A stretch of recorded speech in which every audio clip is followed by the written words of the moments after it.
Good morning, everyone. The time is 9:11, and I hereby call this Citrus County Code Compliance hearing to order for April 15, 2026. First of all, I want to apologize. There was some kind of lane closure on the turnpike, so it was a little difficult to get here from Orlando today. We follow an agenda at these hearings. The first item on the agenda is the call to order. We just had that. The second item on the agenda is the pledge to the flag, so I'd like to ask you to join me as you are able. I pledge allegiance to the flag of the United States of America and to the republic for which it stands, one nation, under God, indivisible, with liberty and justice for all. Thank you, everyone. Good morning. Good morning. If any persons decide to appeal any decision made by the Code Compliance Special Master with respect to any matter considered at this public hearing, he or she will need to ensure that a verbatim record of the proceedings is made, which record shall include the testimony and evidence upon which the appeal is to be based. Okay, thank you. The next item on the agenda is the minutes from the last hearing that we had, which was in February. I've reviewed the minutes. Are there any proposed modifications, changes, deletions, or otherwise to the minutes as currently formulated? All right, I don't see any, and therefore I will approve the minutes. Staff updates, we do have a fine appeal and a demo appeal on this agenda. A demo appeal? Yes, sir. Okay. Thank you. All right, then I'm going to take a few minutes and read you an opening statement. My name is Christian Waugh. Good morning. I'm a licensed Florida attorney acting as what is called a special master. That's a fancy title created by law, but what it means is that Citrus County has hired me to preside over your hearing. What I'm going to tell you during this opening statement applies to all of your hearings, so I'd appreciate it if you would pay attention. When your case is called, please come forward and you will be placed under oath. If you are appearing at a hearing like this for the first time, the county will call its case and I will allow the county to present its case. You'll have an opportunity to cross-examine any of the county's witnesses, and then you will have an opportunity to present your case regarding the violation. That will be your opportunity to present evidence and to make any legal argument. It is important that you take your time during this process because it is likely going to be your only chance to make your case to me. I will also ask whether or not you are contesting the violation. If you do not contest that a violation exists, I'll assume that there's a factual basis for the violation and ask you how much time you need to fix the violation or to work with the county. This will save time for yourself and others. You are by no means required to do so. If you oppose the case or simply want to be heard, you have that right. One of the benefits to resolving your case with the county is that you may come to a resolution that is much more favorable than the one I will announce after having heard the hearing. In any event, during the hearing, I may have questions of parties, witnesses, or staff. Before issuing a ruling, I will ask if there are any members of the public who wish to speak, and if there are, such members of the public will have one opportunity to speak per case. Such right to speak is not unlimited, and public comment should be focused on the case and made as succinctly as possible. Although persons may be upset or even passionate about what they have to say, all witness testimony should remain civil, and you will not interrupt other witnesses, parties, or attorneys. In most instances, if you are found guilty of a violation, the law requires that you be given a time to comply before a fine begins. You must abate the violation by that date, that is, fix the violation, or the fine will accrue for each day that you remain in violation. The law allows Citrus County to impose the accrued fine as a lien on all of your property. The county has the right to foreclose on that lien or to seek a money judgment against you after the lien has been recorded for 3 months. I encourage anyone here who has questions about their rights or remedies to seek legal counsel. In all cases in which I find that a violation has occurred, I will impose all costs required by the county laws. I incorporate this in all my orders as standard provisions. If you bring your property back into compliance with the code during the time that I allow, that cost will remain minimal. But if you do not timely fix the violation, you'll be responsible for additional costs, as well as the cost of the lien imposed. Let's see. If you are here today for an appeal of an order to demolish, repair, secure, and/or vacate, then things are a little different. The burden is not on the county. It will be your burden to establish why the county is wrong. My function is to determine whether the county has met the elements under the law that require you to demolish, repair, secure, and/or vacate a property. I do not have the authority to grant you more time. I do not have the authority to require the county to allow you to repair something that meets the criteria for demolition. That is solely within the county's discretion and purview. Of course, all of you do have the right to appeal any order that I make today as may be provided by law. Thank you. We're going to start with the no contest. Okay. First case on the day's agenda is Michael Gerard Cardenas Jr., Sr., case number 2026-00109, Code Officer Cody McGuire, page 15 of your agenda, expert on the case, Land Development Director Joanna Coutu. I just want to be clear, there's only one on this whole docket that's conceding that there's a violation? Yes. Okay. Your Honor, I've been notified this is the only no contest we have, that the parties have spoken and agreed to a one-time fine of $3,000. It's a site modification without a permit. And my authority is up to $15,000. Okay, thank you. Good morning. Are you sworn in? No, sir. Let's get you sworn. Do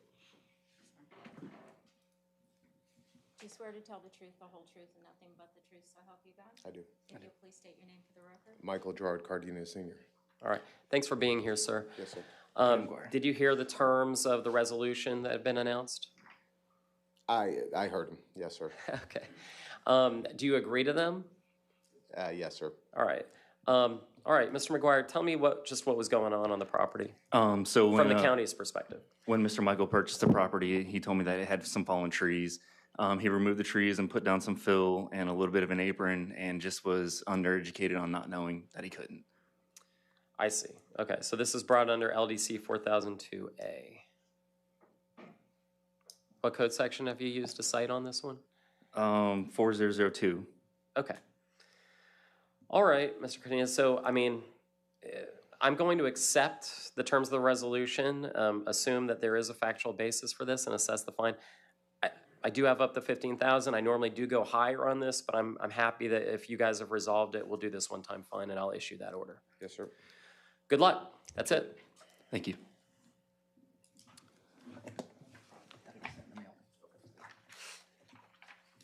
Next case. Next case. I have it as a no contest as well. Oh. Adams Homes of North Florida, Inc., case number 2026-00073. Code officer on the case is Julie Wilkinson. I am standing in for Julie today.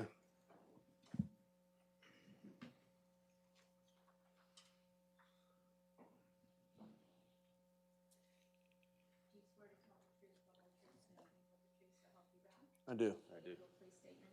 Charles Pope. All right, good morning, sir. Good morning. Are you an agent, owner, or representative of Adams Homes of Northwest Florida, Inc.? Representative, yes, sir. Okay. In what capacity are you a representative? Is it as an officer or power of attorney or? I am a APM and associate production manager, and pretty much in charge of the violation that happened. Okay. All right, what are the terms of the resolution? I was asking for 2,500. It's for site mod. What happened on the property? They removed trees, brought in fill, and graded it, sir. Yeah, I mean, this is one of the things that happens in Citrus County. Not all counties have this, but have you heard the terms of the resolution? Not until just now. Okay, it would be a one-time fine of $2,500 in this case. You've heard what my authority is. Normally the fines are much higher, but the reason is to deter this from happening with others. I'm explaining this for all the others who might have to come up here today as well.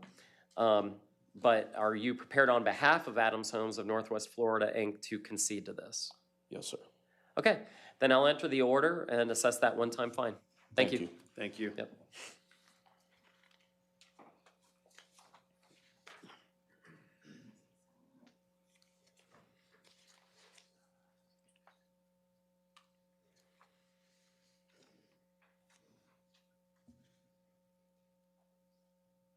Next case is a no contest as well.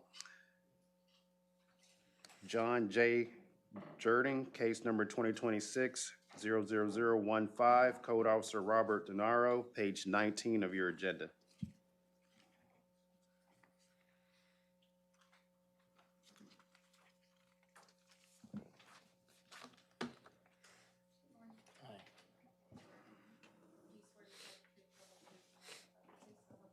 I do. John J. Girding. And that's Girding, sir? Girding. Girding. Yeah. All right, good morning. What are the terms of the proposed resolution? The terms of the proposed resolution was that I was going to allow Mr. Girding, this is a rental property on his behalf. Progress has been made on the property. I was going to assess $50 a day, giving him a few weeks to resolve the issue. All right, how much time? 2 weeks. All right, so the terms of the resolution would be that I allow 14 days from the date of my order to bring the property into compliance. And if it's not brought into compliance within those 2 weeks, there'd be a $50 a day fine, Okay, which is the lowest that I ever do. I just want to say, I didn't actually get this notice until the day before the cutoff date. I was out of town, Okay. and so I did the best I could. It is cleaned up now. I'd like So to. 2 weeks is enough, right? I mean, if it's already clean, then 2 weeks will be enough, correct? Yeah, oh, sure. All right. Then if you agree to those terms, then I'll go ahead, get the order out, and we'll be done. Okay, All right, thank you, sir. sounds good. Thank Mr. you. Girding, be in touch. Next two cases we have is no contest as well. Property owner Karen Klaber, case number 2026-00218, Code Officer Robert Denaro, page 28 of your agenda. Now, there's 3 cases I have for this name. Right. Are they all resolved? It wasn't a no con, I think Ms. Claiborne wants to. Have a hearing. Yes. Okay, then I'm Yeah. sorry, Ms. Yes, this is Klaver. my first time here. That's okay. Yeah, and I own a lot of homes, and I acquired them Just with, get sworn in. Well, Ms. Klaver, oh, I have to swear. just FYI, what I'm trying to do is take the people who've already resolved their cases so I can get them out of here. Okay. But if you want to be heard, then I'm going to have to ask you to sit down if you haven't already agreed to whatever the resolution is with the county. They do another no contest, so just sit down. Why don't y'all take a few moments? I Okay, apologize, okay, I Ms. Klaver. understand. Okay. Thanks.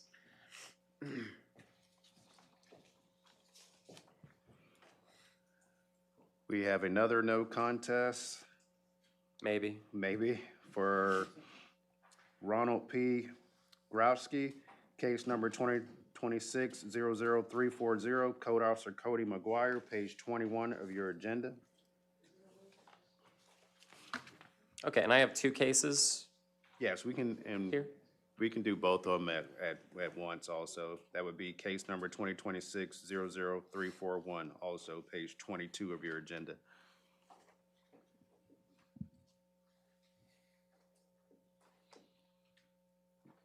Yeah, I'm ready to have him sworn in. I do. My name is Stephen Koenig, appearing on behalf of Mr. Ronald Grodkowski. Okay. Mr. Koenig, do you have a power of attorney, or in what capacity are you here on his behalf? Well, that's my question for you, sir. I believe I do have some standing. He's my friend and neighbor. I have an adjoining property. I'm in contract to buy these lots from him.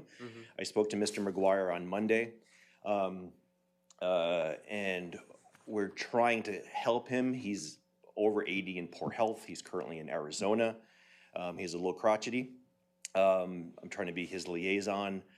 Even if we don't buy the property, which we're in contract for, so I'm trying to mitigate his violations for him and clean up the property. Basically, since we're in contract, I'm going to own these lots. I'm just asking for a little bit of time so we can resolve it at the lowest possible level. Well, I'm going to give time. The problem is I don't think you have the ability to like stand in his shoes and tell me, yeah, I did it. There's a violation here, if that makes sense. Right, And in order for that, I need like a power of attorney or something like that. Okay. So unfortunately, I don't think I can take this as a resolved case. It may be a very easy case. It may be that it's just something that I grant X days to bring into compliance and then there's a fine. But unfortunately, I don't think you can stand in his shoes. Okay. My next question was just a slight delay until we close escrow on it. And then I would have the standing to appear on my own behalf for my own property. That's But right. hopefully by that time, it'll be resolved, and Well, we're gonna have the hearing today. It's just not gonna be right this second. Okay. I'm sorry. Thank you. Yes, sir. We have no more Okay. no contest at this All right. time. Next case on today's agenda, Rex R. Blake, case number 2026-00289, Code Officer Cody McGuire, page 11 of your agenda.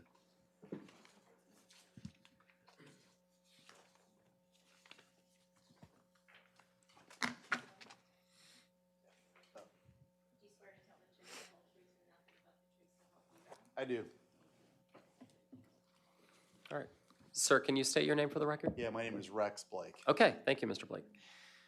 Mr. McGuire. Yes, sir. Cody McGuire, case number 2026-00289. It's accumulation of junk and debris. The address is 7488 West Cowhide Cove Path, Crystal River, Florida. It's 9.47 acres and it's zoned RURMH. The property owner is Rex R. Blake. I have good service, signed certified mail return receipt and posting at the Canto Government Building and posting at the property.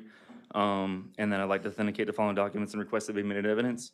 Photos taken during initial inspection on March 3rd, 26, corrective action inspection on March 19th, a subsequent inspection on April 7th, and photos of my final inspection on April 13th.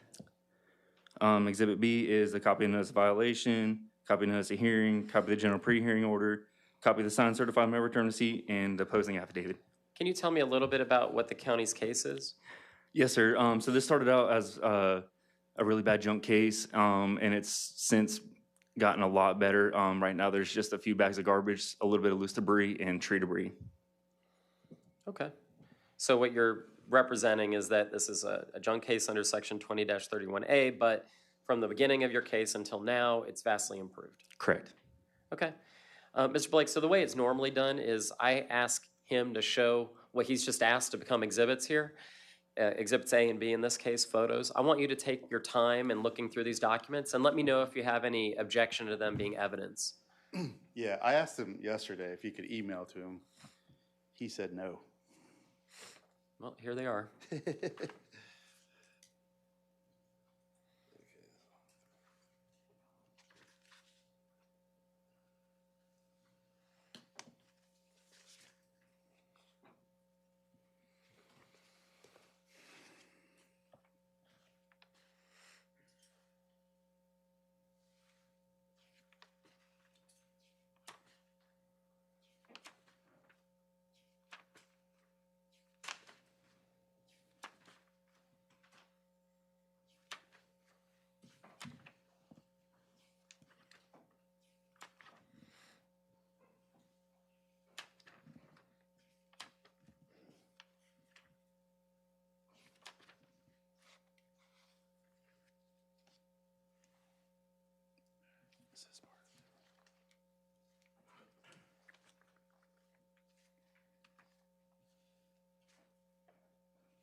Any objection, Mr. Blake? Yeah, my only objection is, sort of obviously the rules of evidence don't apply here, but there's still due process, and so I need time to defend my case.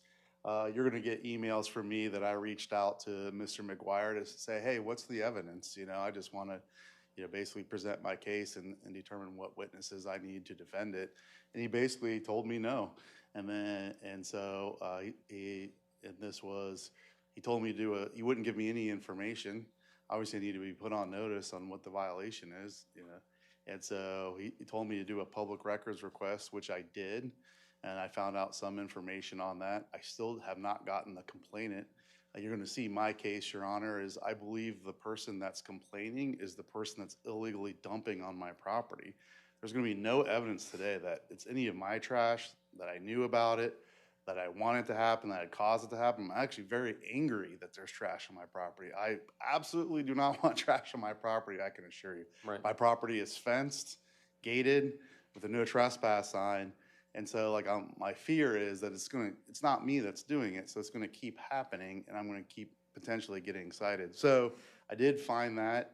I found out there was another state employee that made the allegation, but certainly due process, you're gonna see my emails. I don't know if you want me to do what I asked very nicely. You know, I was told no, then I was told yesterday. I also had a conflict today. I was due to be in court I live in St. Pete. Okay. I was due to be in court at 9 a.m. this morning in Pinellas County. I asked, I believe the property's clean. I asked, hey, you know, I mean, can I continue this? A couple things, and I'm kind of getting into my case, but. Yeah, I mean, I'm curious. I'll listen for now. Yeah, so, and we'll get to that, but just really my objection is lack of due process. You know, I'm getting it. You know, I emailed and I was told at 4 something, hey, you need to do a public records request yesterday. I did, I called, so I was unable. This is the first time seeing it. And then a couple of things, you'll see the notice I served for, it says I was attempted notice. I live in St. Pete, but I was mailed a certified copy. I received the certified copy on March 31st at 5 p.m. Per the rules of this hearing, there's no less than 20 days to have a hearing, so I'll get to my defenses, but you know, there's lack of due process. The second thing is the hearing, and today's the 15th. I was served notice for the first time on the 31st, so we don't have at least 20 days for this hearing. So All right, then I'll definitely want to hear from you. Okay. So I didn't hear any substantive objections to like the photos or that kind of thing. In other words, you don't think these photos were taken by Martians? They're fair and accurate representations that the dates indicated on the photos? Yeah, I guess my only objection is that it wasn't taken from public property. I guess, I mean, that will be cross-examined, where they were taken. Yeah.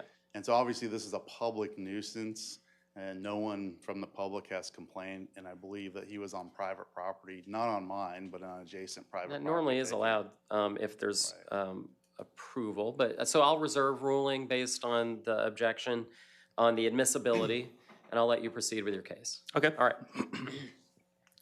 Cody McGuire, Citrus County Code Compliance Officer, case number 202600289.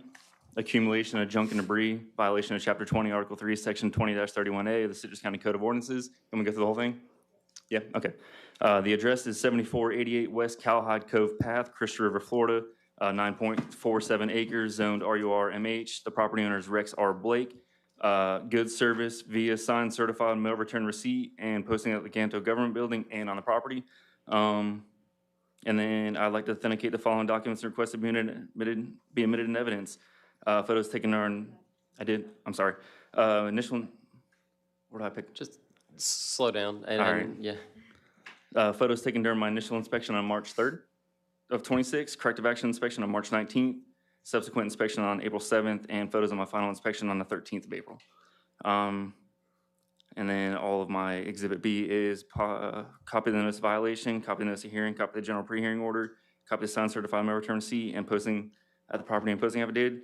And then on March 3rd, I conducted my initial inspection, observed there construction materials, furniture, tree debris, miscellaneous junk debris, tables, and other odds and ends. On March 19th, our corrective action inspection was conducted, and the property remained in violation with improvement.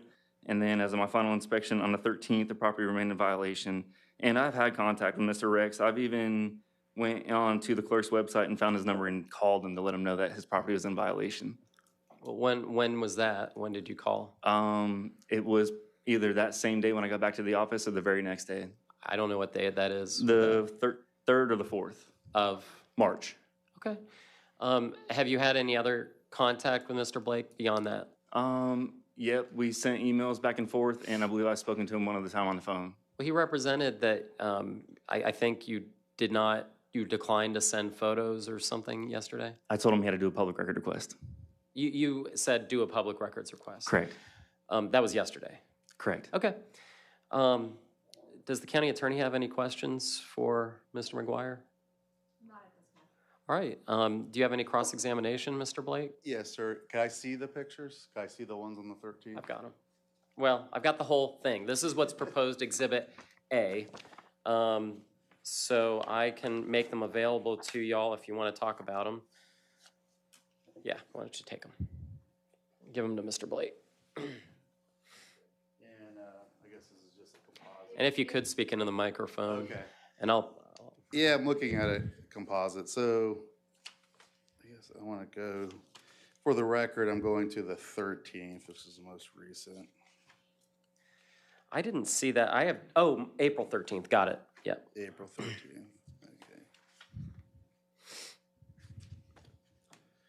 Okay. Okay, I guess looking at this picture, the purpose of the goals under 20.1 in nuisance is to protect the health, safety, welfare of the citizens of Citrus County and protect the aesthetics and property values. Is there anything in there that's creating a health hazard in those pictures? I'm not educated enough to make that guess. I mean, there's a lot of tree debris and there's still a dumpster with debris in it, so I guess it could potentially harbor something. Okay, so you're saying that inside the dumpster is the health hazard? Or the trash is inside the dumpster? Well, the dumpster's still on the property. Okay. Is there anything there that in any of your exhibits is a safety hazard? Is there any, would the public be in danger at all? Is there any safety risk whatsoever? I don't have rights to your property, sir. Okay, so the answer is no? I don't have rights to your property. I haven't even stepped on it. I've taken all my photos from the outside of it. Okay, well, from the outside and in the photos that you presented, from the photos, is there anything that you took a picture of that represents a safety hazard? Well, I guess for a safety hazard of tripping, yeah, there's a lot of debris on the ground. Okay, and how does that present a safety hazard? I don't know. Overall, go ahead. Answer that for tripping? He's asked how is that a safety hazard? Well, I guess if anybody tripped, you could seriously injure yourself. Okay, so by tripping? Okay, and then also, like, how is it endangering the welfare of the citizens of Citrus County?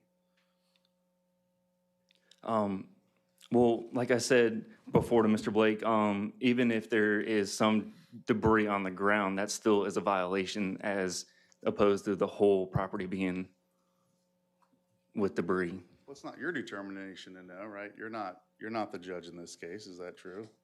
I'm the code officer on the case, sir. Okay, but you have an opinion, but doesn't mean that's a fact, right? Correct, and that's why we're here today. All right. And so you're saying on a public nuisance that someone might trip. Do you have any evidence that anyone did trip? Do you have any evidence of any hospital calls? Do you have any evidence that anything did actually get hurt? I only have evidence of junk and debris, sir. Okay. And so, and along the same line of questionings, that a nuisance presents a threat to the health, safety, and welfare of the public.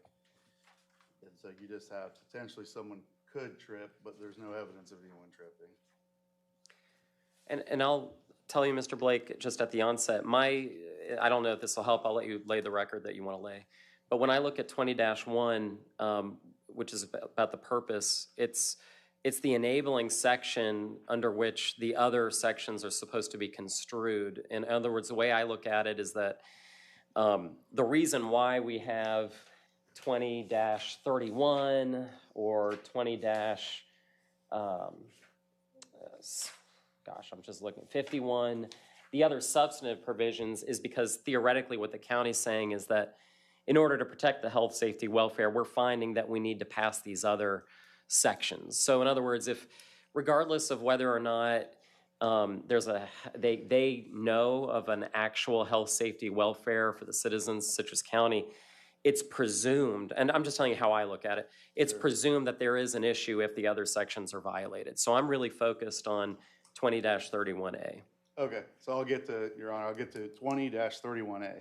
So 20-31A says the Board of County Commissioners hereby finds that the accumulation of junk, debris, rubbish, and vegetative matter. So that's an and. So it's by reading the law that you have to have all four.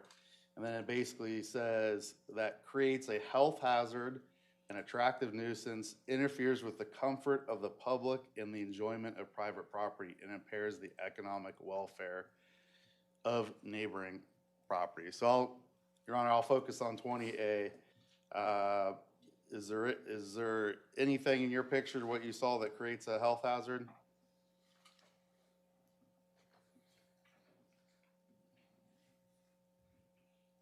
Is there any of your pictures, or what creates a health hazard? The accumulation of junk and debris. Okay, how does the accumulation create a health hazard? It's not contained. Okay. Does it contain an attractive nuisance? Has the potential. In what way? It not being contained or disposed of. Okay, who would it attract? Any kind of nuisance. It would attract any kind of nuisance? Like what? How would, like, would a child want to play in, like a swimming pool is an attractive nuisance, or a junk car, or a piece of a backhoe that's left abandoned? How would, is there anything in your pictures that would create an attractive nuisance? Yes, the photos that I entered into Exhibit A would attract a nuisance. Okay, in what way, sir? Any kind of harboring of rodents or anything. Okay, did you see any rodents? Mr. Blake, I have not stepped on your property. Okay, well, it's a fair question. I mean, you said, did you see any rodents? I wasn't looking for rodents. I was looking for junk and debris. Well, the question was, did you see any? Yes No. or no? Okay. Okay. And how is anything in your evidence, how has it interfered with the comfort of the public? I haven't spoken to the public, but I don't have an answer for that. I haven't spoken to the public about it. Okay, so that would that be no? No, I don't have an answer. Okay. And it's a very isolated property, is that correct? Isolation has nothing to do with the ordinance. Again, this is, if you just directly answer the question, sorry. we'll be able to go faster.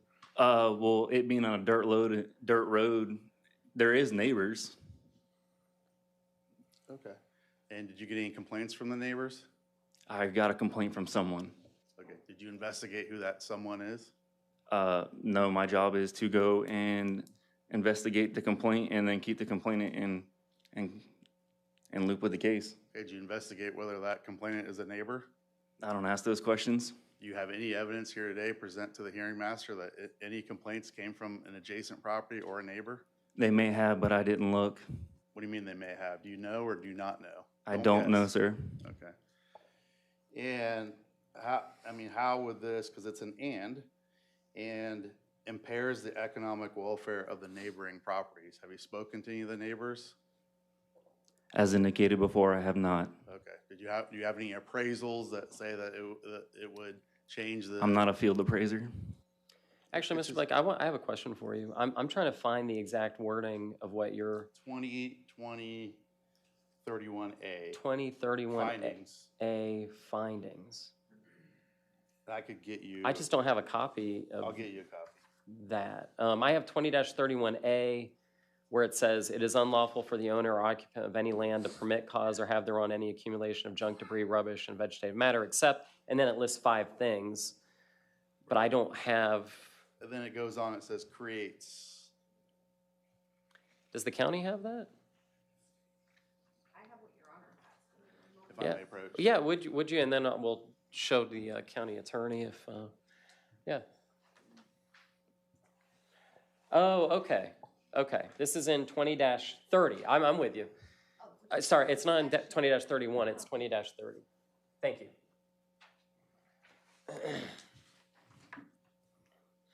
All right, sir, I just want to know, do you have any evidence here to present? It's your burden of proof. That impairs the economic welfare. Have you done an appraisal? It's not.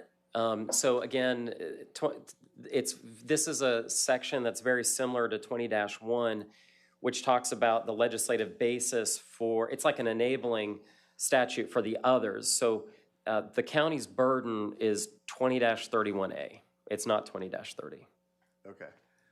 See, the findings here are created by the county. I mean, 20-30 says the Board of County Commissioner hereby finds.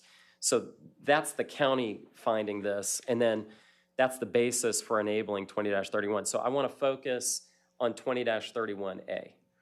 Okay. Which is the violation. They're stating that there's a violation of 20-31A, not 20-30. Okay. Let me get to that, Your Honor. Yeah. But it's important for the record anyway. Sure, yeah.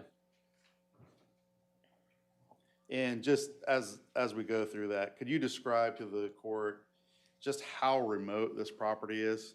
What's the closest public road? Mileage or a crow flies, Either one. maybe 3/4 of a mile, half mile. Okay, so can any of this, any of your pictures here today, can any of it be seen from a public road? Well, it's all public easements, yes, sir. It's all public easements? Mm-hmm. Okay, so the power line is a public easement? Yeah, Okay, so anyone can just drive down the power lines? if you choose. Okay. There's a lot of sheriff's office that would disagree with that. Is that where you took the photos from? A utility easement? In front of his house, not in the easement. It was, I don't know, more than a truck and a half length width from his fence line. But it's the county's contention that that's on a public easement? It's a private, not a private road, a dirt road to get to it, and then from the dirt road across, like the power line easement is the way you would access the property. Interesting, okay. On the dirt road easement area. Okay. Judge, if I could I go out of, I know this is cross-examination, but can I show, I think. Well, and so here's what I want to get, here's then what I want to get to. I want to get to, so that I can actually look at the photos, any cross-examination you have before we get to what you want to go to. And maybe Okay. this is where you're headed. The photos and Exhibit B, because I want to deal with the admissibility if I can. All right. I mean, all right. So I'll stay there, but we'll get back to that. Yeah. In other words, I think you're making a challenge to the admissibility of the exhibits based on where he took the photos, or at least Exhibit A. Now, sir, in your admissibility, and Your Honor, what I'm going to do is I'm going to bring you to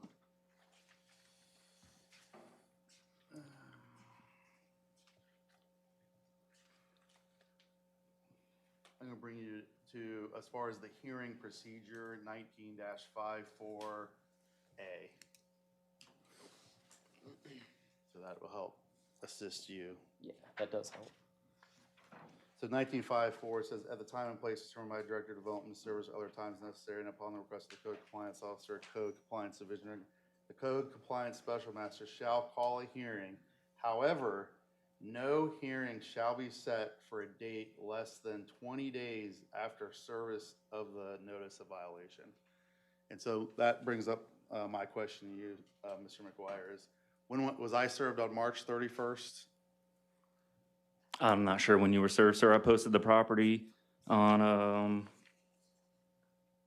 I don't have that date.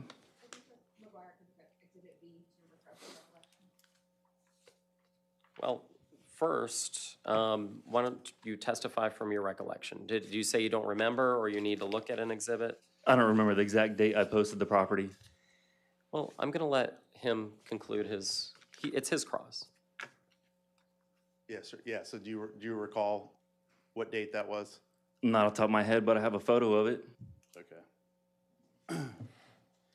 And is it right to know that I was served, correct me if I'm wrong, as part of your exhibit has actually me signing for service, and that date was signed on March 31st at 5 p.m. Is that your recollection, or is that correct?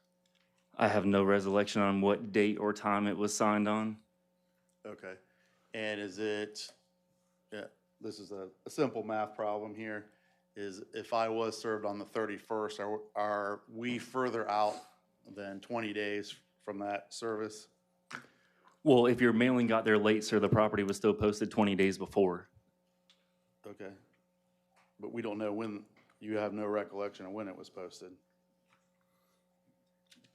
And I do have to say it's upon service of the notice of violation, right? Doesn't say upon posting the service of violation. The post was an attempt to notify you of the violation, sir. I understand. I'm just asking the question. You have to answer the question. I'm just answering them. Is it, if the 31st is correct, are we within 20 days? The 31st of the mailing or the posting? Of when I was served, yes. I don't know when you were served, sir. I already mentioned that. And isn't it true that I asked you for a continuance? You've told me several times that the property's been abated. Okay. But that's not the question I asked. I'll ask it again. And so did I ask you for a continuance? You had mentioned prior, not till today, or prior today of a continuance, but that was when we first had spoke. Okay, so I didn't email you yesterday about a continuance? I don't have the ability to grant a continuance, sir. Okay. Again, just take a moment, give direct answers to the question. Yeah, sir, you gotta listen to my question. My question is, we're outside, hasn't been 20 days since I was served, and yesterday, did I ask you for a continuance? Did I email you a request for a continuance, yes or no? Yes. Okay, and what was your response to that request? You had to do a public record request. Okay, but for the request of continuance? I don't have the power to continue. Okay, so you said no, denied. I may have said no because I can't grant a continuance. Okay, and I had a reason. Did I present to you my conflict in Pinellas County? Yes, sir, you did, but it's also your responsibility to present it as well. Okay.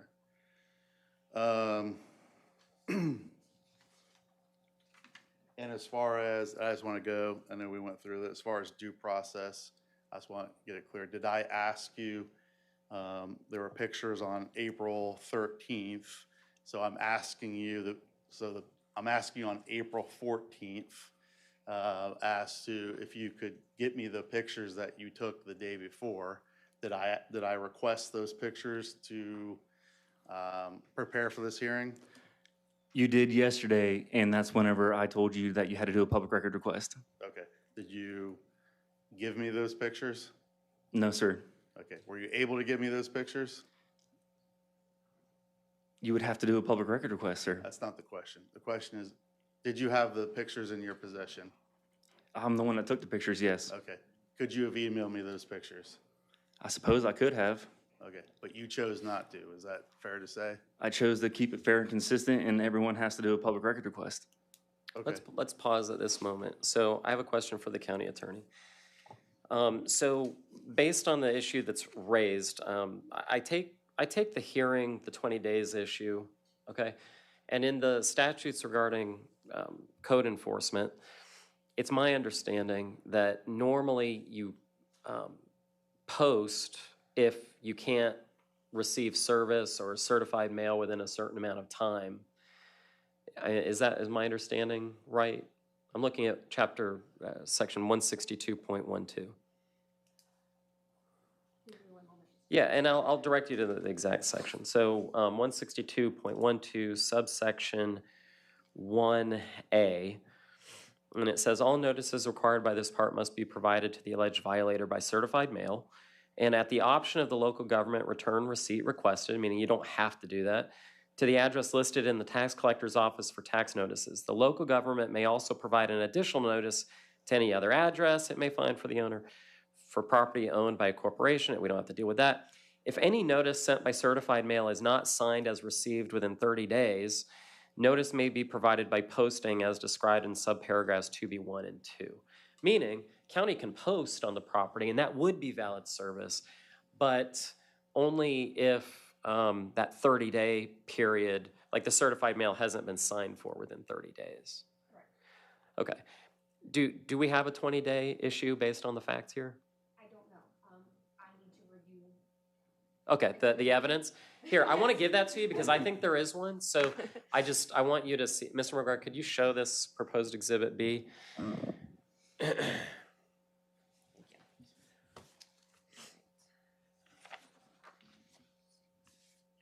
In other words, the posting appears to have occurred on March 19th, but it wasn't signed for until March 31st, according to what I see, or based on the evidence. So I just want to short circuit. I don't mean this in a derogatory way, another hour of cross-examination before, if this is an issue, because what I would do is continue the hearing.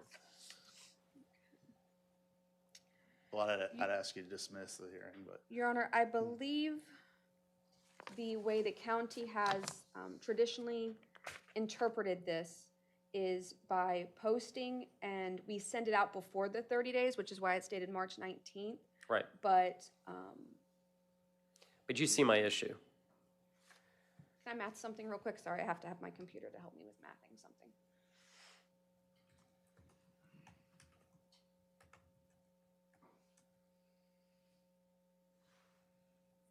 I do see what Your Honor's talking about. So based on what Your Honor's bringing up, I have no problem with the continuance Okay. for notice purposes. Here's the issue, Mr. Blake. I would dismiss it if there was no, evidence of a violation. I have heard evidence of a violation. It may abate by the time of the next hearing, and maybe it's not brought back. Maybe you have a continuance granted. What I always tell people is, please, if you want to continue the hearing, let me know as soon as possible by emailing the county, and they will get it to me if it's more than a day ahead of time. Yes. Well, and so what I'll let you respond, but what I'm inclined to do is to continue it to the next hearing. Right, and I asked Mr. McGuire, hey, would you continue this? There wasn't, on my notice, there was no email, there was nothing where I would normally. I understand. So, I literally gave him the notice of another. I'm not angry. Yeah. I'm just letting you know what I'm thinking, and so I wanted. I moved mountains to get here. Yes. So I wanted, I guess, preserve that issue. I think that's an issue that Preserve it. could be dismissed. It's not waived. I'm not saying it's waived, Okay. but I am going to continue the hearing to the next month. Okay? Unless they take it off because it's abated. So. Out of courtesy, since it is a continuance, does Mr. Blake have a conflict? Our next hearing is May 20th. That's a good question. Thank you for that. I've had to clear my calendar for things as well, so I understand. May 20th, I'm actually open that day. 9 a.m. Okay. I'm open too. Hey, Judge, do you want me, I know you're continuing the hearing, can I submit my evidence? Or? No. Look, I'm hoping that it doesn't come back. I'm hoping that it abates. And I mean, according to the county, okay, it's county's position that it abates. Right. And then I won't have to deal with it, but I'm going to postpone that based, I think, on your well-founded argument regarding notice. Okay. Okay? Thank you all. And Mr. Blake, if you want, you can communicate with me. Yeah, could I? Yeah. Okay. Can I get your communication? Here's.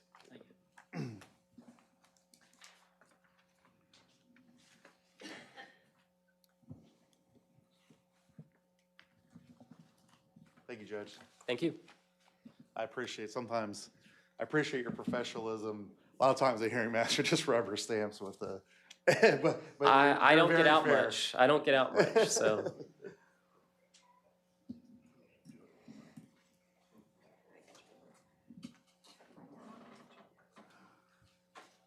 Next case.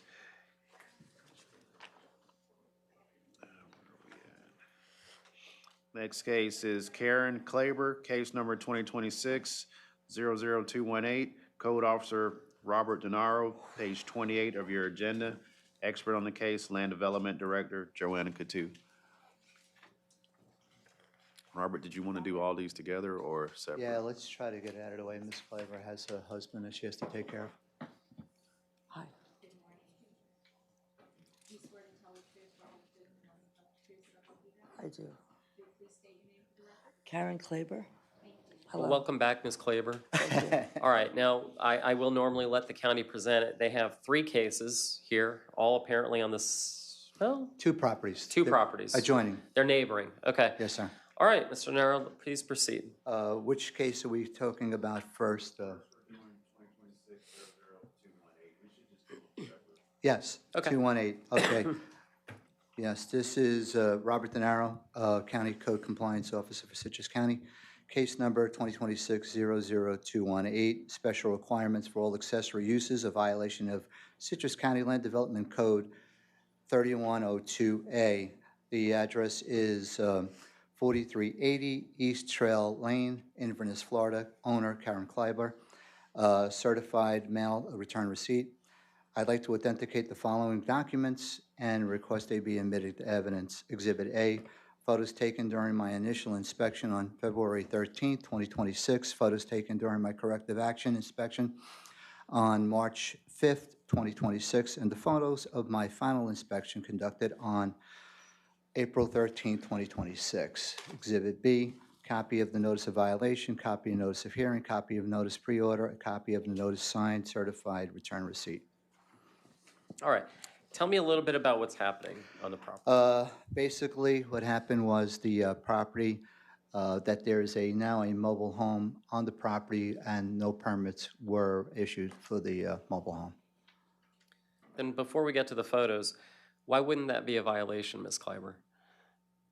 Oh, well, it all started, can I just go back? I don't know a lot I of. thought it'd be easy. I thought it'd be like, it is, or Listen, I don't it's want to not. complicate things. But there's a story. I've been in New York a while because my husband had an aortic aneurysm. I'm nervous because Okay. I've never been in court before. I own a lot of properties in the area that I acquired through an auction. It's a very rough area, and Officer De Niro, we've been in contact, and I've always come into compliance. And it's right by the woods over there, and there's a lot of homeless people that use the area.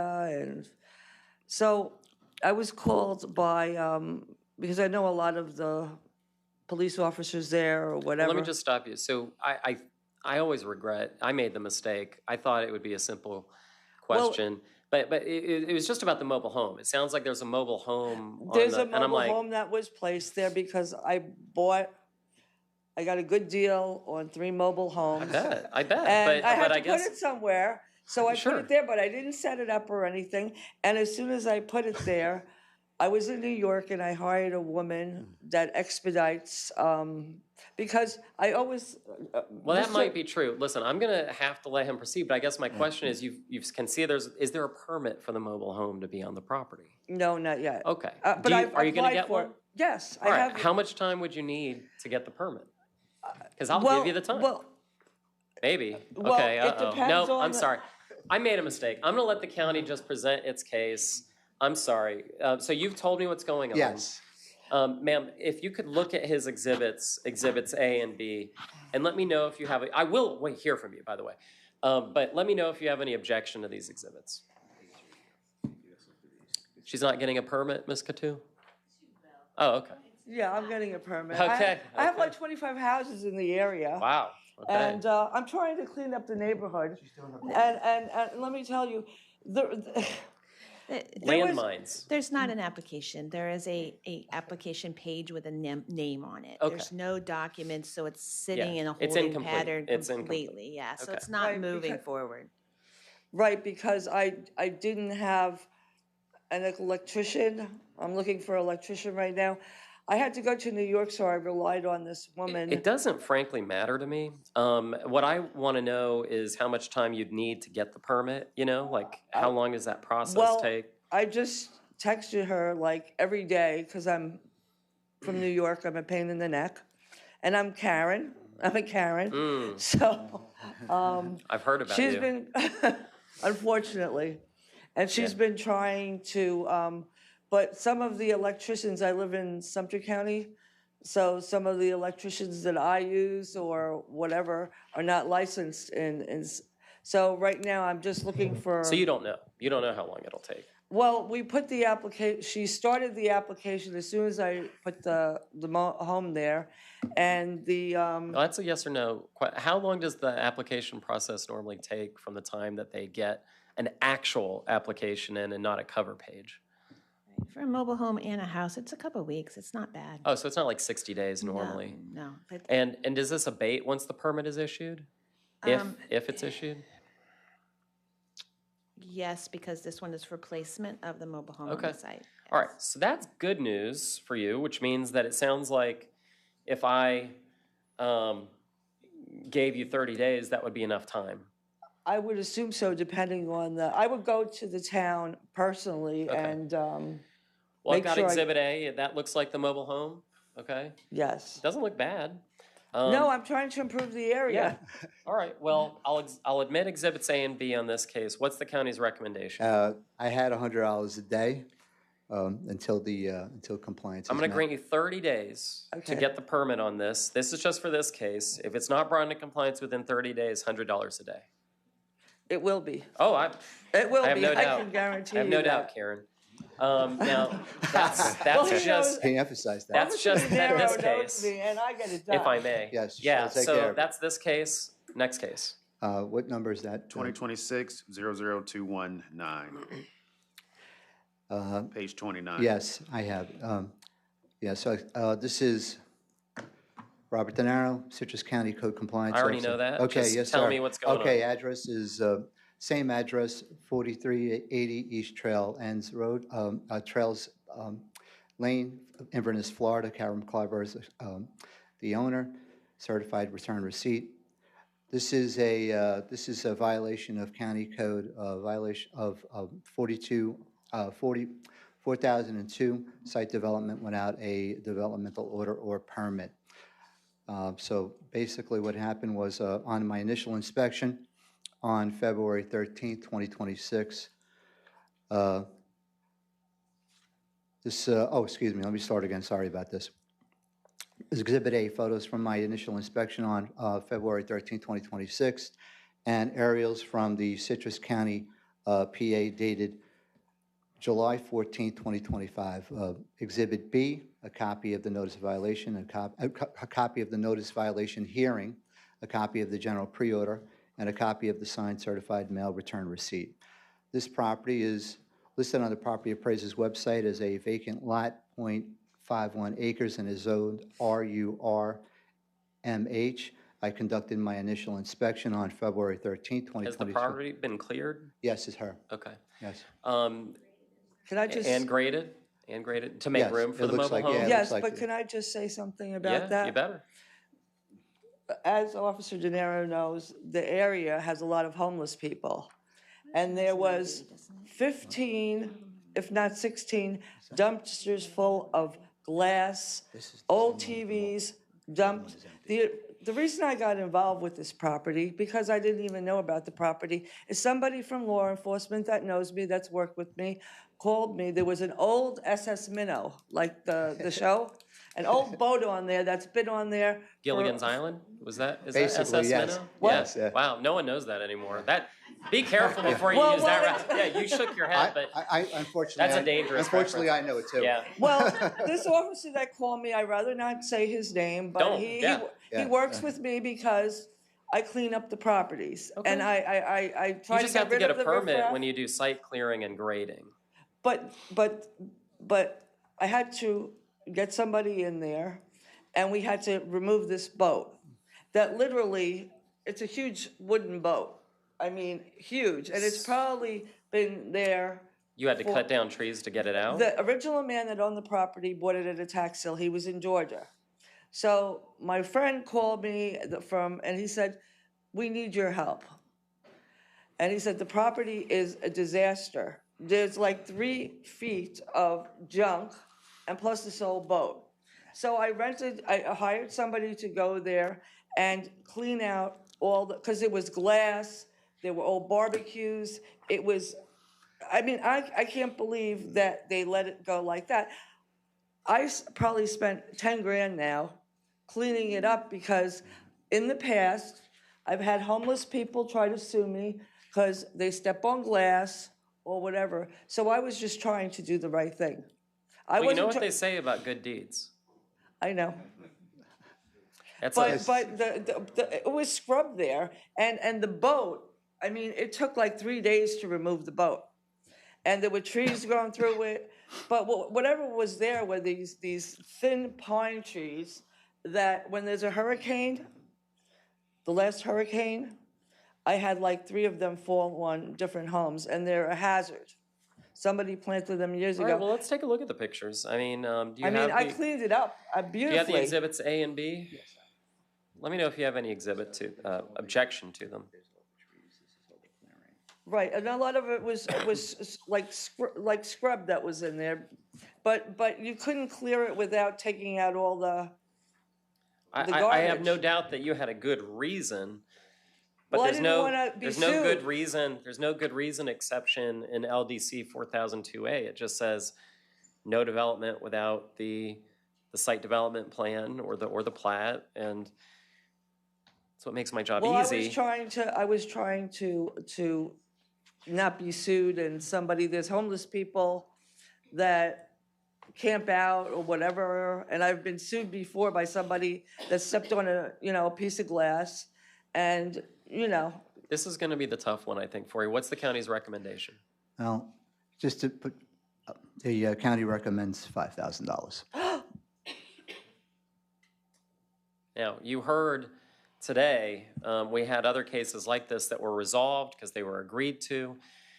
We did fines of $2,500, for example, because it was agreed. I've looked at the picture. I see how much was cleared. It's not just a couple trees. It's not just a it little was bit a of. lot of, you can't clear it and not get the junk out. I know. And it cost me we went literally with, I think, 16 dumpsters to the dump because it was a hazard. Well, because were actually, is there anyone from the public who wants to be heard on this case? Maybe I should try that on for size. Well, look, here's what I'm going to do. Listen. I do think you had a good reason. Yes. So I'm not going to do $5,000. But you're guilty. I mean, there's a violation. I see a massive amount of clearing. Yeah, but I'm trying to improve the neighborhood. I know, and that's why it's not going to be $5,000.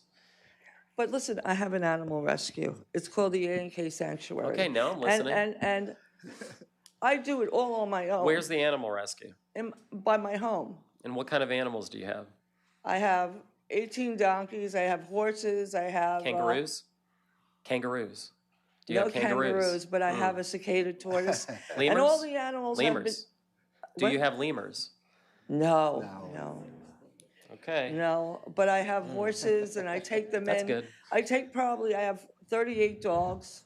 That's good. And taking, I mean, honestly, you can come, you're invited. Oh, I love that. And I don't ask the town for anything. I do it all out of my own pocket.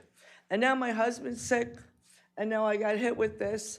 And you have to understand, if I have to pay $5,000 or anything, it's taking away from my animals, and it's a big responsibility. I believe that, Ms. Kleiber. And you can come in and... No, I believe what you're saying.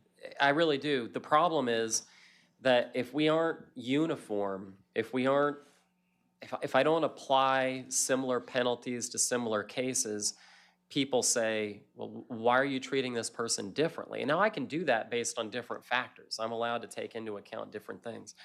That's why I'm telling you I'm not going to do $5,000, which is customary. It's customary. Yeah, but anything is taking away from my animals. I'm sorry, it's customary in these cases because it's not the county's fault. But you have to also whoever understand. You rely. I'm talking now. It's whoever you relied on or whoever told you this was okay. Hasn't been watching these hearings for the past 4 years because at every hearing, every month, we do $5,000 to $10,000 fines on these things, and there are no exceptions. If someone does it, we do the fine. So, I'm inclined to do a $2,500 fine. I'll reduce the county request in half, and I do find that there's a violation. I'm sorry, I have to treat you the same way I treat everyone else. Can I just say one other thing? Yeah, absolutely. I bought these mobile homes and I had to put them where they are because they're the one that's there came from Palm Coast it was a $5,000 to get it where it is because I tried to buy nice mobile homes. looks Not- nice. Yeah, Yeah. it's very nice, and it'll be very nice when it's done. But the problem is getting it in there, there are no roads. There are little tiny trails. It was a hunting area, and in order to get it in there, we had to remove the junk, first of all, and we had to make room for it to get in there. But Because again, I feel like you're not understanding that you're responsible for this. It's because before you moved it in, you needed to get the permits. You needed What, the to get rid permit of for the all the mobile. junk? I'm not done talking.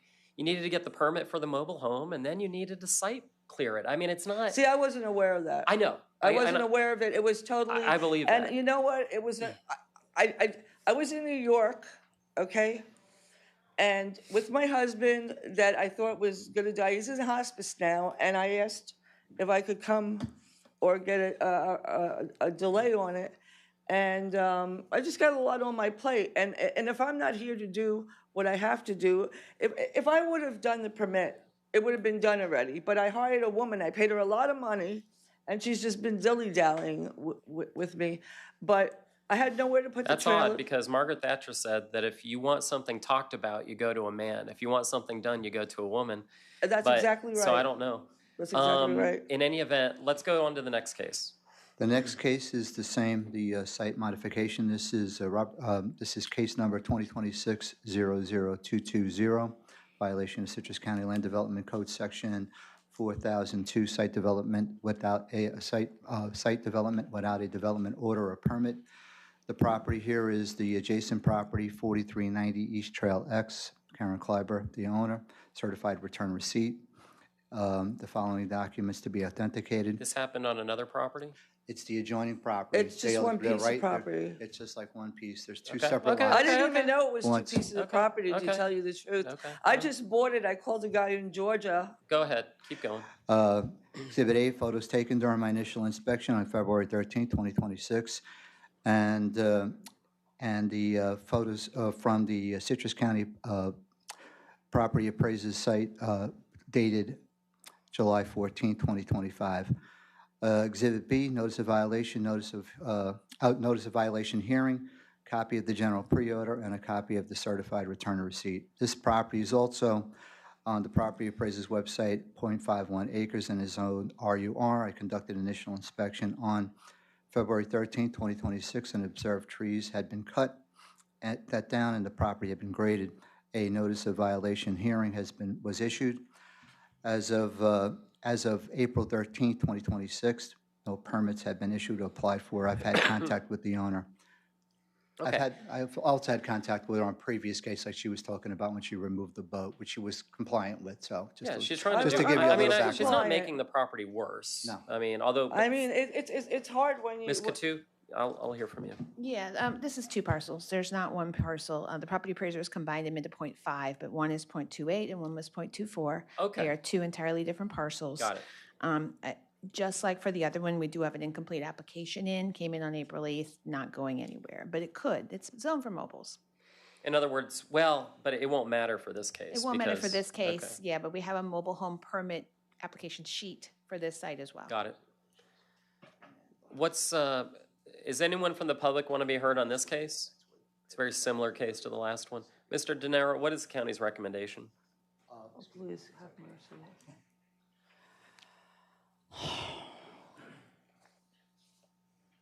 Just like the other case, the county recommends a one-time fine of $5,000. And I'll tell you why I'm not inclined to do that. I had thought that this was, let's see, I mean, there have been cases where someone has cleared a lot that's bigger than this put together. Right. You know, in other words, we'll sometimes get 1 acre lots where you bring a case like this, I'll assess $5,000 or I'll assess $2,500 or whatever. So I'm not going to go, let's call it full Monty on this case. I want to give you a chance to, explain why there shouldn't be a fine or there should be a fine reduction compared to what the county's. Tell me what you need to say. Well, all I was trying to do is when they told me that the boat needed to be removed and the debris on the property, that's what I did. And now, I mean, I hired somebody to do it, and nobody said anything about trees or whatever, and honestly, I couldn't have gotten in that trailer or the mobile home. And honestly, I didn't even realize that there were two properties when I bought it. It just, Okay. and I mean, you hire somebody and you say, listen, I need this cleaned up, I need this boat moved and whatever. And he says, you know, I mean, I couldn't believe, I gave the guy my credit card and I couldn't believe every time he went to the dump, it was like $500, $300. And I mean, I think they should be glad that I cleaned up all the junk, because a lot of it, I mean, there was 3 feet of debris. Do you have the picture of? No, I don't. See, I I wish think they they had- are glad, and that's going to be a mitigating factor on I the mean, I fine. tried to do, when they said clean up the property and get rid of the boat, and I needed to rent some kind of a skid steer or whatever, which also was very costly because it took a while to do. And they said you couldn't even believe old tires, and you have to pay all, you know, you have to discard the stuff in the right way. All right, what I'm going to do is issue a fine of $500 on this case, because it was $2,500 on the other. We're dealing with 2 parcels. There has to be something in order to deter owners from doing it without a permit, because there's people not like you who clear it because they want to avoid the permitting process. And so I'm going to give a de minimis fine on this case, because they are next to each other and based on the fact that you did actually clean it up. And that is in the public interest. So it's not going to be $5,000 on each like normal. We'll do it this way. Could I get a continuance on this, because I like to get a lawyer? You can appeal. Okay. Yeah. All right, good luck. How do I do that? That's for you to consult with a lawyer on. Okay. Thank you very much. Sure, good luck. The next case is Ann David Real Estate LLC, case number 2026-216. It is Code Officer Julie Wilkinson, but Code Director J.C. Charlton will be presenting.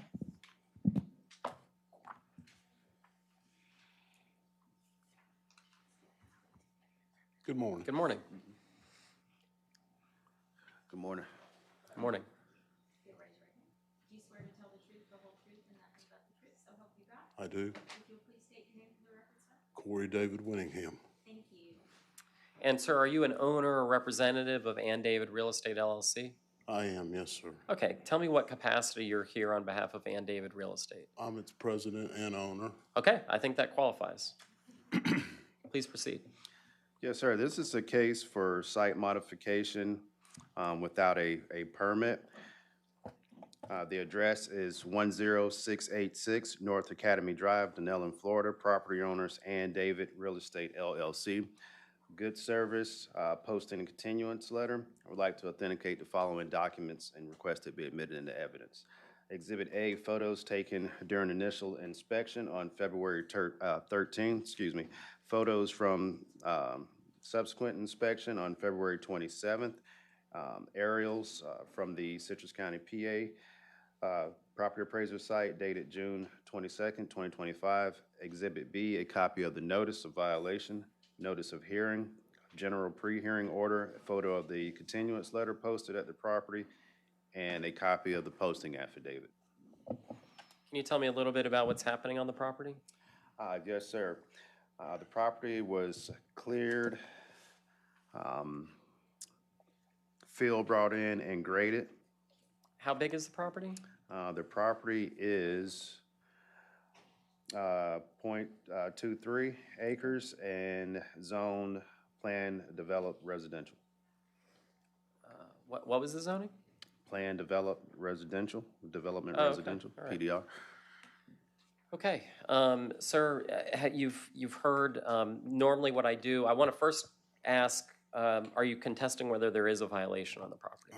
I mentioned to him that I didn't contest, that I wanted to explain Yeah. what happened. We've been building there for years. So we had a misstep in our office. My daughter was my assistant for years, and she was my permit expert. And we had a batch of homes on the docket to be built. And in the course of that, she had a midlife crisis and abruptly quit on us and left us in a lurch. And we had already farmed out jobs, and in the miscommunication of those, these two jobs got in misstep with permits. Now, we do have permits, and we are building them. But I haven't had a chance to discuss the situation with anyone to even know what I would be required to pay. And because we built so many years without any violations at all and have done so much in the community, I just thought maybe there'd be some forbearance here. I think those are all relevant things for what the fine amount would be, you know? I mean, you've sat here and listened to these other cases go forward, and we've definitely gotten away from the usual range of $5,000 to $10,000 fines. So I'm not inclined to treat you any worse than anyone else here today. Yeah, go ahead. I think he said he doesn't. Yeah, he doesn't. He's not contesting it. Yeah. Thank you. All right. So I mean, I'll admit the exhibits just to see it. So, is there anyone from the public who wants to be heard on this case? All right, I don't see anyone. How long have you been doing business in the county? Since 2003. And how many, you build homes? Yes, sir. How many have y'all built? I don't know, well over 100 since we've come back in 2018. Have y'all ever had a code issue with them, Mr. Charlton? Well, we got two of them today. Yeah. Yes, sir. Well, I Same only thing. see. Homes Yeah, by there's- David. Oh, I There's see. the same Okay. owner on it, Gotcha. yeah. Yeah. Both Are of- these the first two that you know of, Mr. Charlton? That I can recall, yeah. Okay. Yeah, I'm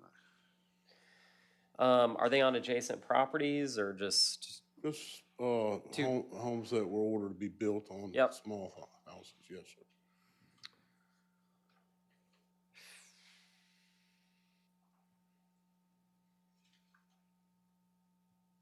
Well, then how about this? Why don't we present the other case as well?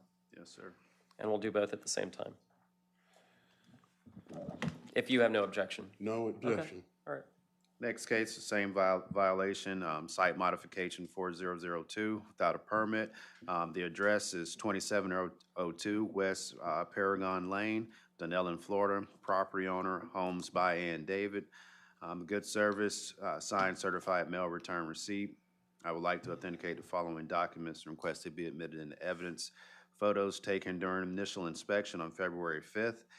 Photos from follow-up inspection on February 19th. Aerial photos from the Citrus County property appraisers dated June 20th, 2025. Exhibit B, a copy of the notice of violation, notice of hearing, general pre-hearing order, a copy of the continuation letter, and a copy of the signed certified mail return receipt. Doesn't sound like either of these is being contested, but I would like to see the photos. Do you need to see them? Is there anyone from the public who wants to be heard on this case? All right, I don't see anyone. Just take a look. Yep. Okay. All right, what I'm inclined to do is basically, because I do believe what you're saying, accept your testimony as evidence for mitigating damages, not to assess the usual full fine, what I consider a full fine. But on each case, I'm inclined to levy a fine of $1,500. That brings it up to $3,000 total. My authority is up to $15,000 in each case. But that's what I'm inclined to do. Thank you, sir. That's it. Thank you. All right.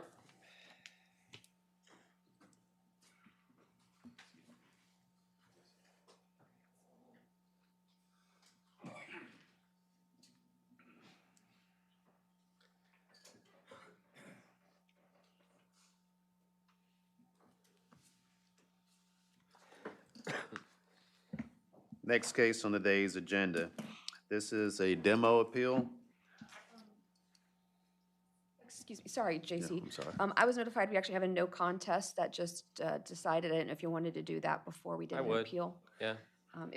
JWV Investments, Inc., case number 2026-00237. Erica Olson is the officer. I was notified they want to enter a plea of no contest with an agreed fine amount of a one-time fine of $2,000 per site modification. Okay, sir, what's your name?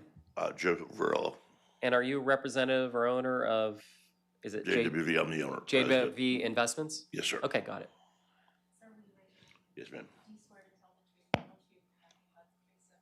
I do. I do. Joe Varela. Yes. What are the terms of the resolution? A one-time fine of $2,000, sir. Is there anyone from the public who wants to be heard on this case? I accept the order then. We'll do it. Easy enough. Thank you, All sir. right, thank you. Have a good day. Thank you. Since the next one is a demo appeal, I'm going to take a brief recess. Can we come back at 10:35? Thanks.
Okay, the time is 10:35. The hearing is back in session, and I've been informed that there's another resolution. So we'll take Yes, that I've been first. notified in the case of Austin and Marlena Bass. There's 3 of them. Case Yep. number is 26-245, 26-271, and 26-272. Yep. They're approaching. In all 3, Mr. Bass I believe it's Mr. Bass, right? Has indicated he wishes to enter a plea of no contest, that he's okay with 30 days to cure and $100 a day thereafter for each of the 3 fines if not brought into compliance. Okay.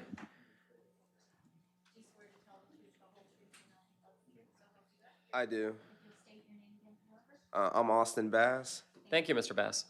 All right, so you heard the terms of the resolution. I've got 3 cases in front of me, and basically, it sounds like in every case, 30 days is enough for you to fix Yes, the sir. problem. Now, in each case, if it's not brought into compliance within the 30 days, there would be a $100 a day fine. So it'd be really important. On each case? Exactly. $300 Well, a I mean, day. it's not that it's for each individual one. It doesn't trigger it. Like if you fix both, but there's just one outstanding, that's just $100 a day. Yes, sir. Yeah. Does that all make sense to you? Yes, it does. Yeah, I've been working on it. I just had my 3rd son born, and we were in the hospital. He was in the NICU for a week, and then Sure. I'm catching up on it all. And Well, trying congrats. to. Congrats. Thank Is there anyone from the public who wants to be heard on any of these 3 cases? I don't see anyone, so I'm going to accept the terms of the resolution and issue those orders and get you out of here. Thank you very much. Thank you. Thank you. Thank you, guys. All right, now ready for the demo appeal? Sure. Next case, Keith and Jennifer K. Briers, case number 2161008, Code Officer Jillian Nocella, page 14 of your agenda.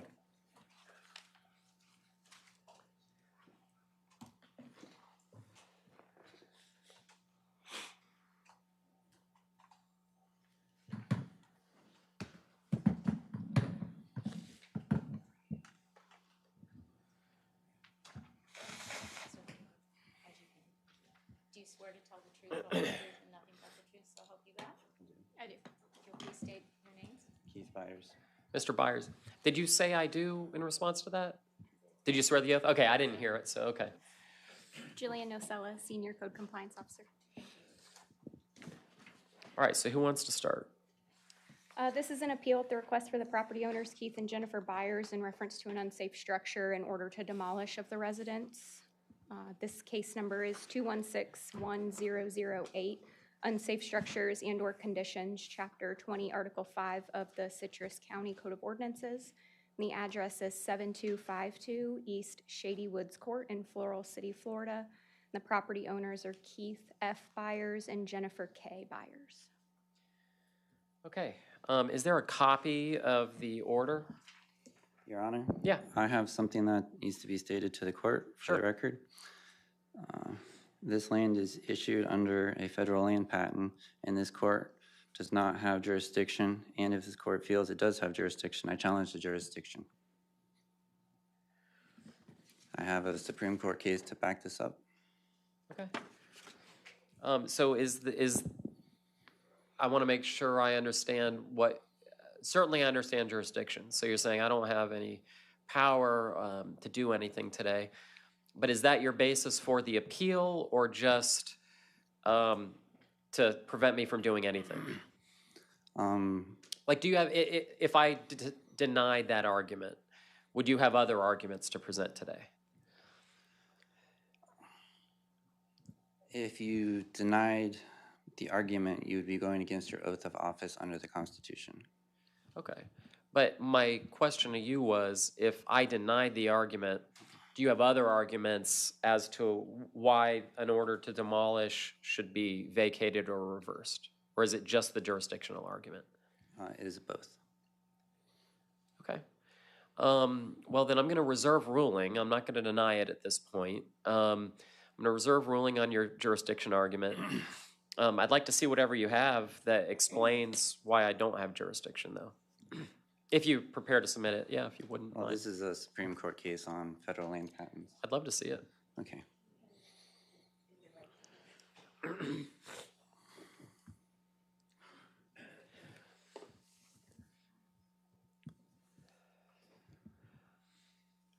Thank you.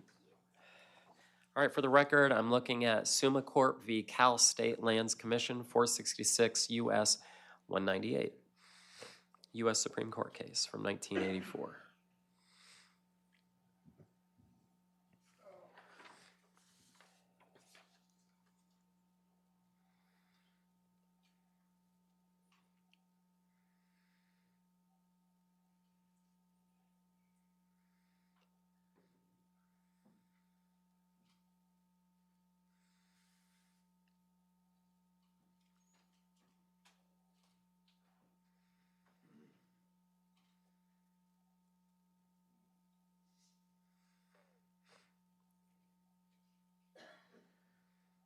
Okay.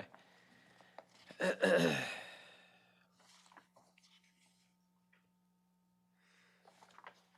think I understand what this case is about, so let me just make sure I'm right.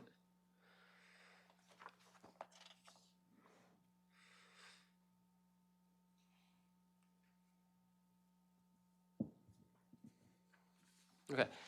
So what's the basis for your argument based on this case? Like, let's assume for a second that this property was at one point acquired, had federal patent, title conveyed. What does that mean for this case? Why wouldn't that mean that I have jurisdiction? Because I have brought forth a patent to be in my name and, sorry, I don't normally come to these things. That's okay, yeah. So Take your time. I have updated the patent to be under my name and brought the patent forward to be in today's, sorry. You're talking about a patent with the United States Patent and Trademark Office? No, a federal land patent. Okay, federal land patent. So, When did do you have evidence of the federal land patent? Yes, sir.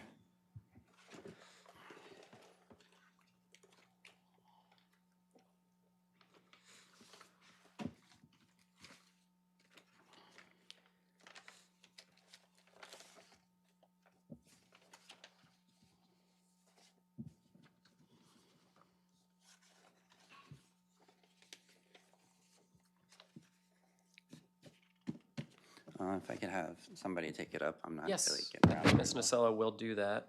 Thank you. It's actually supposed to come to me first. It's not a county exhibit. Thank you.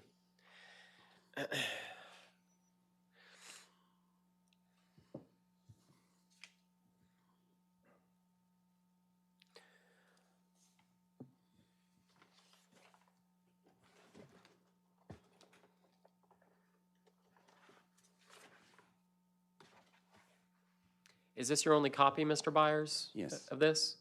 Now, you're aware that if it becomes evidence in this hearing, we take it. Are you aware of that? No. Okay. Are you sure you want me to take it or that you want it to be evidence here?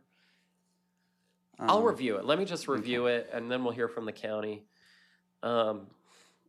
Is it possible to get a bench or something to sit on, possibly? We definitely want to be able to accommodate you. Do you have a mobile microphone, perhaps, where you could sit down? Yeah. Thank you. Oh, it's wireless. Okay. Can you bend that down as well? Yes. Will that work? Yes. I can hear you. Okay.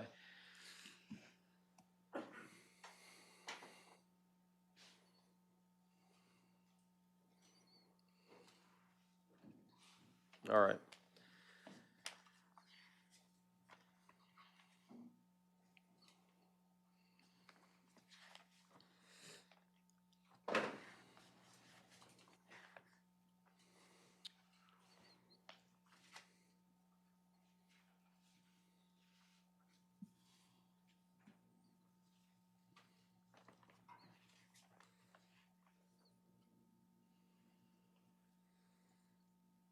Okay. I'm going to give it back to you. I'm going to deny your argument, and here's why.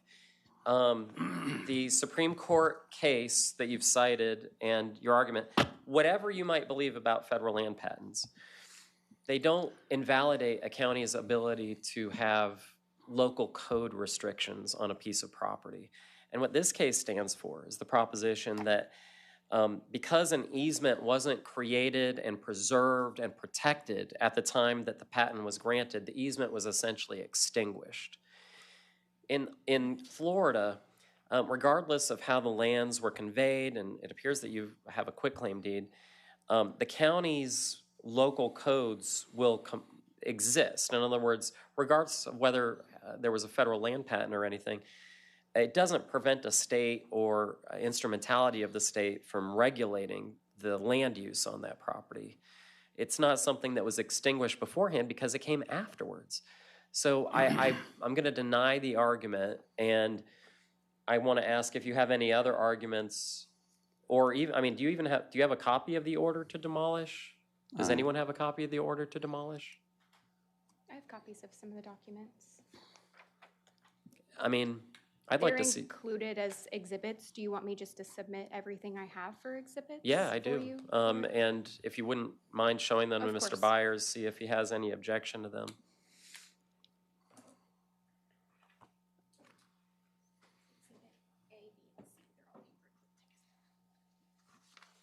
Exhibit A is going to be photos taken during an initial inspection on March 22nd of 2022. Photos taken at subsequent inspections on September 14th, 2023, April 7th, 2025, October 15th of 2025, February 2nd of 2026, and my last inspection on April 13th of 2026. Actually, I'll stop you. I guess I really just want to see the order. I don't need to see the exhibits. The appellant has the burden. I don't want to put the county in the position that it has the burden to prove anything. It doesn't in this case. Unless you disagree, Ms. Harrison. I don't have that order. I have the actual abatement notice that was mailed to him. Yeah, I do, yeah. My understanding is we're here on an appeal of that order. Thank you.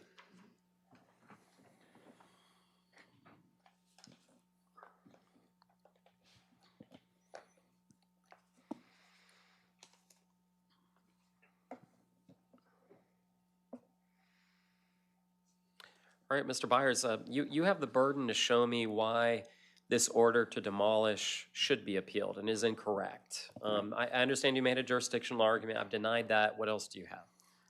I would like to start off by saying that I did not request an appeal. I simply asked the county to show me the law and to prove that they had jurisdiction to say what they're saying, request the inspector who had made the determination that the house was unsafe, and nobody had ever responded to that. I simply received a letter saying show up to court.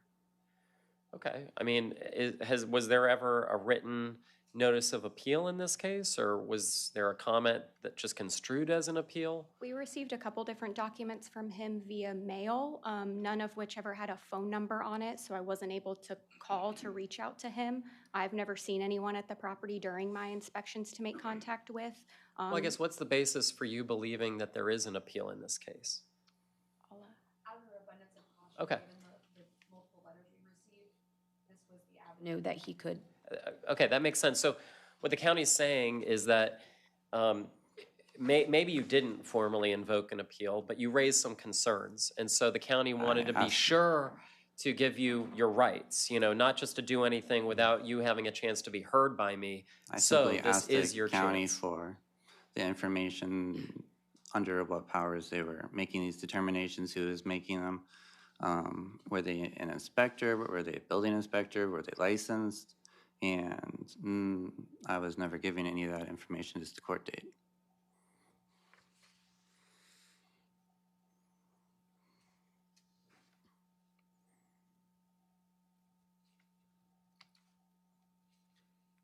So you haven't had a hearing before this? No. Okay. That you're aware of? Okay.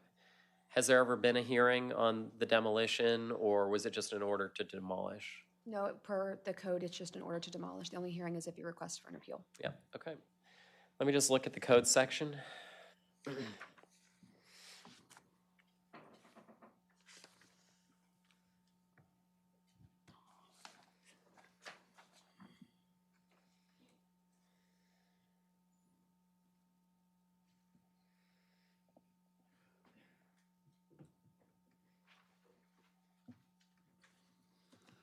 Could I see a copy of the order to demolish? I'll give it to you in just a second. Okay.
Okay, so I've looked through the code procedures on this. I see that the Code Compliance Director has authority under Section 20-54, subsection B5, to issue an order to demolish, a copy of which I have. Could someone please give a copy of this to Mr. Byers? Would it be possible, do they have the letters that I sent them, to simply ask them under what authority they're making these assertions at? Does the county have those letters still? Well, so the issue for you, sir, is that you do have the burden to show me. I think, you know, Code Compliance Director, Mr. Charlton, made a determination that it's a blight or slum structure, and he has that authority. So you have to show me why he's wrong. You have to explain to me why he's wrong. Could you give this to And I mean, I would allow you to examine Mr. Charlton on the point if you wished. But it's your hearing. You have to show me that it's not a blight or slum structure. The Florida definition for blight or slum structure is an area-wide redevelopment term. It does not give them permission to simply classify one piece of property with one house on it as a blight or slum. It is designed for a neighborhood that has fallen into decay to be cleaned up and replaced. And nothing in it indicated that that can be used for one house on one piece of property. In fact, it seemed like it was the opposite. This is an interesting argument, but an incorrect one, because if you look at the Citrus County Code, Section 20-51 is what we're really proceeding under. It's not this Florida statute that you found. And they define blighted structure or condition as deteriorated or deteriorating structure damaged by fire or other causes, unsanitary or unsafe conditions, or deterioration of a site and its improvement. In other words, it has nothing to do with the area.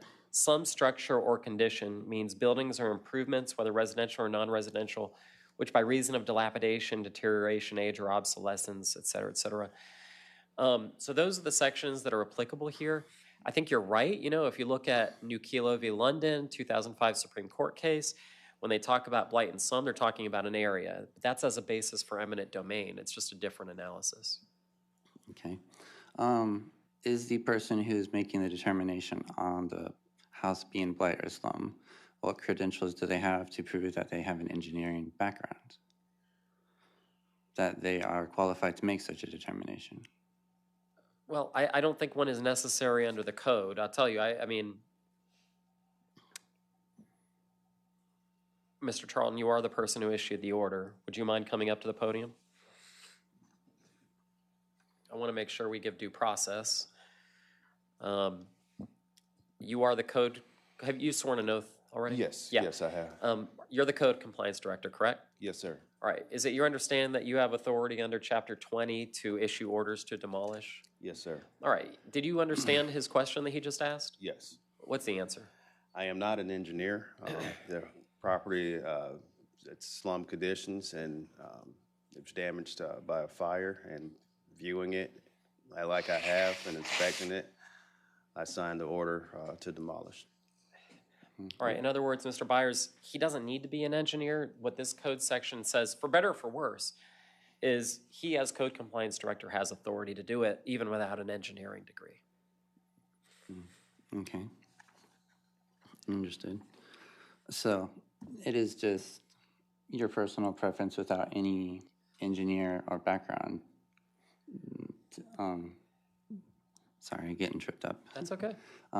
So it is just your opinion then, as co-director, that you made these assumptions, correct? Yes, sir. Okay, thank you. Thank you. Thank you. Mr. Byers, do you have anything else? Yes, sir. Okay. Go ahead. Okay, just a minute, Your Honor. Okay. I am in receipt, by the way, of your two papers, and I'll show them to Ms. Harrison, talking about slum and blighted area.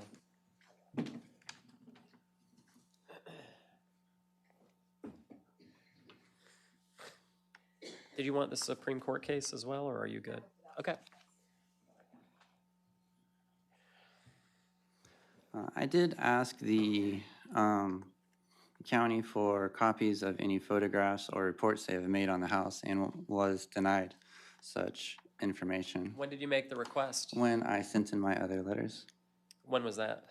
I don't have the exact date. It was within 5 days of receiving the determination that they had made. Is the county in receipt of such a request?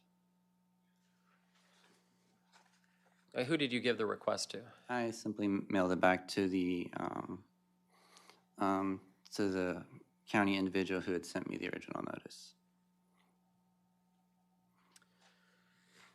Well, I mean, I guess that normally would be construed as a public records request, which they're bound to respond to.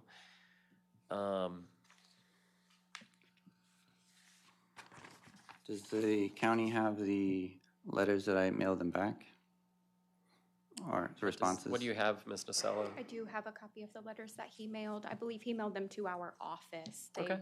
were not addressed, I don't believe, to myself specifically or to Director Charlton specifically. Then I would like to see what he's sent. I don't want him to be deprived of the evidence he might need to have at this hearing.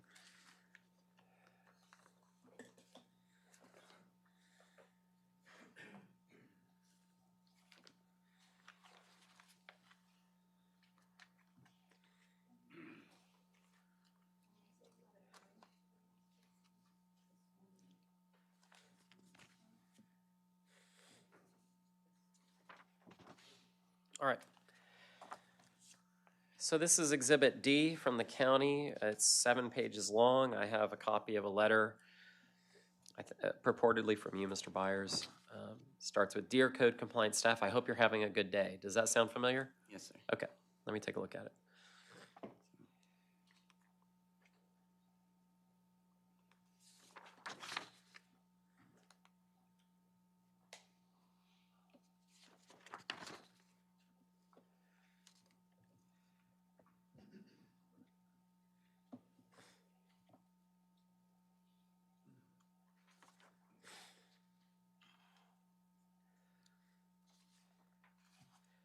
All right, I'm also looking at a letter dated February 24th, 2026.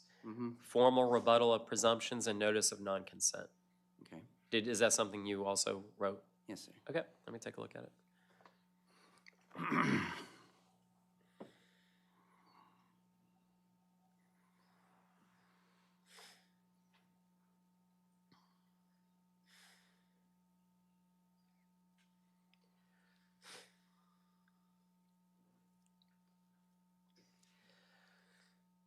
You were right about one thing in this letter, Mr. Byers. The county cannot have an ordinance using powers that the county didn't get from the state. But those powers are contained in Chapter 162 Florida statutes, and that's what enables Chapter 20.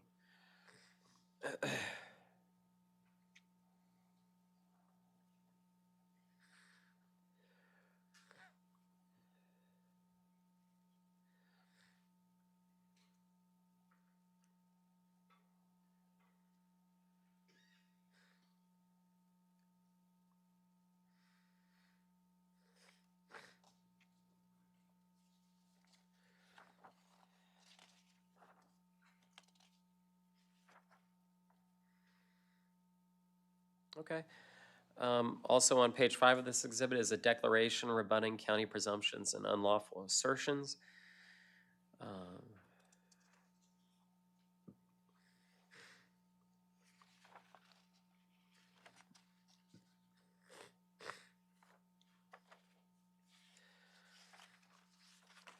I don't think it's sufficient for evidentiary purposes just to say I disagree with everything, but you do have in another letter a statement that the property is fenced, gated, and private. The public cannot access it. Is that true? Yes, sir. In no way, shape, or form. You also raised concerns. No qualified inspector was identified, no lawful inspection occurred, no signed report exists, and no evidence was provided.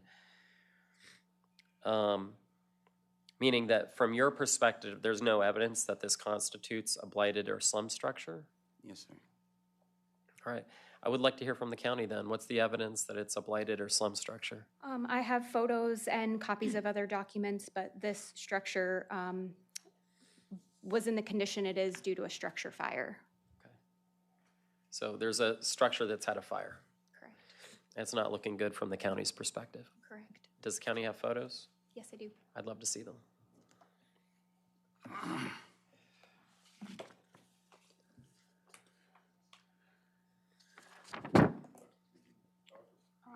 Yeah, if you could show them to him first. Mr. Byers, let me know if you have any objection to them becoming evidence.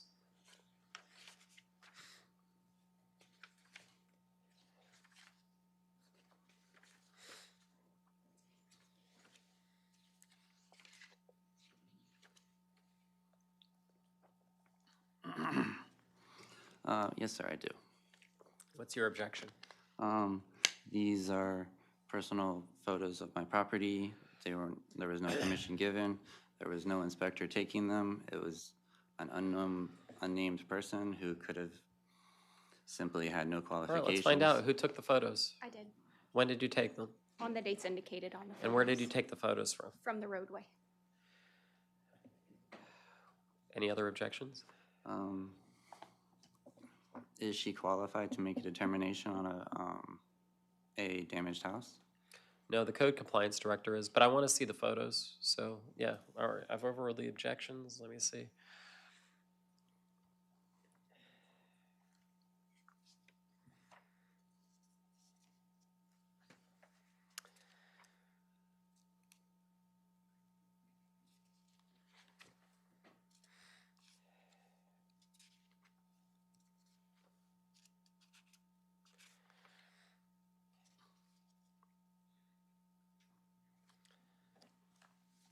I'm going to admit them as evidence. Mr. Byers, do you have any evidence to rebut this? I mean, it appears to me, and I don't know if it's fair to say I'm a reasonable person or not, but a third party, let's say, that this is a structure that really does fit the definition. You know, I'm looking at the definitions, and it talks about structures damaged by fire that are unsanitary or unsafe. That's not a safe structure. I mean, I use my common sense on that. It's a huge gaping hole. Doesn't look like it's been reinforced. It's not safe from the elements. If there's a hurricane, if there's any storm at all, I imagine it's, I don't know, it looks unsafe to me very quite clearly. So the burden is on you to show otherwise. Now, you may have reports. You may have your own reports to say this is a super safe structure or something like that. But I have concerns if you think that's a safe structure. Are you living in it currently? I do not believe the question is it is a safe structure or not. I believe the question is, does the county have the authority to make the determination on whether it was safe or unsafe? As long as this code section exists, it does. You know, someone would need to challenge it, have it declared unconstitutional. I mean, And to be specific, which code section are you referring to? Well, everything in Article 5. So Article 5 of Chapter 20, unsafe structures and or conditions, lists a range of sections that apply to this hearing.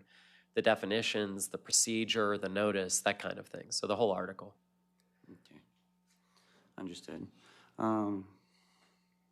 So I guess I'm going to ask again, I mean, do you have any evidence to rebut at this point? In other words, I felt that you made a prima facie argument that maybe there is, like, this is safe, it's not a danger, et cetera, et cetera. So I indulged that, and then I said, okay, county, what's your evidence?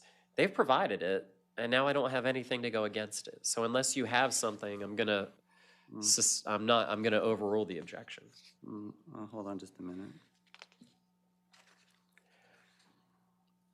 And is there anyone from the public who wants to be heard on this case? I don't see anyone.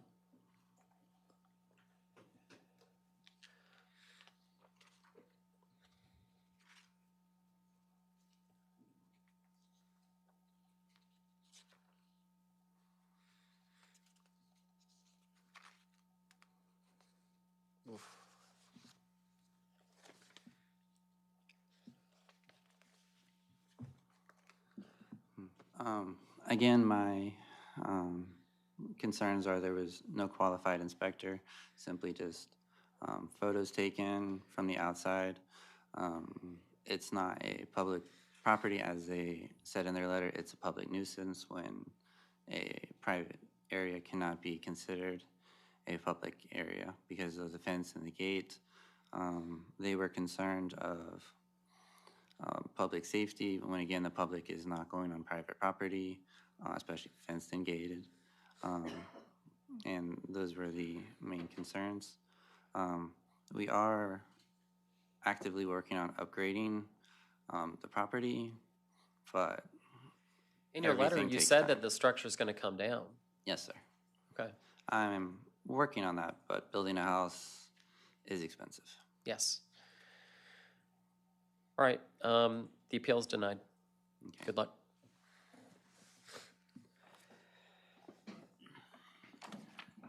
Next case, Kenny Joel and Susan Douglas Kirkendall, case number 2026-00130. Code Officer Erica Olson, page 27 of your agenda. Expert on the case, Land Development Director Joanna Coutu.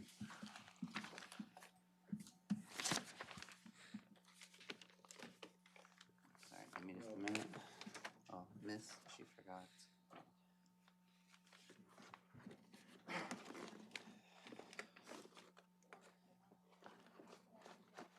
Yeah, I'm going to take it. Thank you.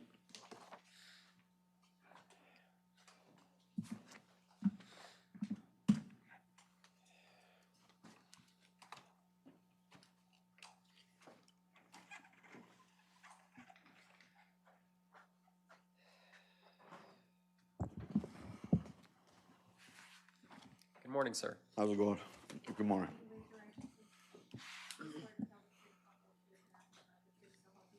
Yes. Kenny Kirkendall. All right, thank you. Please proceed. Erica Olson, Citrus County Code Compliance Officer. This is case number CE 2026-00130, a violation of Chapter 4, Section 4002 of the Citrus County Land Development Code. The address is 10800 West Missy Rose Street in Homosassa, Florida. It's 0.31 acres, zone CLR MH, and is vacant. Property owners are Kenny Joel Kirkendall and Susan Douglas. Good service was achieved via certified mail return receipt and posting at the Lecanto Government Building. I respectfully request to authenticate the following documents and have them admitted into evidence. Exhibit A, photos taken during my initial inspection on the 5th of February 2026 and my final inspection on the 13th of April 2026. Pictometry photo dated the 16th of July 2025 and a snippet of GIS indicating that there's wetlands on the property. Exhibit B, a copy of the notice of hearing, the general pre-hearing order, the order to continue, a copy of the mail return receipt, the PA summary page, and a copy of the, or just the PA summary page. All right, tell me what you think is happening. They have taken down trees on their vacant property. Okay. All right, sir, does that sound right or not? Yeah, I mean, she's right. Okay. I did. It's always I'm gonna humbling deny when it. someone takes responsibility. ain't gonna Yes, deny it. okay. Then why are we here then? The reason was I was worried about because they said I damaged wetlands or something, but my survey and everything, I went to public records and there's no physical survey of any wetlands. Only thing I have is where I paid for my survey And they show water alignment. They said I was in the flood zone, yes. Yeah. But they say the line, you wanna. Well, I don't have jurisdiction to get into, Yeah, I understand. you know, and I'm not sure it's relevant for my determination. What's the county ultimately going to ask for today? $3,000 for a one-time fine. Is there anyone from the public who wants to be heard on this case? Well, how big is the lot? 0.31 acres. Okay. I mean, I'd like to see the pictures then. It's not Christmas, but. Yeah. What's that? Oh, yeah. I mean, yeah, sure. I'll let you make your record, but I just want to see the photos. Was that the only photo? No. Oh, there's a few of them? Okay. So what are you trying to do on the property? Build a home? Truthfully, I was just clearing and helping out friends. They had RVs and they needed a place to do it, so they did the work for me, clearing it out. And I didn't realize they were doing. Yep. So, and that's what I was doing.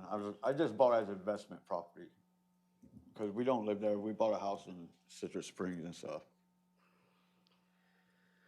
And I talked to her. I didn't realize the code. Yeah. So. Yes. Well, have you been here for the rest of the hearings? Today? Yeah. What's I've your heard you. Yeah. So you know how this is going to go. Okay. Well, look, the good news is it's not going to be what they've asked for. The bad news is I'm still going to assess the $2,500 fine. And the reason is we have to have the deterrent value. There are people out there who don't have good excuses. So that's what I'll find. All right. All right. I agree with that. Yeah. Okay. Well, good luck. Thank Thank you. you. Thank you. Do I? Next case is Ronald P. Gorowski, case number 2026-00340, Code Officer Cody McGuire, page 21 of your agenda.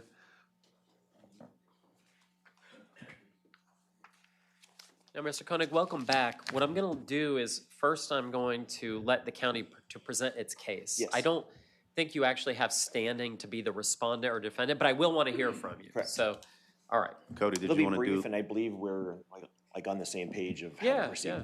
All right. Did you want to do them together? We can.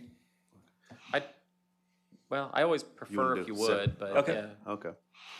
And case 2026-341 as well, page 22 of your agenda. Okay. All right. So Cody McGuire, case number 2026-00341 and 2026-00340. The addresses are 1051 North, I think it's La Jolla Point. And then the other address is 1066 North La Jolla Point, Christian River.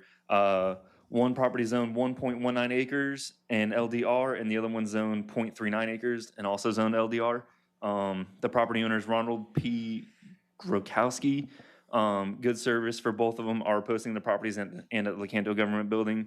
And then photos taken during my initial inspection on March 9th, 2026. Corrective action inspections on the 25th of March, and my final inspections on April 13th of 26. Exhibit B is a copy of the notice of violations, copy of the notice of hearings, copy of the general pre-hearing orders, and then copy of the signed certified mail return receipts. Okay, tell me what's going on these. Are they adjacent properties? Across the street. Across the street. And Yes, what's sir. going on them? So one of them has like a car canopy on it with a tractor and some attachments and some odds and ends, and then the other one just has some junk and rubbish on the property. Okay, so the junk and rubbish is 1051, and then the you said a carport? It's like a It's an overhang of some type? ish, yeah. It's, Okay, and that's 1066. Correct. And there's no primary use established on the property. Correct. All right, can I see the exhibits that you want to present? Sure. Both of them? Yes. All right. Okay.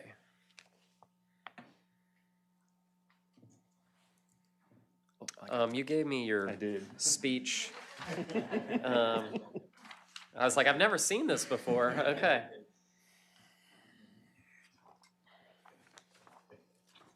All right. Without objection, what's been proposed as Exhibits A and B in each case are admitted as evidence. Is there anyone from the public who wants to be heard on either of these cases? Besides Do I Mr. count as Koenig? a- Yes, I've got you. All right. Let me look at this. Okay, I see. Ultimately, what is the county going to be requesting from these cases? For abatement, Yeah. one cleanup for the store, or cleanup on both of them, the removal of the items on the storage, and then just the cleanup of the junk and debris. What's your proposed fine amount in each case? That was $50 a day. Okay. All right, Mr. Koenig, I would like to hear from you. I mean, honestly, the car thing doesn't seem like it'd be that hard to fix, and I mean, neither of them look difficult. Yes, sir.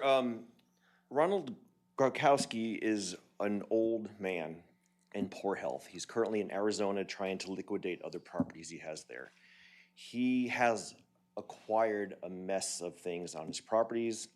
I've been his neighbor. It's not my primary residence. It's an investment property. It's understood that by the neighborhood, he has a lot of garbage. The 1066 North La Jolla Point, he reached out to me if I wanted to purchase those lots. I asked him a few years ago if he would sell it. I realized there's a lot of junk on there. I will clean that up in a timely manner in 30 or 60 days would be wonderful. Across the street, he's not at the residence. There's a lot of stuff there. As a good neighbor, I will clean it for him because he's in very poor health. He has to drive back cross country. I don't think he should be driving to Publix in town, much less cross country. He's in and out of the hospital. With this extra time, we just started the escrow process. I hope he has many good years left, but if he does not, and the documents aren't signed and he passes away, this property is going to sit idle in probate for many years. His family is all in Canada.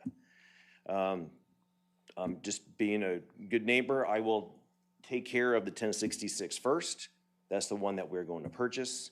Across the street, it's a homesteaded property. His lots are all connected, so there's different requirements there. I can also haul away the garbage. I'm recovering from a shoulder surgery. I've had 19 surgeries over the years. It'll take me a little bit of time. I would ask for like 60 days. It could be easy. I could probably do it in 30 days, but just so we don't get close to the thing. And I'll handle this on his behalf. Okay, normally I would give 30 days on each. I'll give 45 days in each. I'll find that a violation exists in each case, grant 45 days to bring them each into compliance, and if they're not brought in compliance as ordered, $50 a day. Perfect. All right, thank you. Thank you, sir. Thank you. Thank you. Give me a call. Like if I get is the list of what to do. Thank you.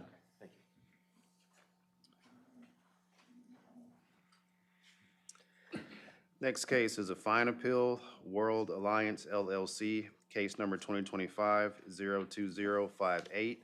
Code Officer Julie Wilkinson, page 42 of your agenda.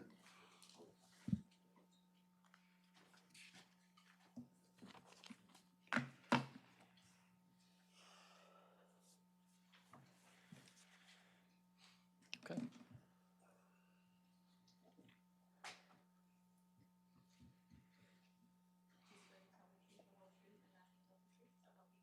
I do. Douglas DeSanza. And how do I spell your last name, sir? DISANZA. DeSanza. Yes, sir. Okay, great. And are you an owner or representative of Worldwide Alliance LLC? Yes, sir. Representative. I'm the construction manager where the violation took place. Gotcha. Okay. All right, so we're here on a fine appeal. I guess this was an order I issued in February? Yes, sir. Okay. And what's the basis for the appeal? Yes, sir. We're a first-time offender. We're a home builder primarily in Marion County, and just recently, last year, came into Citrus County to build homes, and we had applied for 5 permits.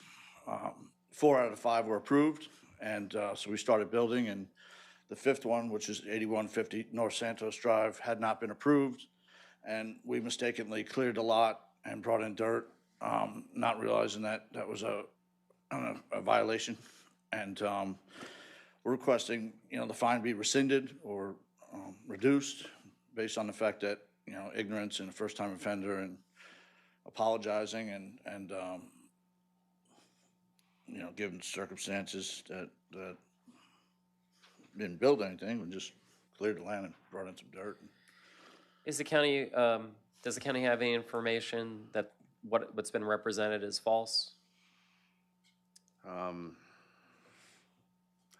There is no permit issued for this As of property. today, there's no permit issued? Yes, sir. Yeah. Has there been an application for a permit?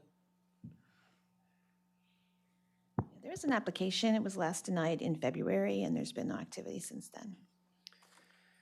Okay. Marion County. So y'all are out of Marion and have built up there? Yes, sir. And in Marion County, you don't need a permit to clear the land or I have bring in heard some that dirt. from many people. And, it was just an oversight on my part, and Well, I'm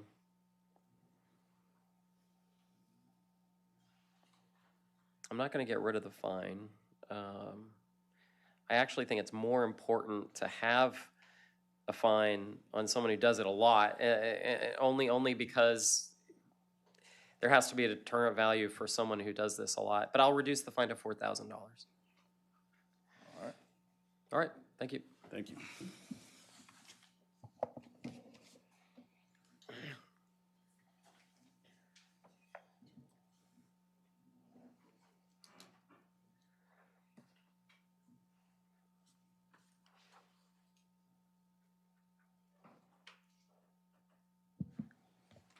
Next case, Robert Marion Golden, case number 2025-02281, Code Officer Cody McGuire, page 20 of your agenda.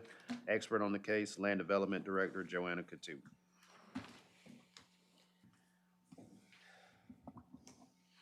Raise your right hand, please. Do you swear to tell the truth, the whole truth, and nothing but the truth, so help you God? Yes, I do. If you would please state your name. Robbie Golden. Thank you. My name is Carlo Michael Ayala. He's my commander driver and my eyeballs. Okay. Good morning. Good morning. Please proceed. All right.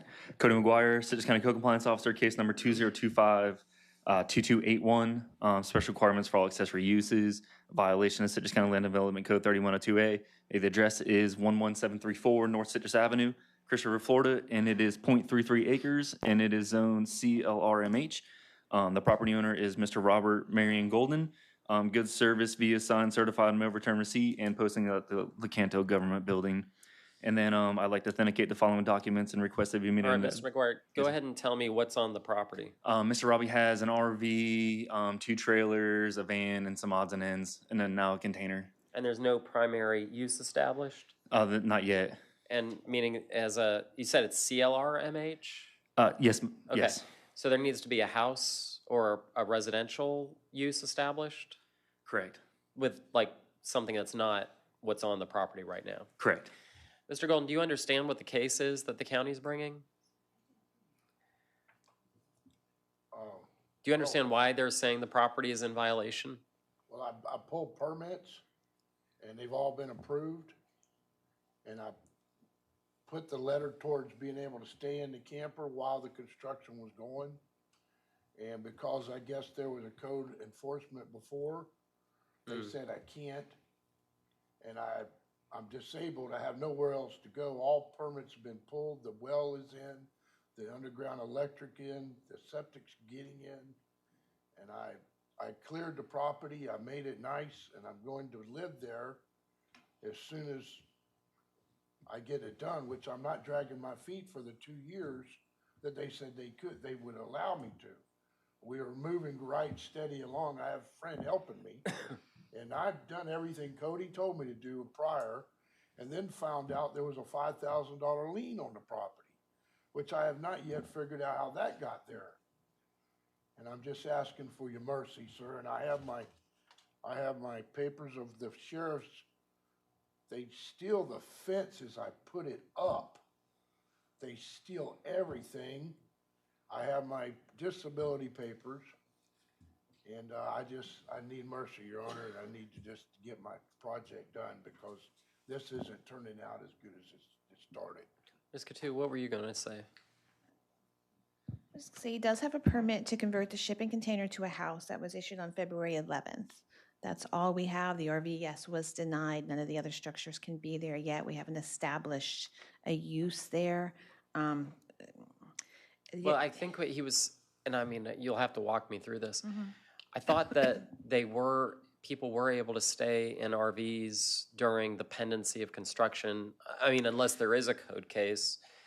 But what's the basis here? It's not an automatic. You do have to request it, and in this case, because there was a code case for the RV, that we cannot grant it again. You know, he doesn't get that right.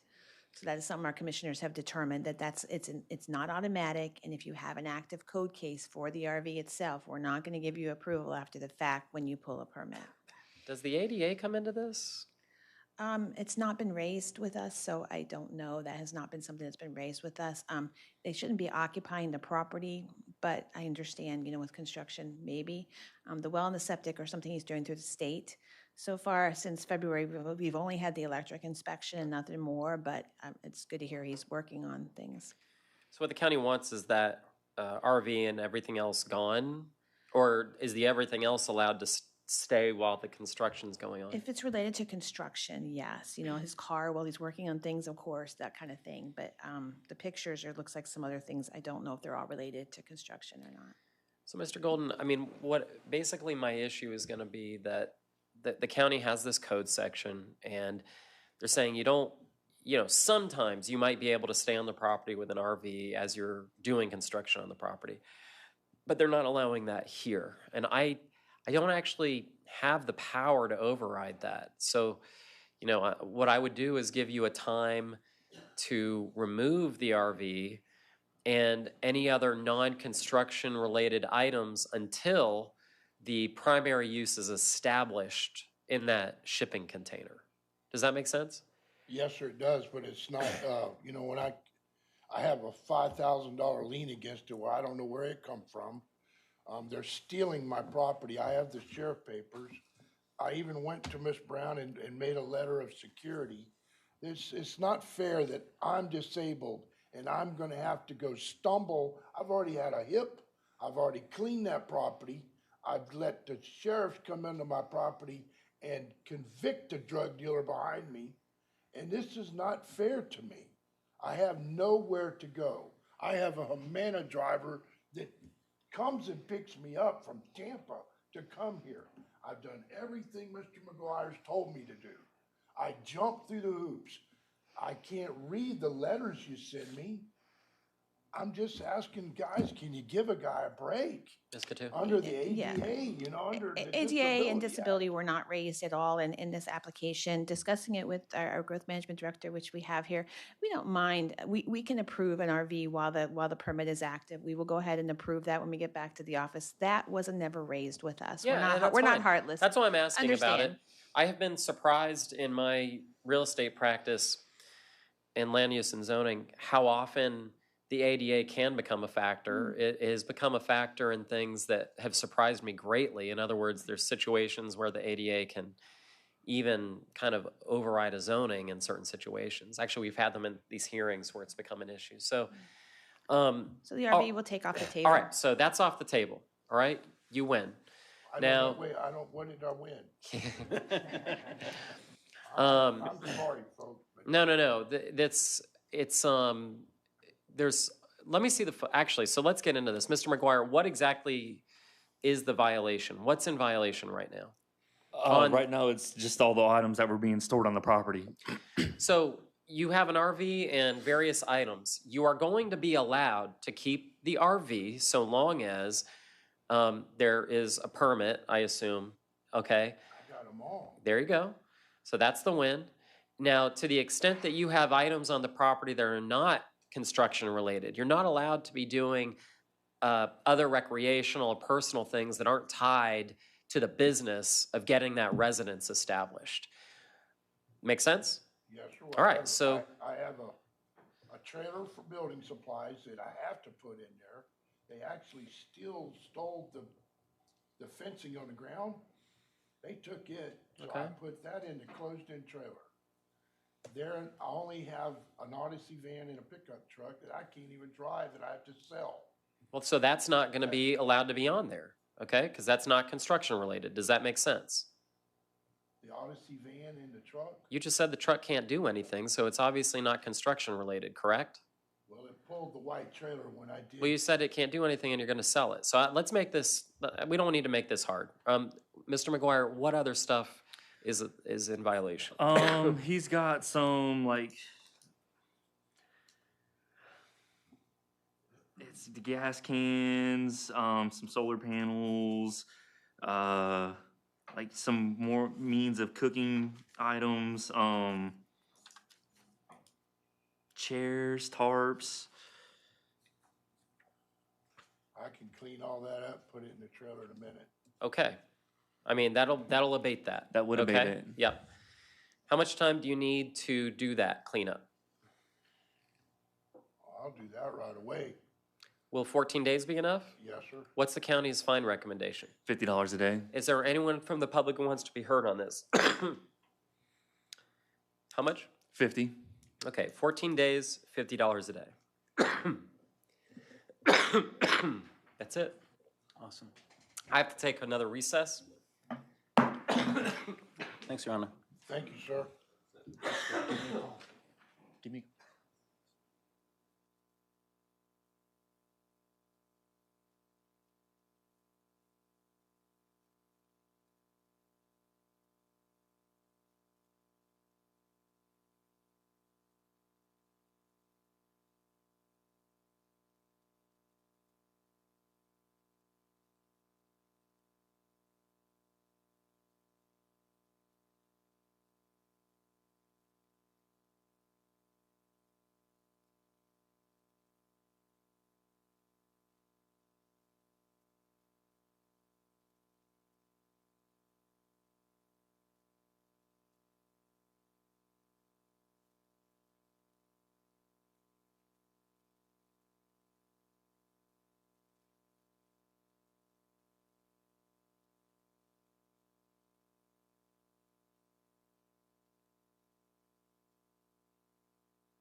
I'm having some serious cough attacks, so I apologize.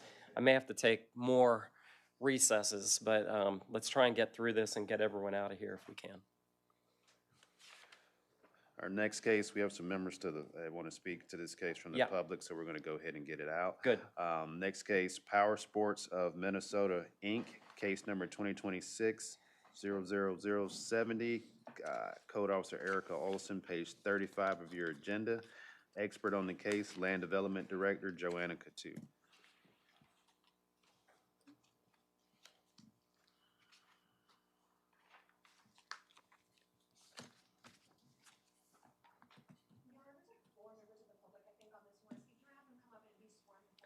Are the respondents here? Let's hear the case. I want to know what the case is about, and then we'll have the public come up. Okay. Yeah.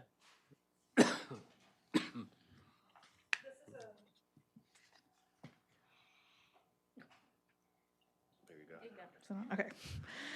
This is a repeat violation initially observed on January 16th, 2026. Case number CE 2026000070, special requirements for all accessory structures, a violation of Citrus County Land Development Code 3102 Alpha. The property owner's Power Sports of Minnesota, Inc. has previously been found guilty of the same violation at the same location on the 19th of June, 2024. Case number CE 2024000192 with $552.31 in imposed fines after a lien forgiveness of $26,464.94 was forgiven. This case was abated on the 31st of March, 2025. The address is 10671 West Marker Path, Homosassa. I have good service posting on the property and posting at the Lecanto Government Building. I would like to authenticate the following documents and requests. He had an RV there. He was living, or I don't want to say living, but he had the RV parked there. Is that the same violation as last time? No, sir. The last time, it wasn't my case. It was before I started working here, but I believe there was like some junk on the property, and then there was also a dock that had to be removed, and that's, I think, why it held it up from coming into compliance for so long. I assume that the prior order is a part of your evidence package? Yes, sir. Can I take a look? Yep. Exhibit A. And actually, show me the whole thing. I mean, I'll take all the exhibits. Okay. The respondent's not here, so I'll admit exhibits A, B, and C without objection. Or I assume it's A, B, C. Yes, sir. Okay. Let me just take a look at it real quick.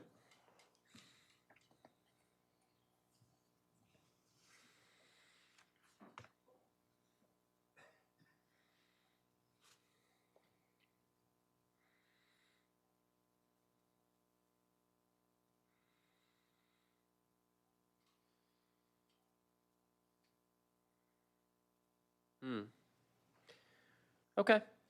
Let me look at the pictures. This can usually jog my memory.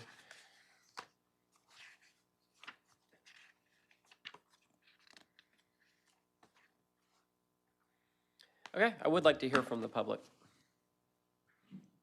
Good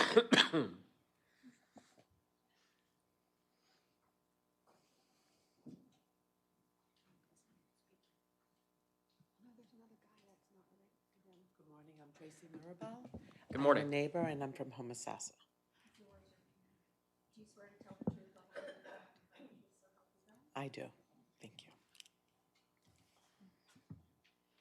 I'm here to speak about the ongoing impact of my neighbor's repeated use of an RV on their property within the roadway, along with repeated use of the light pole to provide power to that RV.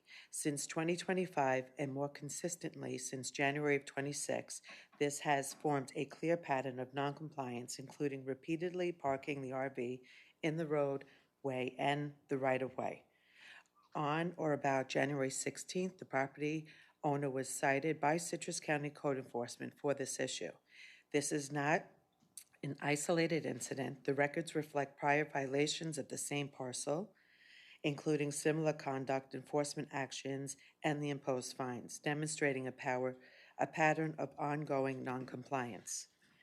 On multiple occasions, the roadway has been obstructed, affecting our ability to safely and reasonably use our property and the roadway.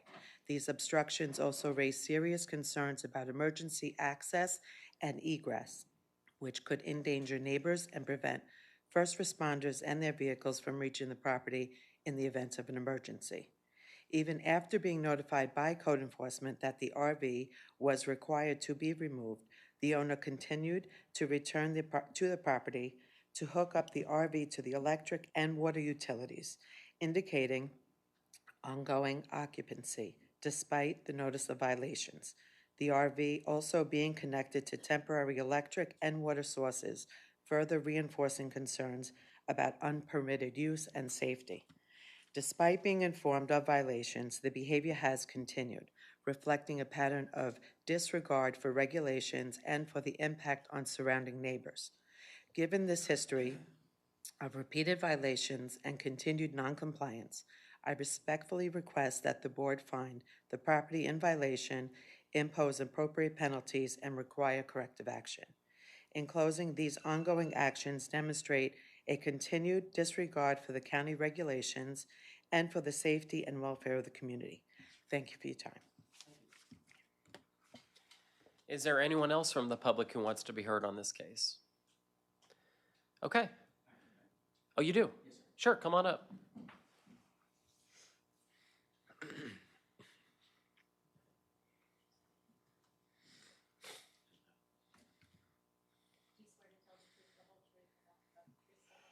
I do. Shuli Andrew Mishali. Hi. So I don't know how much standing I have. I am basically, like you said, a member of the public. Just some history. I'm currently helping some buyers purchase this property, and part of the contract, we made a contingent that he would have to get these fines cleared up before closing. We did do our due diligence and saw that there were some violations. Mr. Rose is a very unique man. He operates in a very unique way. And we're going through a lot of circles with him with communication, which I don't know is his forte or not at the moment. But long story short, he gave me a summary of what he wanted. There was supposed to be another individual here that he said had a power of attorney. I don't believe that individual's here. And so I don't know if Your Honor would like to hear it or not, or if I can present it. You can present whatever you want. It's your time right now. Okay. So this is the summary of what he gave to me. I have not been there. I don't know. On January 16th, notice was posted for the motorhome. He says he admits it was there on that day. He said the property was moved off the motorhome. He thought to the road next to it would be okay.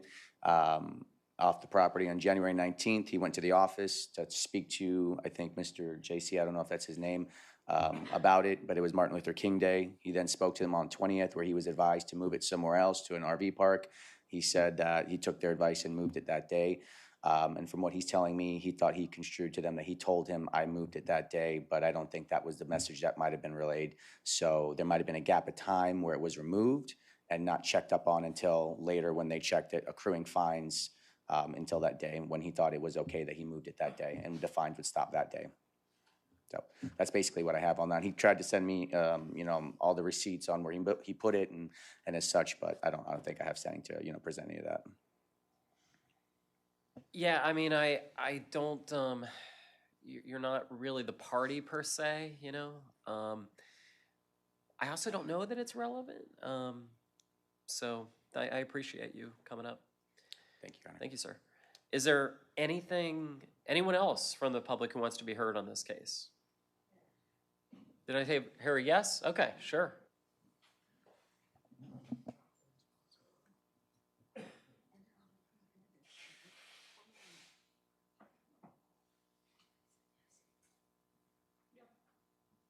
You got the camera view while I'm blowing my nose? Come on, come on.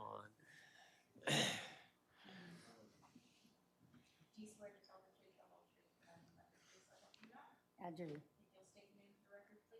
Linda Taylor. My husband and I are the next door neighbors to this lot in reference.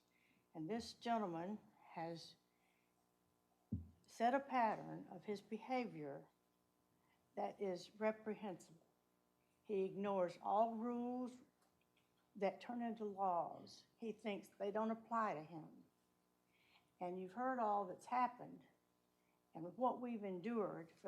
He actually was on the lot in October, but we didn't file a complaint until January, since we'd filed a complaint 2 years before We thought code enforcement would still enforce it, didn't know we had to file a new complaint. So we didn't do it till after he'd already been there for almost 3 months. Then we filed that. Well, then he found out who filed the complaint, sent a threatening email to my husband, and his behavior has just been horrible, but it's a pattern that's been established is what it is. Now, he's gone and filed complaints against us and the Miraballs, and they've all been dismissed. It was just total hogwash, the whole thing. He just constantly causes problems and tries to put it off on somebody else. Thank you. Thank you. Is there anyone else from the public who wants to be heard? No one else? Okay. What's the county's recommendation?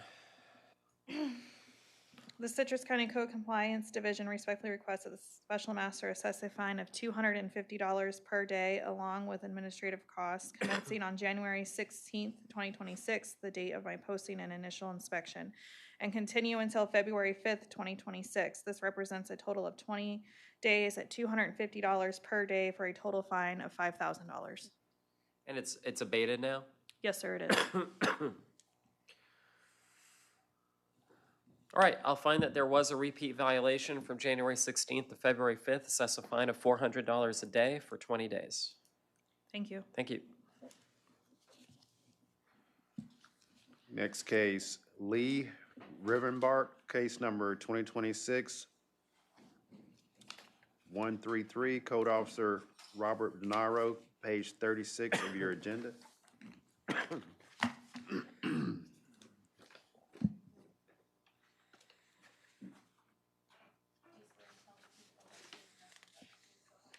do. Lee Rivenbark. Is that Rivenbark? Yes, sir. Okay, thank you, sir. Please proceed. Thank you, sir. Robert Denaro, County Code Compliance Officer. Case number 2026-00133, Citrus County Code Development Code Section 4915, Site Grading Permit. The address in question is 3964 South Big Owl Point, Inverness, Florida. The property owner, Lee Rivenbark. Good service via posting of notice of hearing at the property and a county and a Lecanto government building. Pardon me. I would like to authenticate the following documents and request they be admitted into evidence. Exhibit A, photos taken during my initial inspection on January 28, 2026, corrective action inspection on February 25th, 2026, and my final inspection of photos taken on April 26th, 2026, and aerial photos from the property appraiser's aerial site for July 12th, 2025. Exhibit B, notice of violation, notice of copy of notice of hearing, and a copy of the signed certified receipt. Sorry, can you give me a narrative of what's going on? Basically, the narrative was that the landscape was altered. He had graded, he had moved dirt on this property without the proper permitting. Are you presenting both cases at the same time, or just doing them I separate? had them separate, but we could present both if you like. Mr. Rivenbark, do you mind if we address both cases at the same time? Yes, please. Okay. Tell me about the other case. Okay, 1 second, please.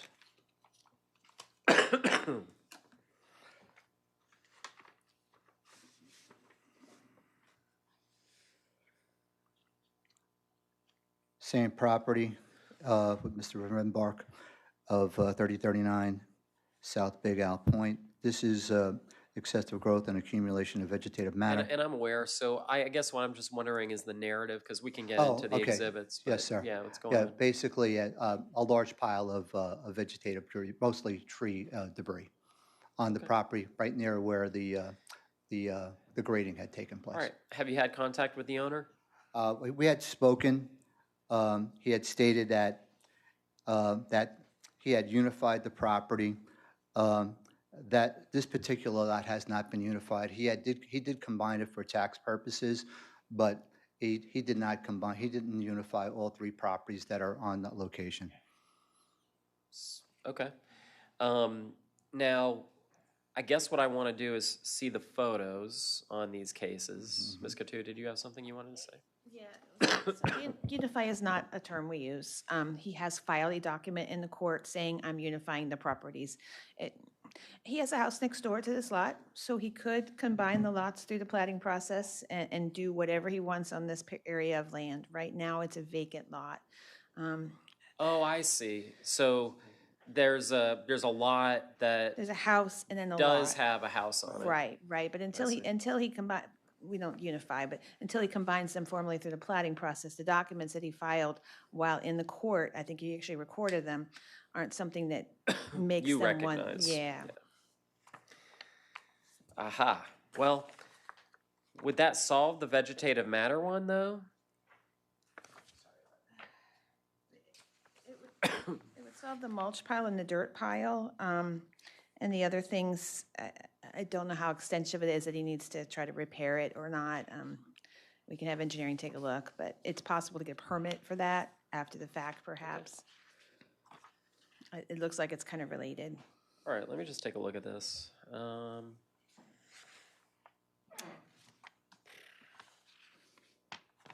Okay. Let me look at the...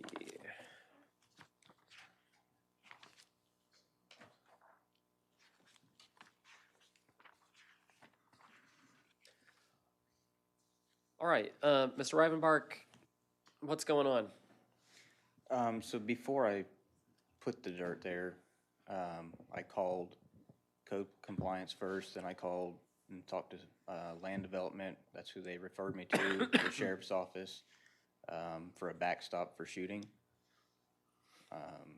on residential property outside city limits over or an acre or more. The only specification was a backstop. It wasn't permit or requirements for it, and that's what I called for. And then after the complaint, that's when there was an issue. And I called and spoke with Robert because I saw somebody out taking pictures, so I called, I think, just a few days afterwards, and he recommended I go down and talk to him in person, so I went the following Monday, and they said that I could do a lot reconfiguration, and because basically because it was a separate lot, that there was an issue. So I got with a surveyor to do a lot reconfiguration, and he informed me of how long it could take up to a year and a half or so with all the paperwork. And Really? Not me, the surveyor. I don't know. That's just what he informed me. He also informed me that I could do a unity of title. I had already done, I put the properties, there's 3 lots, I put them under one alt key, and that's for the tax purposes. And the unity of title, it's a it's an irrevocable unity of title. Allows you to have all 3 lots combined into one, which gives you the ability to, say, put up a garage on that lot or... Yeah, the county has a process for that. Yes, and I filed that paperwork. So it's in progress? No, it's already recorded. I mean, the county approved the unity of title? I have it here. Ms. Katu, I thought that was the process that he'd have to do. There's 3 lots. It is, a unity of title is for a building permit. It is not something you just file and now they're combined. It is for a structure. So if he was putting a structure on that lot and filed a unity of title as part of the building permit, absolutely. Just putting one in the court means, in the records, mean nothing. It does not combine the lots. It needs to be for a building permit. That's the purpose of that, is to allow you to put... So what does he have to do? He would have to either combine them like a lot reconfiguration, which he said, which does not take that amount of time, but the surveyor's work might in the beginning.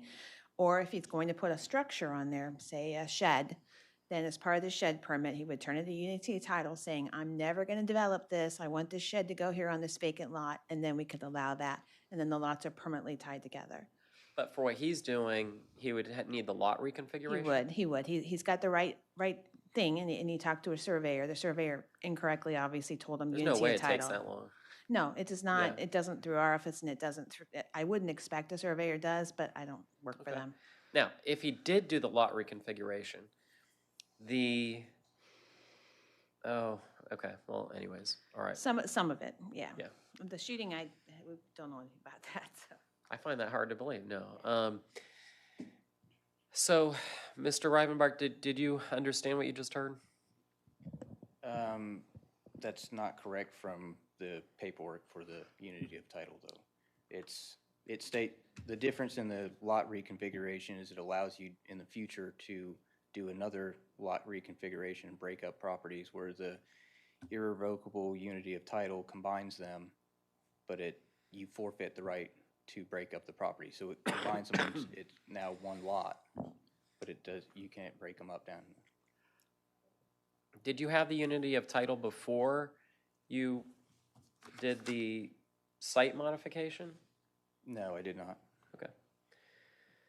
Well, let's find out what the county wants first. What do you want, county? In each case, $100 a day, along with administrative costs. Wasn't one of the cases a site mod? Yeah. He didn't remove any trees. No, it's the grading of it's the grading, and the other one is the accumulation of the vegetative matter, all the tree debris that's on site. I saw no evidence of tree removal. Your Honor, after conferring with Mr. Charlton, since it is a site modification, to be in compliance with the cases we bring under site modification, as site modification includes more than trees, it includes bringing in fill, grading, and things that did occur in this case, Code Compliance is asking for a one-time fine on the site modification case only of $5,000, and then the daily fine articulated by Mr. Nadaro on the other case. Well, I hate to do this to you, but I don't think I have a sufficient understanding of the unity of title versus lot reconfiguration issue, which I would like to understand before issuing a ruling. Right, so a lot reconfiguration does formally combine them. It does not mean that in the future you can split them out again. I'm not sure who told them that. That's unfortunate. And I'm not saying you're wrong about anything you're saying. Understand. I'm saying I don't understand this. It is a platting process. It's a platting process. It's a platting process. It's an exemption to a formal plat, but it is a platting process to combine lots, move lot lines, et cetera. But normally with platting, it's only required if it's more than 2 parcels. Which is why it's a plat exception, where we allow you to move a lot line between lots. In this case, you could remove it and combine the 2 lots as one. That's a plat exception that could be allowed.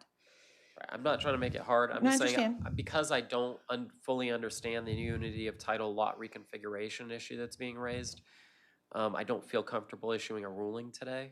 Okay. So I may it may not be relevant, frankly, for the site modification case. I don't know. On the overgrown, unkempt lawn case, Mr. De Niro, this debris, well, actually, let me ask you this, Mr. Rivenbark. What is all that debris doing there? So there's a burn ban now, so I haven't been able to burn it. They lifted the burn ban, and it went back into effect, but even though there's not a burn ban, there's still regulations or stipulations by How much time do you need to get rid of it? That's dependent on forestry. They issue the permit. If you're going to burn. Yes. I mean, it could be that it's perpetual. It won't be, but so I have to issue an order that gives you a reasonable amount of time to get rid of the stuff. I've checked my weather app, and it looks like it's going to be a dry 10 days where I'm living. I don't know what it's going to be like here, but I am going to find that there's a violation. There's no exception in the code for burn bans and this and that. So what's the amount of time you think you need to get rid of it one way or the other? I can't say without. Okay. All right, that's fine. They also, when they lift the burn ban, it's not just, when you burn a pile of that size, it's not just because there's no burn ban, they give you a permit. There's days that you can burn. It's an open burn with a piece of equipment on site, or they require 2 pieces of equipment, or an air curtain incinerator. All right. Or a certification to burn. Is there anyone from the public who wants to be heard on these cases? Then I'll issue a ruling in this case. I'll find that the property is in violation. I'll grant 60 days to bring it into compliance. If it's not brought in compliance in 60 days, what's the fine recommendation? I had recommended $100 a day. Okay, $100 a day. I think 60 days is going to be enough. On the site modification case, I really just, I need to understand this, what you're telling me better before I do a fine in any amount. The reason why is it bears on the amount of the fine and that kind of thing, in my view. So I'm going to continue that to the next hearing. I'm sorry. And I would like, I may issue a briefing order.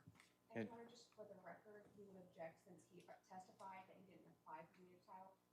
He didn't apply for the unit of title until afterwards. Yep. And as site modification, it's irreparable, so it becomes irrelevant at that point.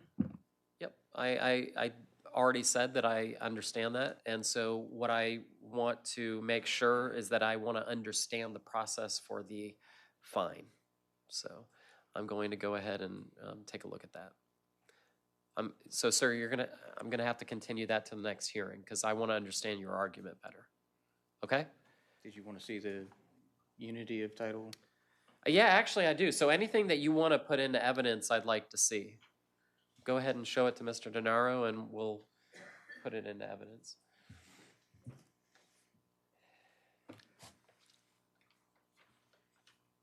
Your Honor, sir. Yeah, I was just reading it. This one.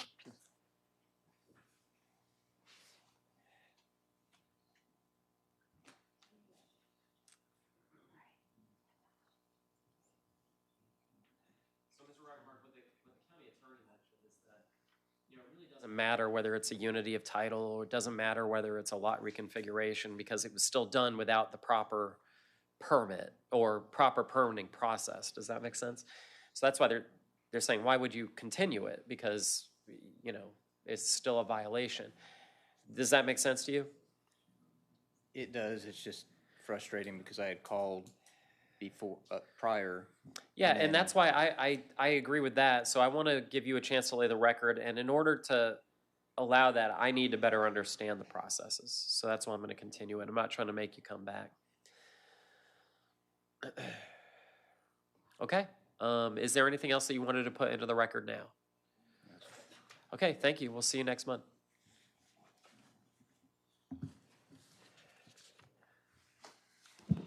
Next case is Dale Eugene Bramall, case number 2600214. Officer Julie Wilkinson, Code Director J.C. Charlton will be presenting today. I'm sorry, I didn't get that. What case are we on?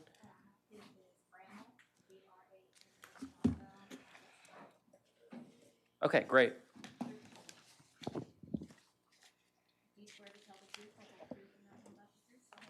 I do. Dale Bramall. Okay, good afternoon, sir.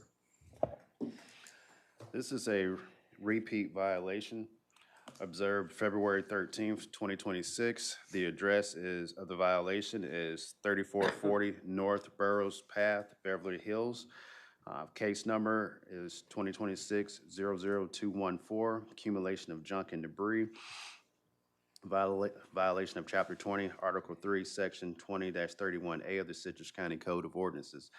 Property owner is Dale Eugene Bramall. Previously was found guilty of the same violation at same location on August 20th, 2025, case number 2025-00937. That case was abated on August 19th of 2025 with 0 imposed fines. Good service via posting the property and at the Lecanto Government Building. I would like to authenticate the following documents and request they be admitted into evidence. The finding of facts from the previous case. Exhibit B. Exhibit A was the finding of facts from the previous case. Exhibit B, photos taken during initial inspection on February 13th, 26. Photos taken during subsequent inspections on the 18th of February, 25th of February, March 5th, 11th, 17th, 25th, April 1st, 7th, and a final inspection conducted on April 13th. Exhibit C, a copy of the notice of violation, notice of hearing sent to Dale Eugene Brummel, photos of the notice of violation and notice of hearing posted at the property, copy of the pre-hearing order, a copy of the posting affidavit, a copy of the continuance letter, and a copy of the signed certified mail return receipt. Okay, is the property in compliance today? Yes, it is. Okay, when did it come into compliance? It came into compliance.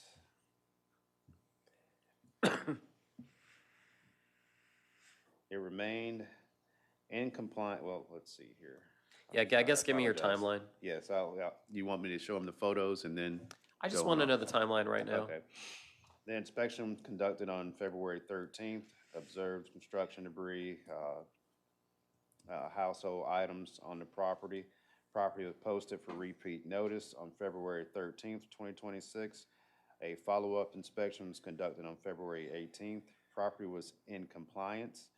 The property remained in compliance until inspection conducted on March 11th, when there was an empty bathtub in the front yard on March 17th. The bathtub had been converted into a garden with soil and plants in it. Then the property was in compliance. And it was in compliance on April 13th. So what is your exact timeline of when the property was out and when it was in compliance? So it was out of compliance from the 13th of February until the 18th, and then it came back out of compliance on March 11th. And then it was back in on the 17th? Correct. So you have two periods of less than a week each. Okay. Is it Mr. Brommel? That's good, yeah. No, well, what's right? Bramall. Bramall. Yeah. That's better. Mr. Bramall, what's going on the property? Do you want to hit the bathtub first? Because it is a planter. It's now got a fountain in it. So why is it bad one day and in compliance the next day? It's a good question. I mean, we'll find out, but I suspect the answer is that a tub by itself in a front yard is junk. A tub that's being used as a planter is not. Is that the county's position? Sorry. Yes, sir. I think that's correct. I put it behind my property until I filled it with plants, for the record. There's no exception in the code for what part of the yard that it's in, if that makes sense. You're not allowed to have discarded furniture or used furniture or other types of furniture or fixtures like that that are just in a yard. That's a planter. No, you can use that. That's why, that's the distinction. Okay. So I think that's why you probably came into compliance from the county's perspective. They didn't want to get into an argument about whether or not you can use it as a planter. They're saying you can. Am I misstating anything, or I'm just assuming? No, you're absolutely right. And so I think we can check the box on that. But I just want to know what's going on? I mean, was the property out of compliance in your view or not? Yeah. Well, of course, no. I mean, I never got any pictures. Can I see pictures? Or? Yeah, let's, yeah. Yeah, because it said they posted pictures. I never got pictures. Okay. I was going to say initially, for brevity, to dismiss the case, obviously, because my compliance officer is not in attendance, and then we'd be done.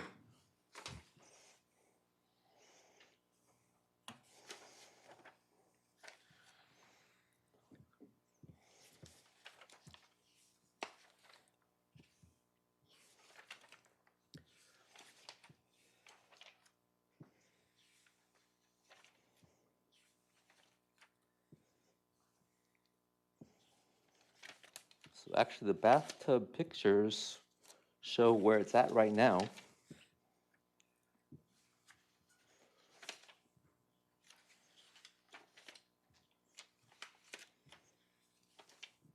Do you have these already? Nope. Okay.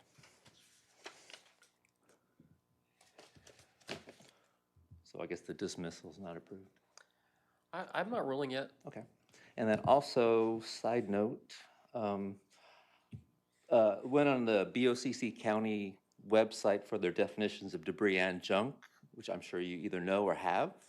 And I don't see it fitting those descriptions, Okay, although what you it's just an told, argument. I mean, although what so- you just told me about the the bathtub, but it's where it is now.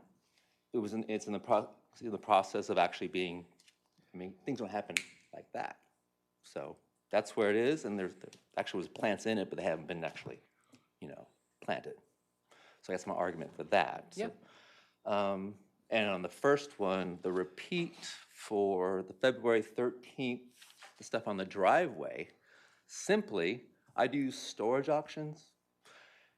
I put the stuff, it was there Friday morning, the day of the infraction.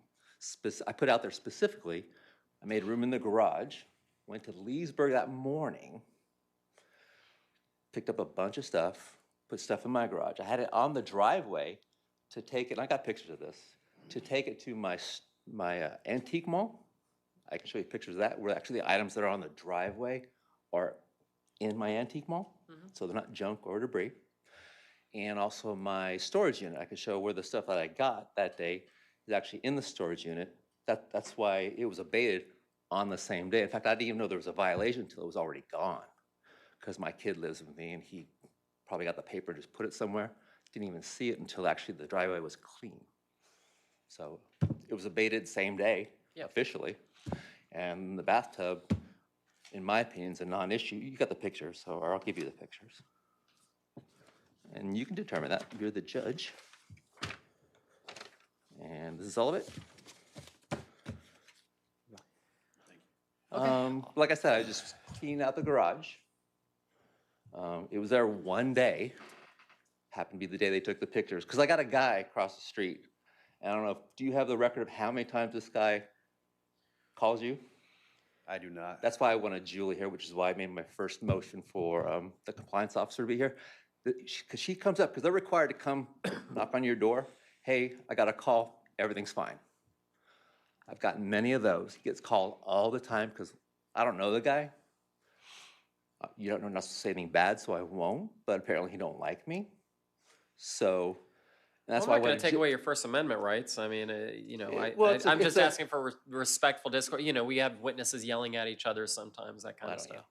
It's my right to life, liberty, and the pursuit of happiness. So it's a Right. constitutional right. Right.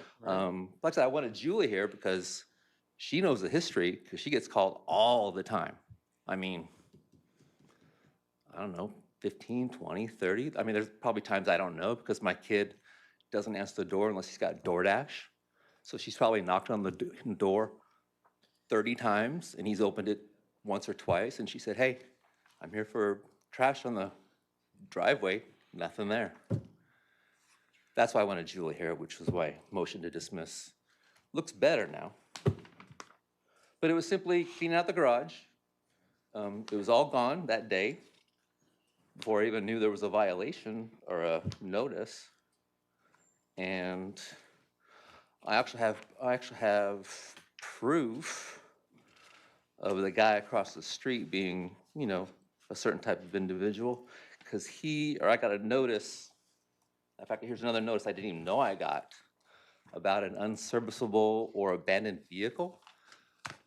I got tags on my motorcycle, and I forgot to put the tag on it. It's in my driveway. So I got notice of that. Obviously, this guy had to come onto my property to look at the little tag. Oh, it's expired, and called on that too. That's right here. And then I said, no, it's been tagged. I just forgot to put the new tag on it. She said, oh, okay, and she fixed that.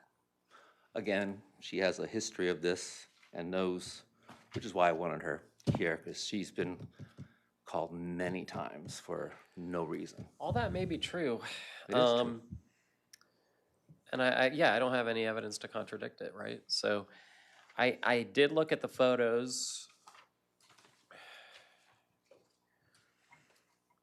I mean, the problem you have is that regardless of what, the storage, regardless of the business that you're in, because it's a repeat violation, you're being watched like a hawk, And especially sounds like someone's calling in on you all the time.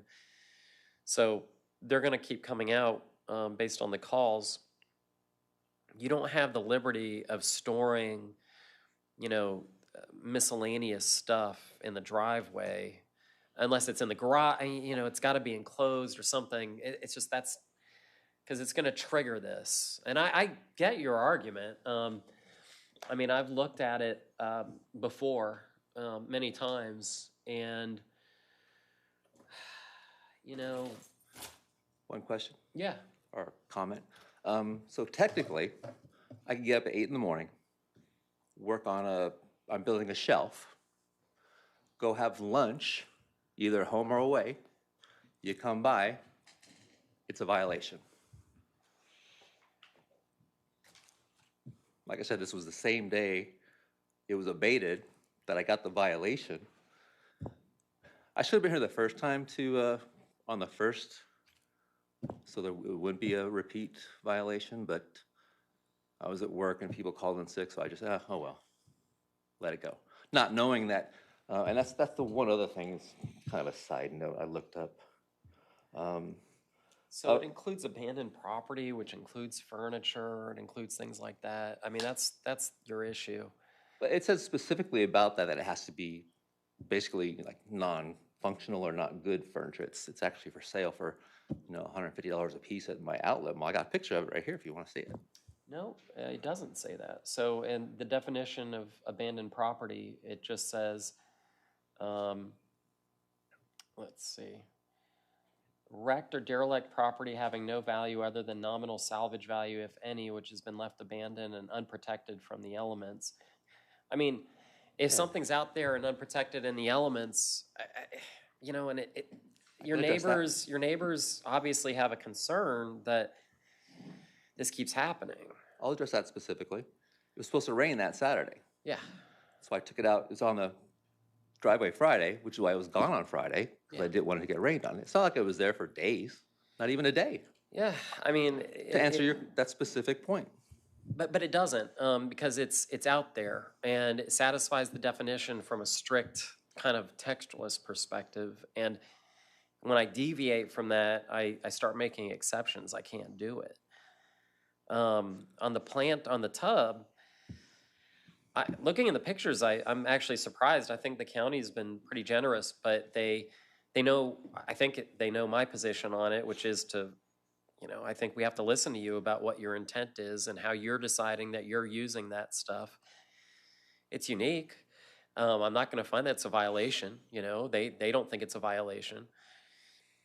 But from the time periods there when it was just the tub sitting out there, that does look like junk to me.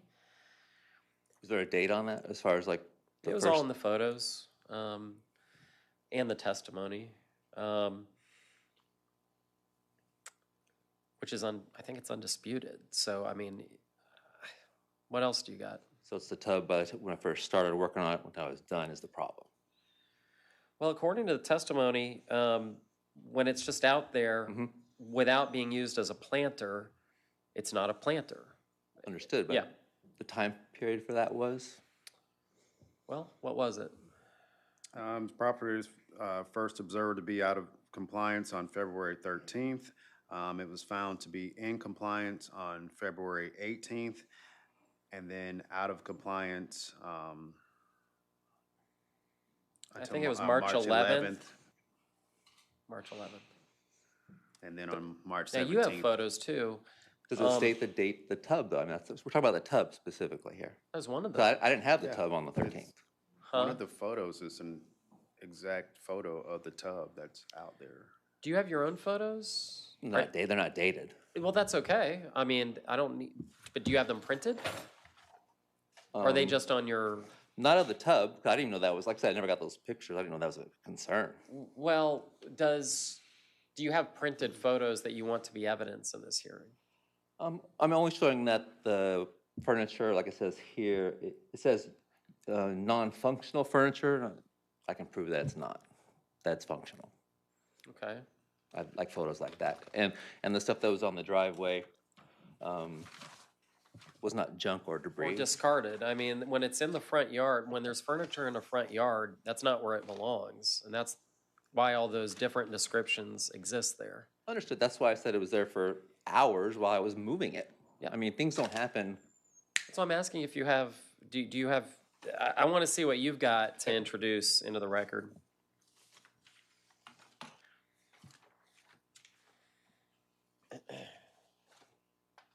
Because technically you could get packages from Amazon if they're on your doorstep for 1 second and you take a picture, I'm in violation. It's possible. No, definitely. Okay, so I've got the furniture at the antique mall, my storage units with the items in question. Okay. Showing that they're not junk or debris. That's these. Actually, if you could show them to Mr. Charlton, and they'll take a look and figure out if they have objections to it. That was on the driveway, that was on the driveway. That was on the driveway, and there's like, this is half of, and that's the stuff that went in, everything else went into the storage units on that same day. Again, like I said, it's like you can't clean out your garage because someone might take a picture. Personally, I think it's ridiculous, which is why I'm here. All right. I could add a couple of things while you look at that. If you'd give me a minute. So I'll admit these documents as Exhibit D. And let me take a look.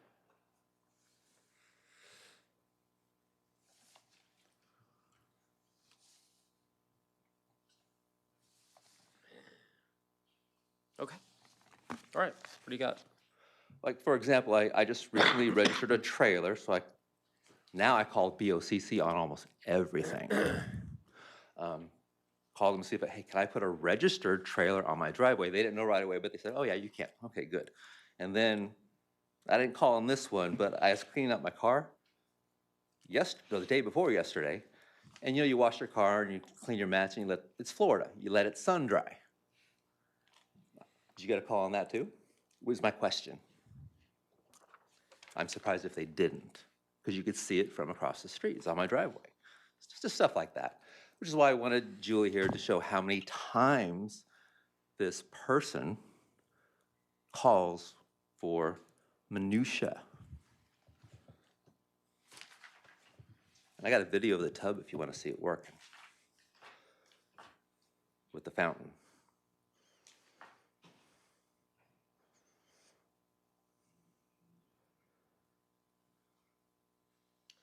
Okay, so, I mean, what's the county's position on how long it takes for something to be in a driveway before it's a violation? Like you stated earlier, if we go do an inspection and if I see a couch out there, the officer or myself, I don't know, it could be, it's discarded because a couch shouldn't be sitting in the driveway. It could be in the weather, in the elements. I don't know how long it's been there, Well, that's true, but it's not the intent of the code to punish people for moving things into a trunk or onto a trailer or things like that. And people do have to get stuff from like the inside of the house to something like that. So I know that's not the county's, county's not trying to abuse the code section. It could be that based on your inspection, you have a very good faith basis to believe this is a violation, period. Especially if it's a repeat.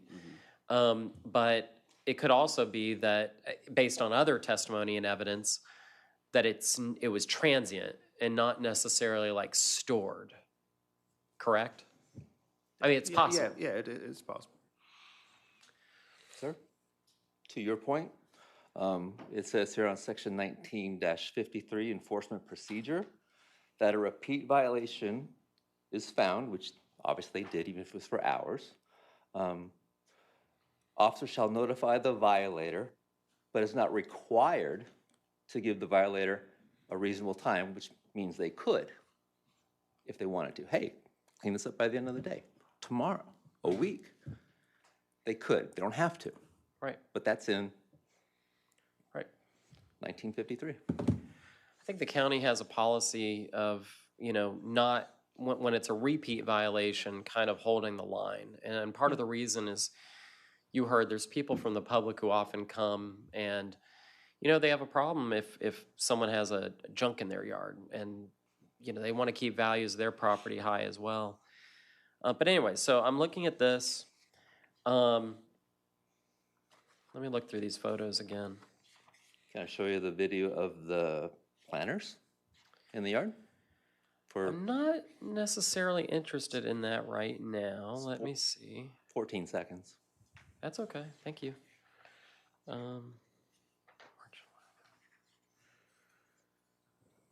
Okay. All right. And then, so when did you become aware of the alleged repeat violation? Yeah. After it was cleared. After it was cleared? Yeah, that weekend. On the... Between Friday and between Monday, I found the little piece of paper that they usually, like I said, my kid lives with me, and he sets it on a box inside, and I found it. Either Saturday or Sunday, I found it. Okay.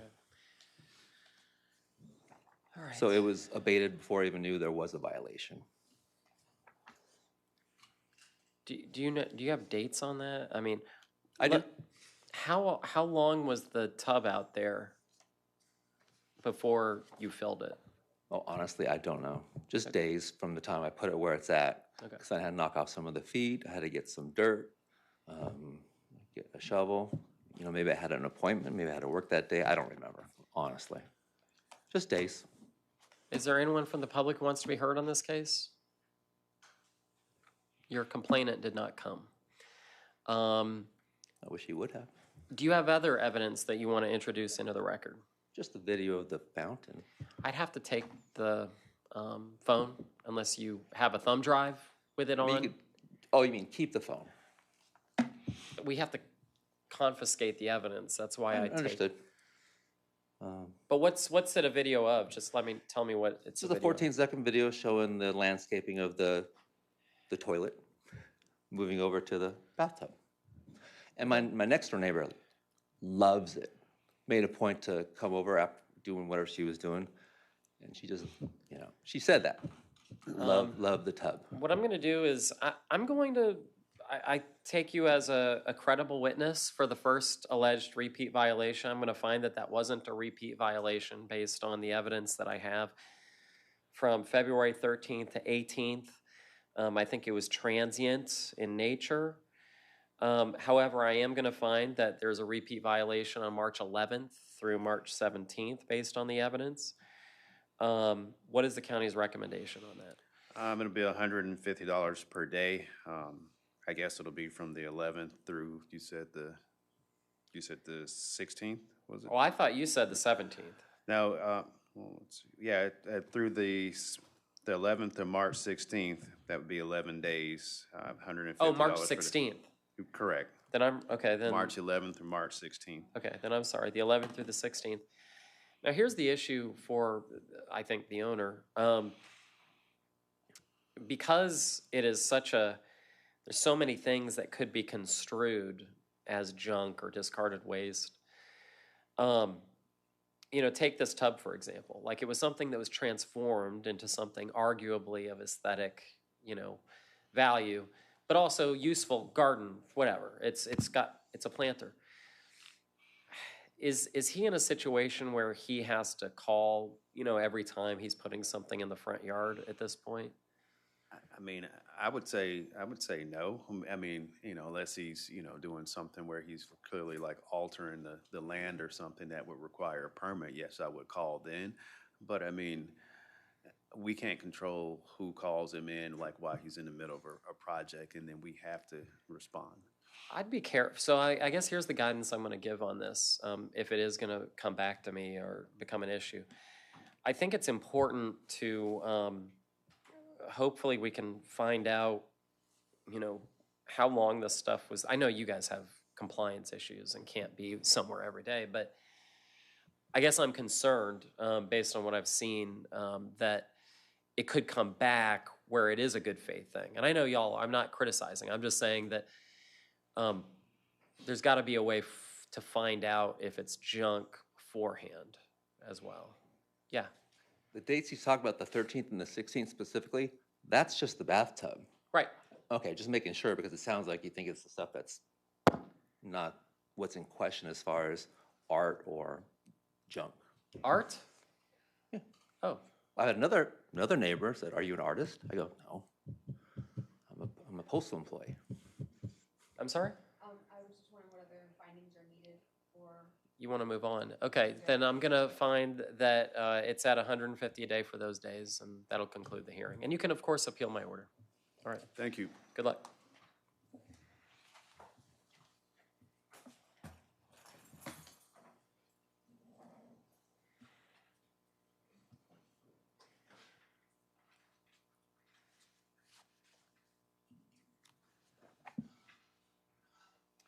Next case, Jennifer Lee and David Allen Pearson, case number 2026-125, Code Officer Alan Jonason, page 33 of your agenda. Okay.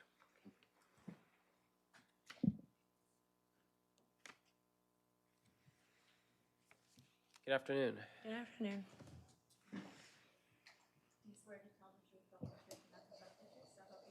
I do. Jennifer Lee Pearson. Welcome back. This is a repeat violation as well.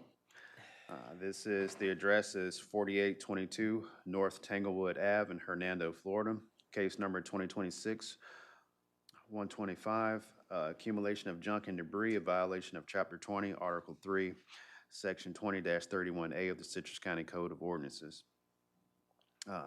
Property owners Jennifer Lee and David Allen Pearson was previously found guilty of the same violation at the same location on June 30th, 2025, case number 2025-497 with $0 imposed as fine. That case abated on July 1st of 2025. We have good service via posting the property and at the Lecanto Government Building. I would like to authenticate the following documents and request they be admitted into evidence. Exhibit A, findings of fact, order or knowledge in compliance from previous case. Exhibit B, photos taken during initial inspection on January 29th. Photos taken during subsequent inspections on January 29th. On February 10th, 19th, and 23rd. March 4th, 10th, 18th, and 24th. April 9th, and photos taken on April 13th, final inspection. Exhibit C, a copy of the repeat violation, notice of hearing, a copy of the posting affidavit, copy of the posting of the property, copy of the continuation letter, and a copy of the pre-hearing order, and a copy of the property appraiser's report also. Okay, that's a lot. Yes. And do you, without looking at that stuff, can you tell me the timeline? Is it still out of compliance? Is it in compliance? It is still out of compliance. Okay.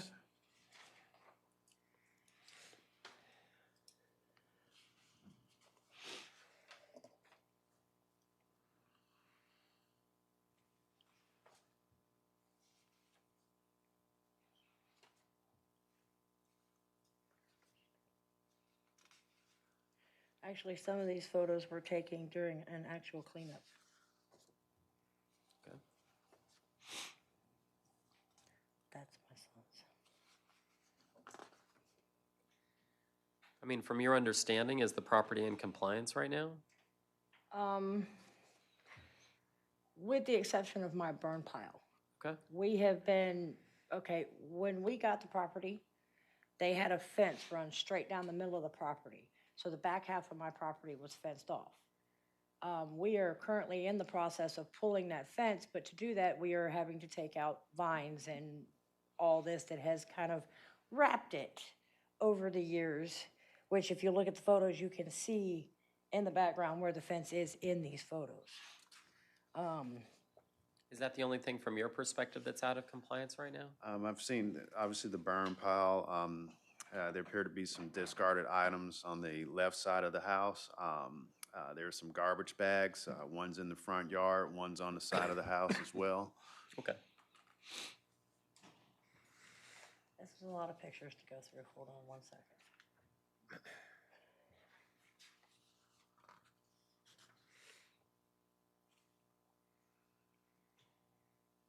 Yeah, part of these we took during our cleanup.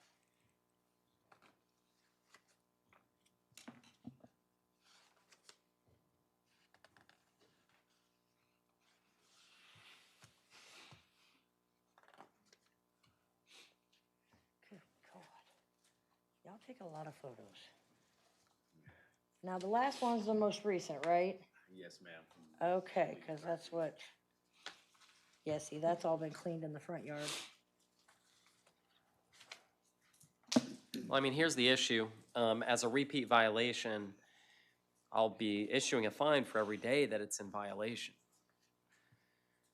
Okay, well, that's just it. This is the new pile that I have. That's the one I have right now. Now, the one that you have here that he actually took the picture of the first day, that has been burnt. That is gone. Okay. That has been gone for, when they lifted the burn ban, I was able to burn it and get it out. Right. We started doing the cleanup on my back fence, which I don't know, yes. During your investigation, has the property ever come into compliance? No, sir. No. So.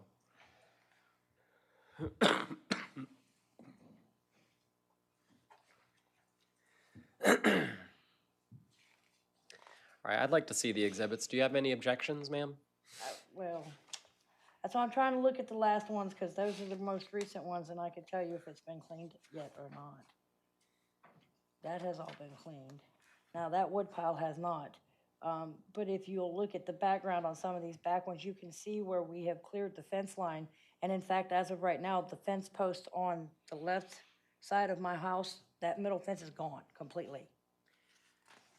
Ma'am, for my purposes today, it's really simple. If there's a violation of any kind, I issue a fine. Okay. Yeah.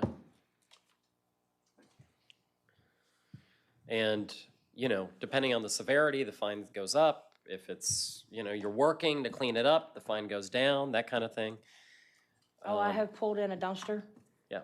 and carried a lot of the stuff out of there. That's what I'm saying. We have been in the process of working on it since the first time I seen him come by and take that first picture. We have been trying to get everything where it's supposed to be. Okay, so I have Exhibit B, which is the photos. I have Exhibit C. I'm not sure I have Exhibit A. The finding of fact Yeah. and order acknowledging compliance. Unless it's in the middle of these photos, it could have gotten out of order. 54 photos. You've certainly documented the property. Is that this? Yes, ma'am. Yeah, slid over Right to the here. side Okay. because it was on top, sorry. All right, so Exhibits A, B, and C are admitted as evidence. Let me look at Exhibit A. I do remember this hearing.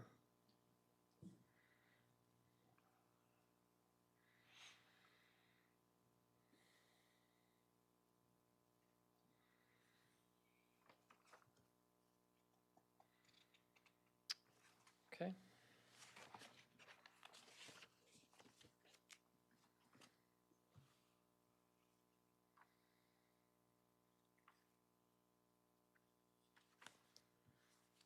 Well, you know, it's kind of like the last one. It's like you can't get away with it anymore. Like there's not going to be a time to fix it before a fine starts. It's just gonna happen.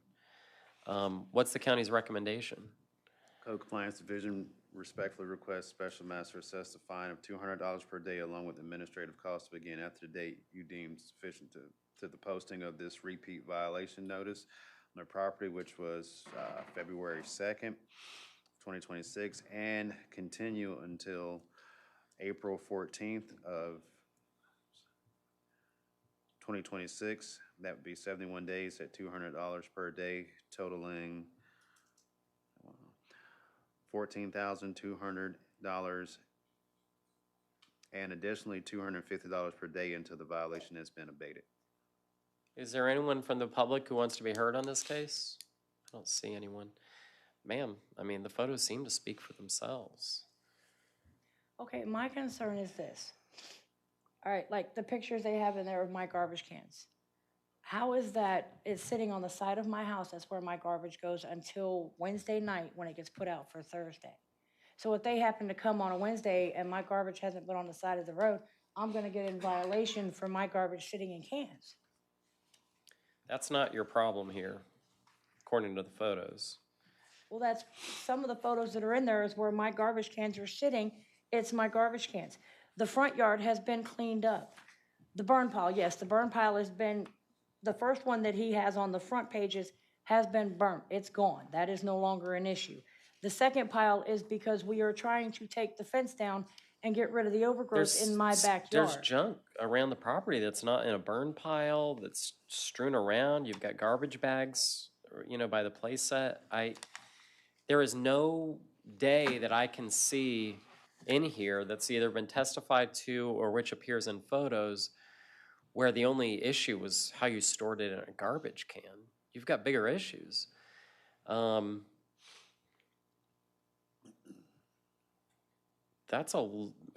so you understand, I mean, that's a low recommended repeat fine. They don't normally do that. Yeah, all right, I'm gonna find that's a repeat violation, assess a fine of $200 a day from February 2nd onward till today. For every day that it remains in violation from here on out, it'll be $250 a day. I need to know what has to be done to be brought into violation, or into compliance, because I'm not understanding everything that's out of violation. Okay, I mean, I'm not sure. You apparently brought it into compliance last time. There was a lot of junk and debris in the last case that we had last year. And you did it, so I think you can do it again.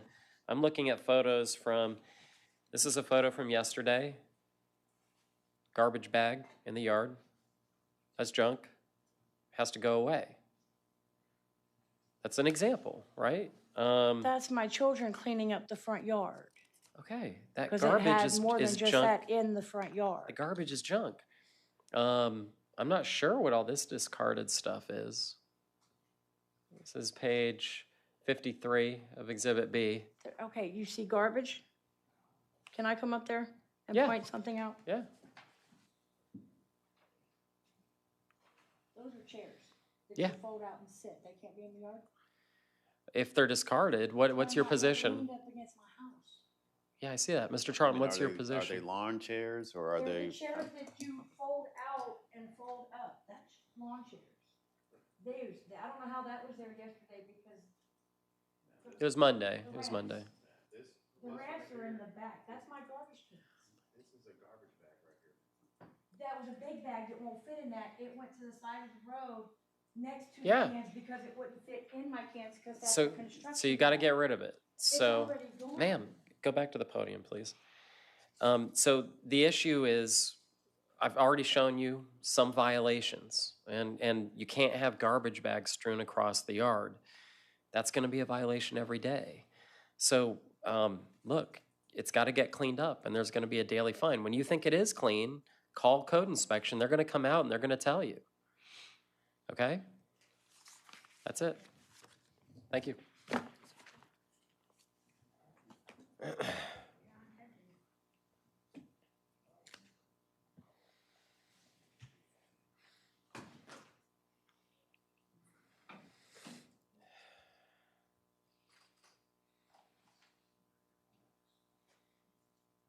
Next case. Edward, Raymond, Lorianne, Eaglehart, case number 2026-152, Code Officer Cody McGuire, page 18 of your agenda. Sorry about that.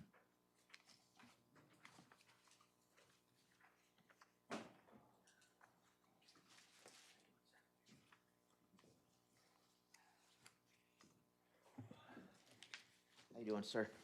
Thanks for your patience.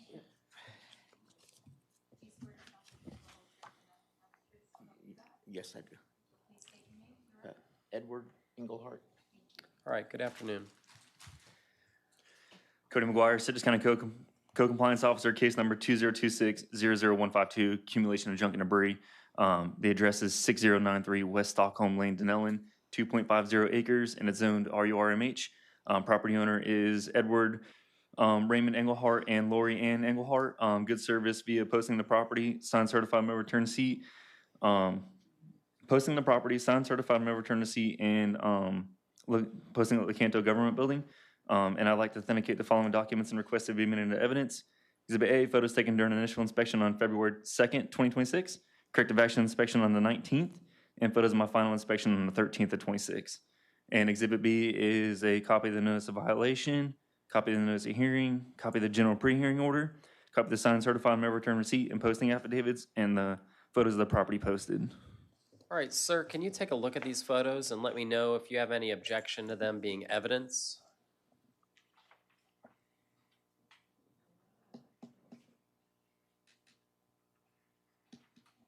Where's Alan Jonason? Should be a professional photographer.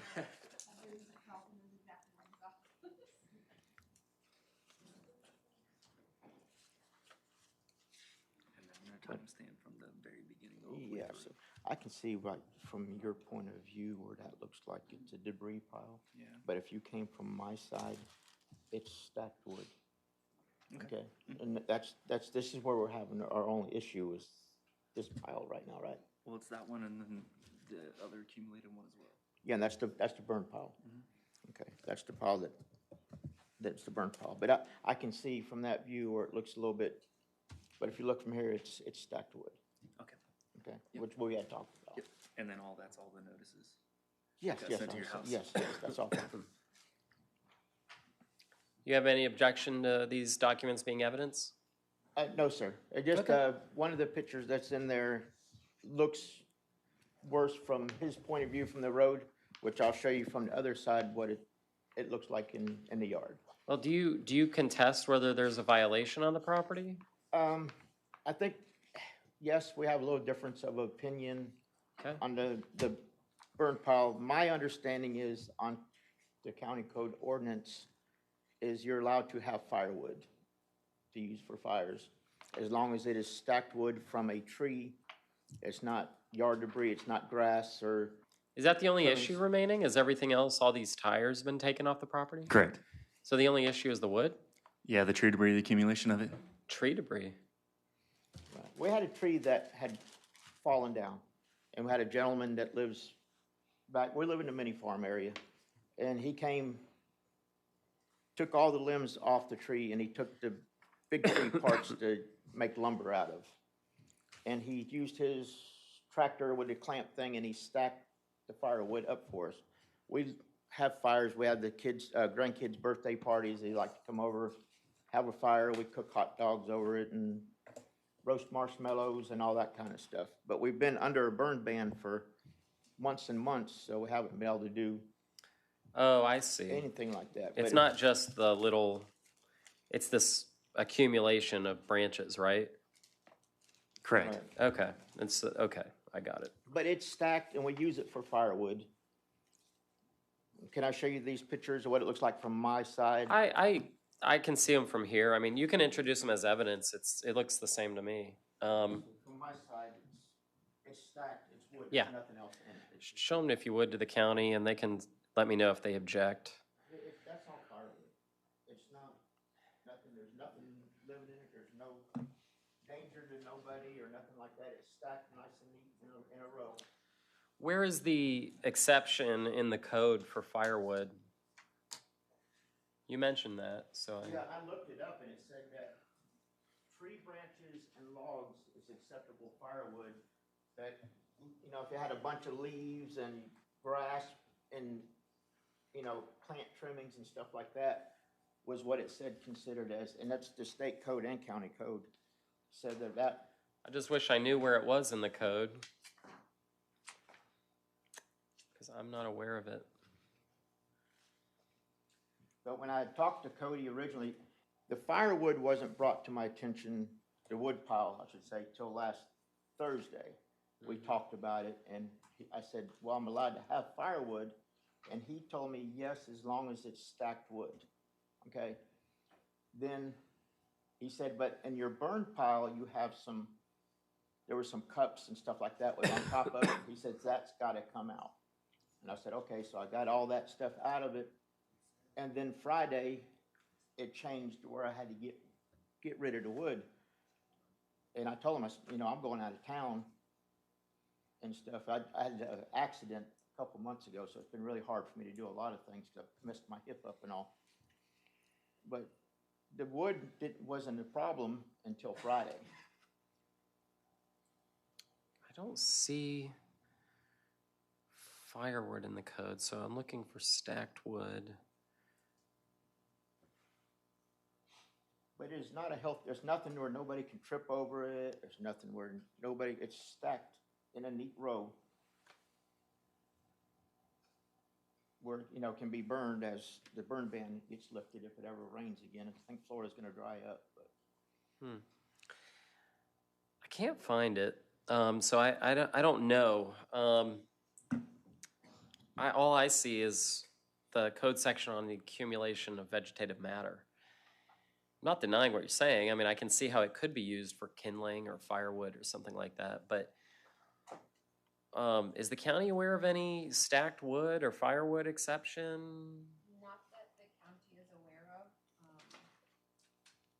I just tried looking through the code a couple times. I found it on Google one day, but it didn't have the ordinance, but it said that tree debris, like tree limbs and logs, which is what all that is, can be used for firewood.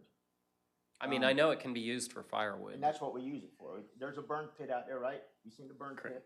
We have a big burn pit that we use to burn the wood and stuff like that. And we live in the mini farms, and if you drive back through there, 80% of the people out there have wood piles. I don't see it. If I could see the code section, I'd agree with you, but I don't see it. So what I'm gonna have to do is find that there is a violation, grant you an amount of time to get rid of it. How much time do you need to get rid of it? Well, I'm still healing from my hip injury, so I fell out of the back of my truck taking furniture out and realized now that I'm not a bouncing baby boy no more. Join the club. I got hurt pretty bad, and so I'm probably going to need at least like 60 days. I'll grant you 60 days. What's the county's recommendation on fine? $50 a day. Okay, if it's not brought into compliance within 60 days, $50 a day. Good luck. Thank you. God bless. Next case, Will Vangent and Willie Vangent, 401K Trust, case number 2026-163, Code Officer Robert DeNaro, page 41 of your agenda. Expert on the case, Land Development Director Joanna Coutu. Last but not least, huh? Well, there were other people here and they escaped. Mr. Charlton sent them away, so I don't know. Did they have a case today? Their case abated. Then they just was. I gotcha. Good for them. All right. Disappeared. Oh, both? Okay. Yes. Willie Van Gent. Joanne Powell. Okay, good afternoon. Thank you for your patience. I know it's been long. JC, which case is this? 163 or 164? I'm sorry. 163. 163, thank you, sir. They're both the same, I guess. They're both, They're both us, technically. I'm sorry? Oh, they're both the same case. There's, yeah, two, Separate, but. they're adjoining properties, but different, one corporate name, one private owner. 163, okay. I see, got it. he's the owner of the other one, too. Well, 163 was the one that was called, so let's talk about it. Yes, sir. Robert DeNaro, County Code Compliance Officer. Case number 2026-00163, violation of Citrus County Land Development Code Section 4002, site development without a develop order or permit. Property in question, 8488 East Henderson Trail, Inverness, Florida. Property owner, Willie Van Gent. Good service via signed return receipt and into Lecanto Government Building. I would like to authenticate the following documents and request they be admitted into evidence.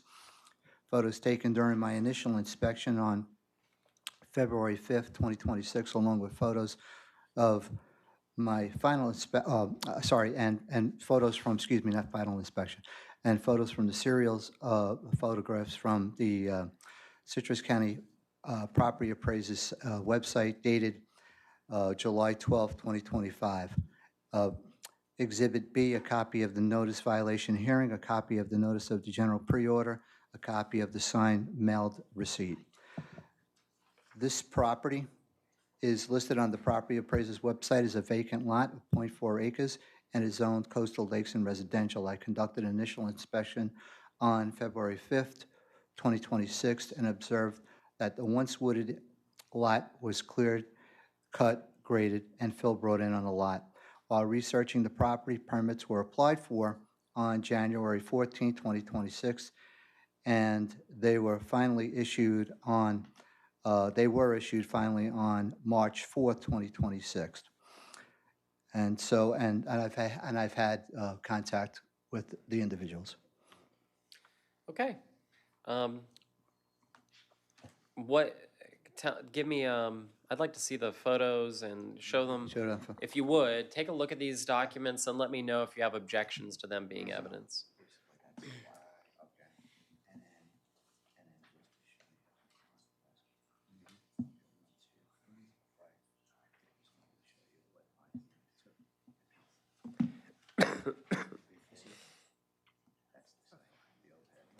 So it's on this. That's fine. Okay, can you hand these also to whoever needs them?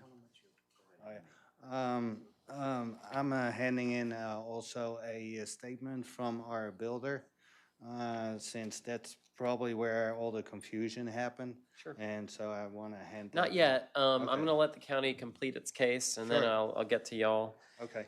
No problem. Okay, I see what happened. Yep. But you said they got the permit. The permits were issued, yes. They were. It's after the fact, though, yes. Right. And they it initiated, in January. They first applied for it. Yeah, right.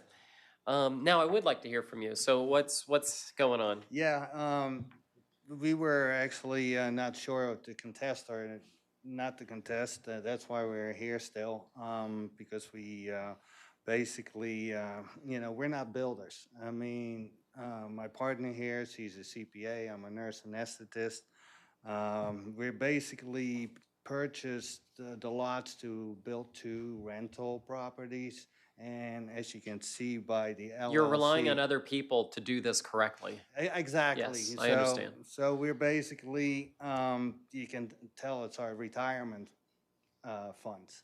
So we were on a limited budget. So the difference that what happened is normally our builder is very reputable builder. They've been here for 30 years. We trust them. They do all the work. But unfortunately, I wanted to save some money and hired my own arborist, and they gave us a lesser quote. And so my builder actually walked the property with my arborist and myself, and they didn't think there were going to be any issues. So unfortunately, after that, we got these notices in our mail, and we were not aware of it because we thought all the permitting was already basically in place. We never had this issue. And so then I talked to Mr. De Niro, who was very friendly on the phone. I mean, we had, he seemed to be a really nice guy. So we had, I was wondering if we could settle it, and he says, no, you have to come to the hearing. And then he said, are you sitting down? And I said, yeah, we're both sitting down. And then he said, well, you're going to get a fine of $5,000 for each property, which we're glad we were sitting down. Yeah. It was extremely high for something that we didn't expect. So we called our builder also and asked our builder, what happened here?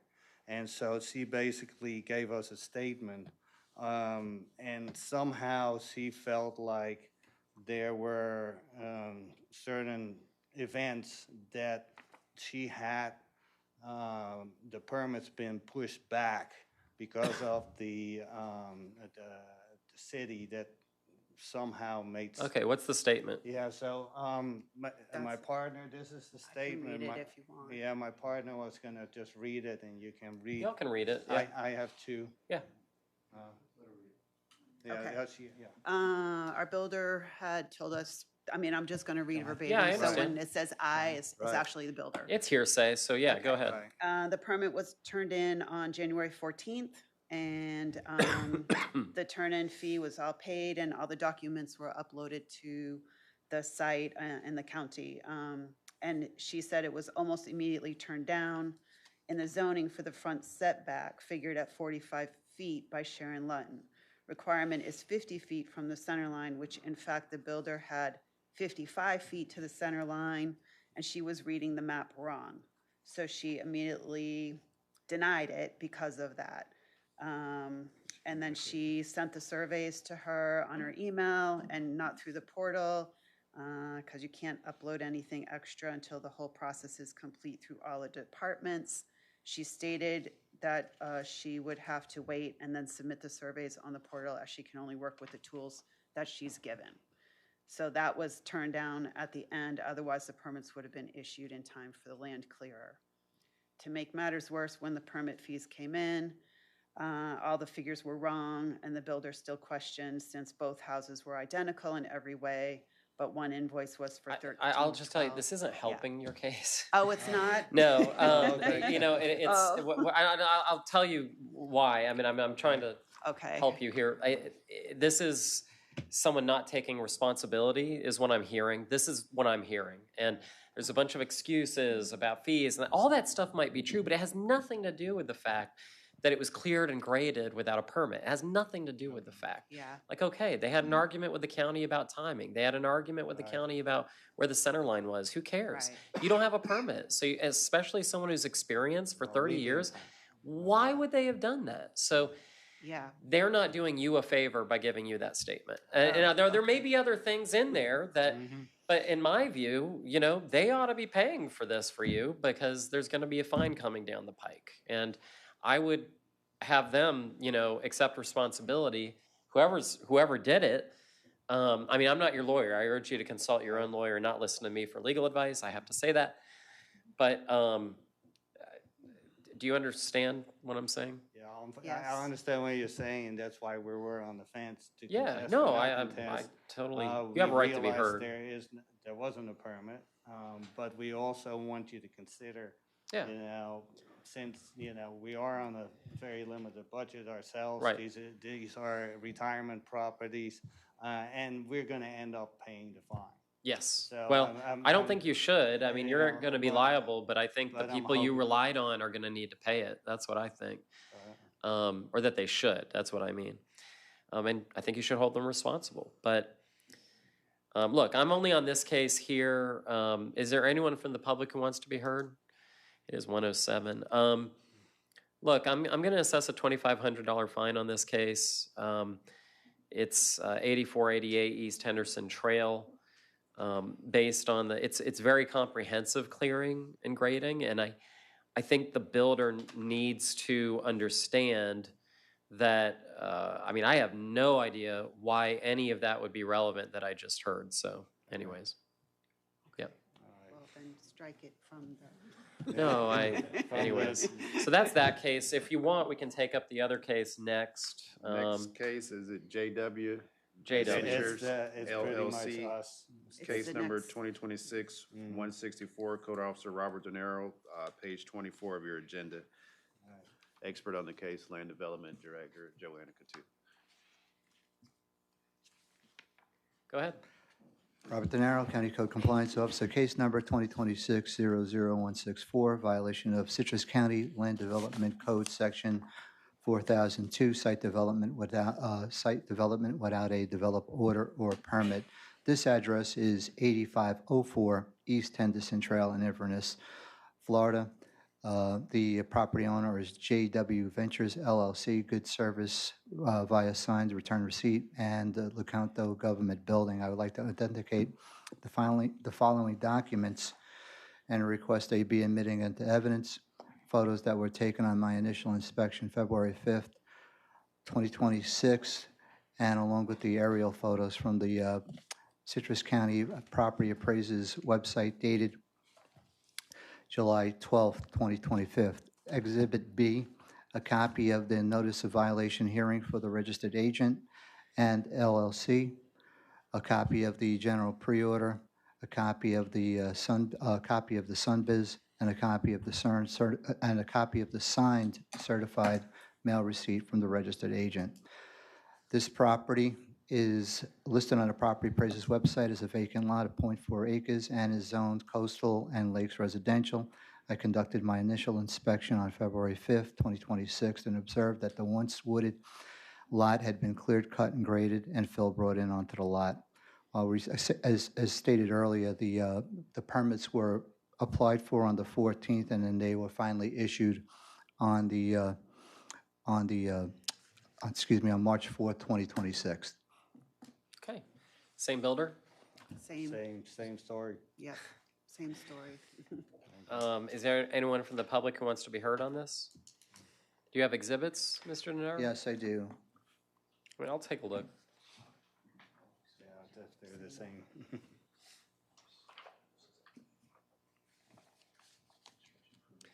Yeah, I mean, this is an owner's worst nightmare because you rely on someone to do the job. You have to put faith in them. It's not what you do. It's you can't be there every day. And actually, almost every case you've heard today is someone relying on someone else is the reality. Anyways, unfortunately, this is going to be the same result based on the evidence, and I strongly encourage you to hold those responsible. It will be a $2,500 fine. All right, good luck. All right, thank you. Hopefully you feel better. I don't know. Yeah, I know it's rough. I'm sorry y'all had to listen to it. No, it was okay. All right. Next case, Judith O. Beck and Mark Millett, case number 2026-20, Code Officer Cody, not Cody McGuire, excuse me, Robert Denaro, page 10 of your agenda.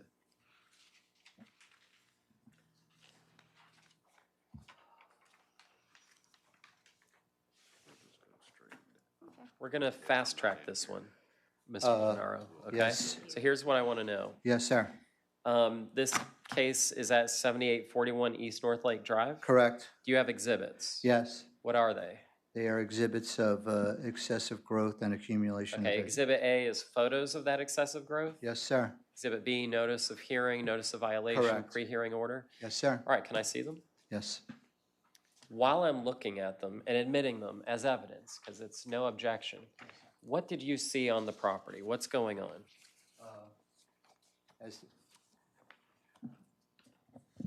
Real quick, on July 7th, 2026, I conducted my initial inspection. I observed the notice of excessive growth. and January accumula- 7th? Yes, January on January 7th, the excessive growth and accumulation of vegetation on the property.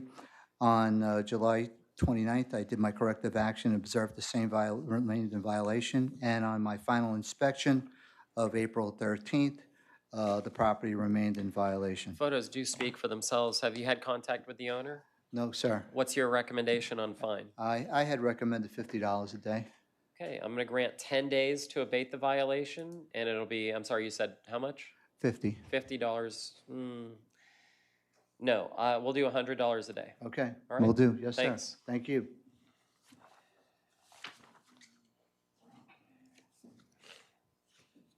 Next case. And I'm sorry, for the record, exhibits A and B were admitted as evidence. Thank you. No, that's okay. That's okay. Just trying to find the next one. This one. No, because he's not there. It's this one. Next case on the agenda, Jennifer Castillo, Elizabeth Evans, case number 2026-00058, Code Officer Erica Olson, page 16 of the agenda.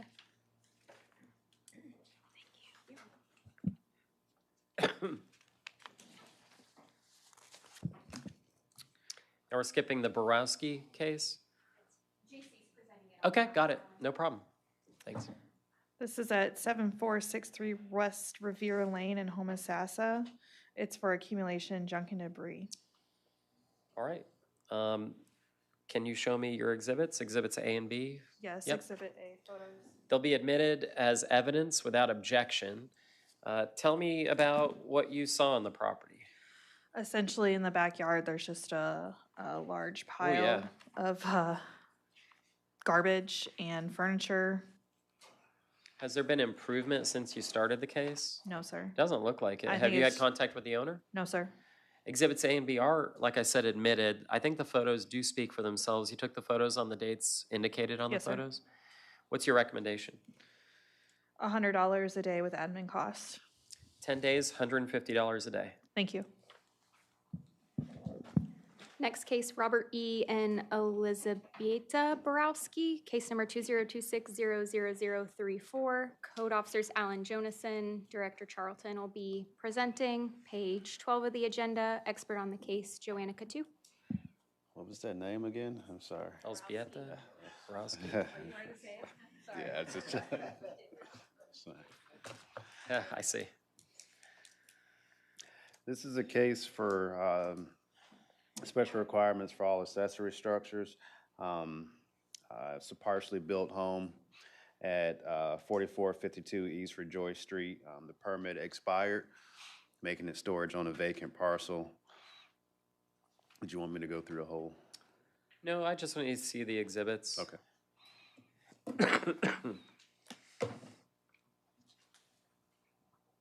I'll admit exhibits A and B as evidence. All right, so it looks like an incomplete house, and now it's just kind of sitting there. So there's no CO? Correct. And I had contact. We had no contact initially, but they did call the office yesterday. Oh.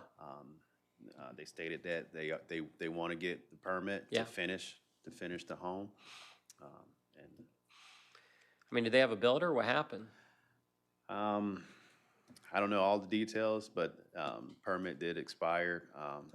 But they are working on getting a builder and finishing the home is what I was told yesterday. What's the county recommendation? Sorry, jumping in for a second.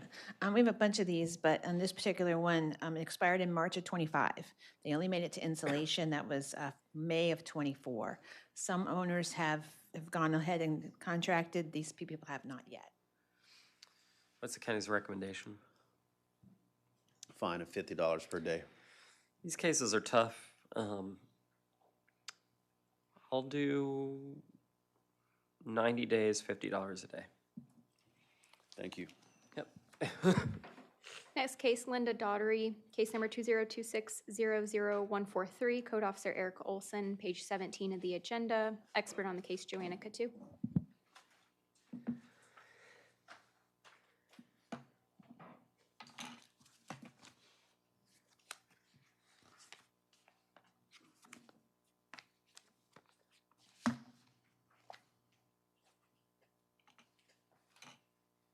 I apologize. Daughtry was taken off of the agenda. Oh, it was, okay. So the next case is Christopher Keating, 2025-02263.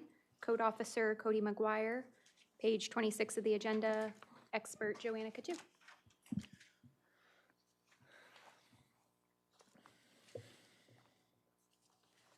I'm ready.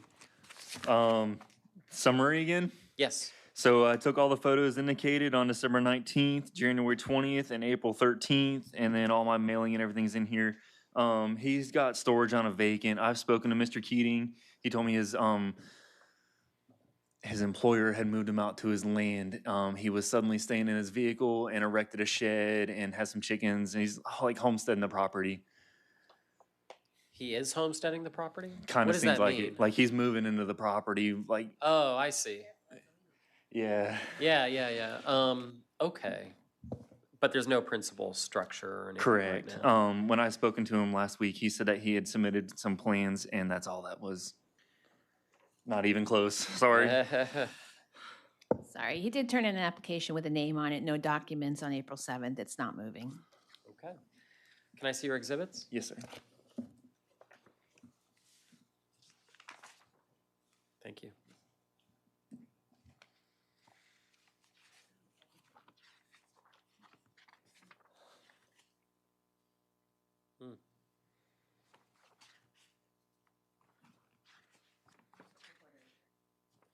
That's only a quarter acre? Yeah. Filled up pretty quick.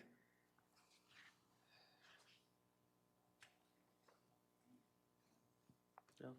People have a different idea of what they can do with their property than what the reality is. So what's the county's recommendation? That one is $100 a day. Okay, exhibits A and B are evidence. Ooh.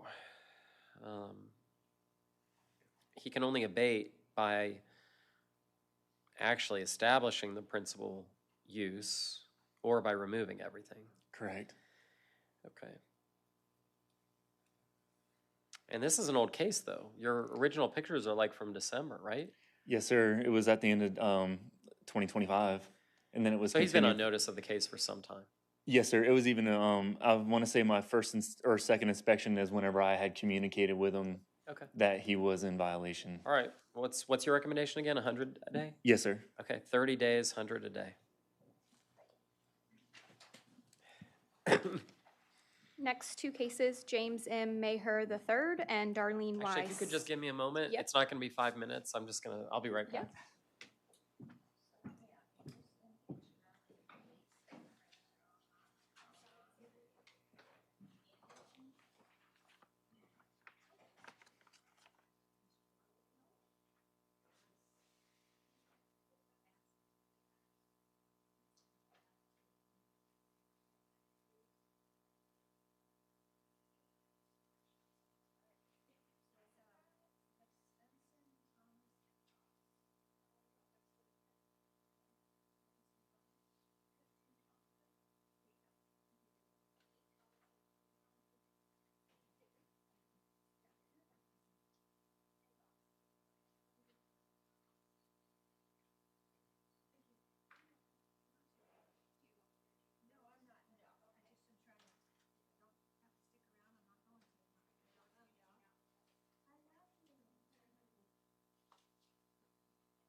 All right, I think we're in the final stretch here. Ready for the next case. That was James M. Maher and Darlene Stuckett's two cases, case numbers 2026-201 and 2026-207, Code Officer Robert De Niro, pages 31 and 32 of the agenda. Great.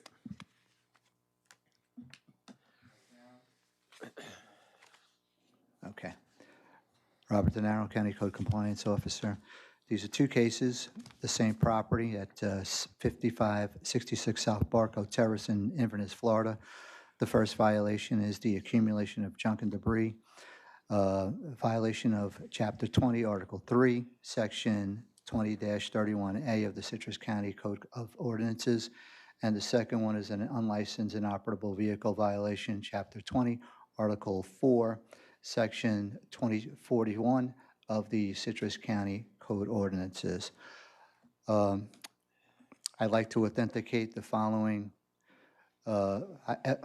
items into evidence. Exhibit A, photos taken during my initial inspection on February 11, 2026, corrective action inspection, March 5th, 2026, and my final inspection conducted on April 13th, 2026.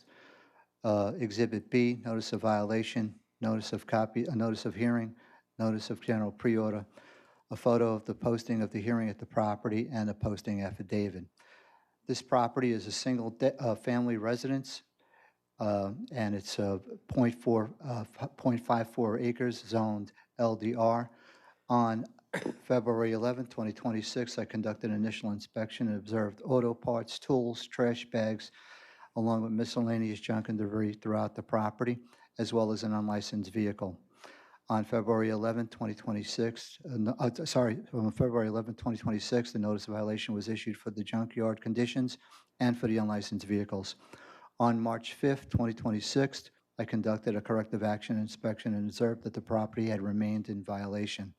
I had no contact with the owner, and as of my final inspection on April 13th, 2026, the property remains in violation. Okay, can I see your exhibits in each case? Yes, sir. Oops.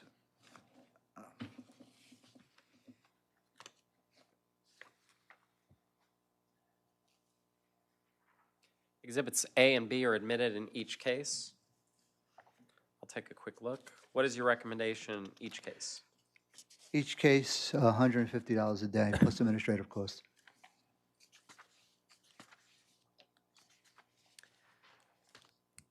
Oh, okay. In the junkyard conditions case, 10 days, $200 a day.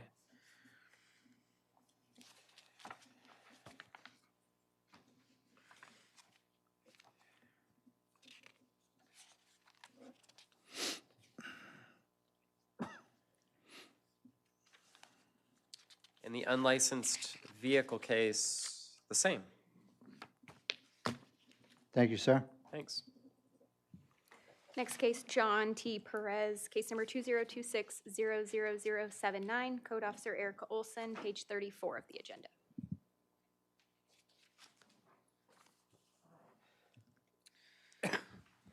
This is 4168 West Block Lane in Homosassa. It's for accumulation of junk and debris. I have two exhibits: A, the usual photographs taken on the dates indicated, and B, the notices sent.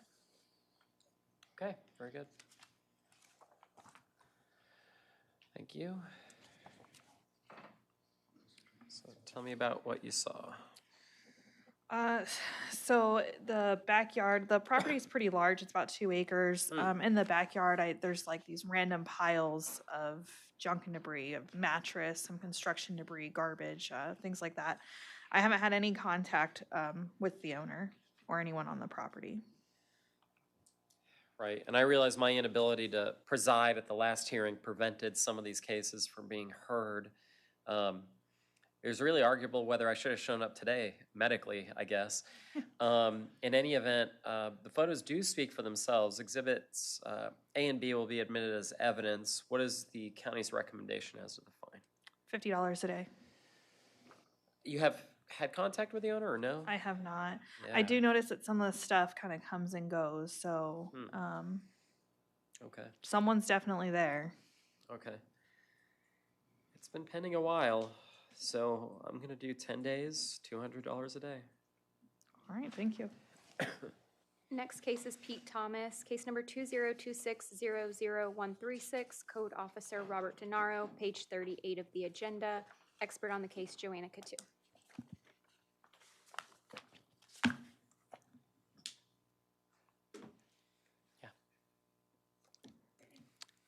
This is a case of storage on a vacant. Case number 2026-00136. Again, Exhibits A, Exhibit B, introduced into evidence. This is a 1 acre lot zoned CLR MH. My initial inspection on February 3rd, 2026, I observed a RV camper and a mobile home and an appliance on the property. February 3rd, the notice of violation was issued for special requirements of accessory structures. On February 24th, a corrective action inspection was conducted with no change in the property. I've had no contact with the owner. And as of my final inspection, the property remains in violation. May I see the exhibits? Yes, sir. By the way, I haven't been asking for the public because there hasn't been anyone from the public for hours now. Okay, yep, I see. I definitely see the issue on the photos. How big is the parcel? It's 1 acre. Sorry, it's 1 acre. And contact with the owner? No, sir. Wow. Okay, 10 days, $200 a day. They're admitted in evidence. Thank you, sir. Yep. Next case, Queen G. Thomas, case number 202600135, Code Officer Robert DeNaro, page 39 of the agenda, expert Joanna Katu. Just like this is an adjoining piece of property, same circumstance, same size lot, same dates of observation in regards to the storage on the vacant. Would you like to see the? Yes, I do. Yes, sir. Thanks.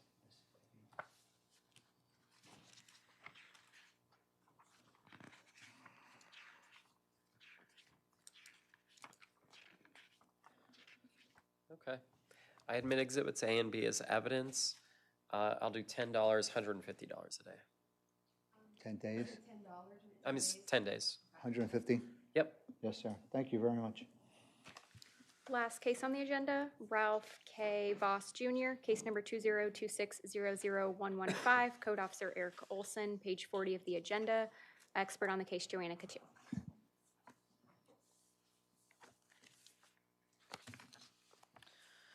This is at 10798 West Larchwood Street, Homosassa. It's 0.46 acres on CLR, MH, and is vacant.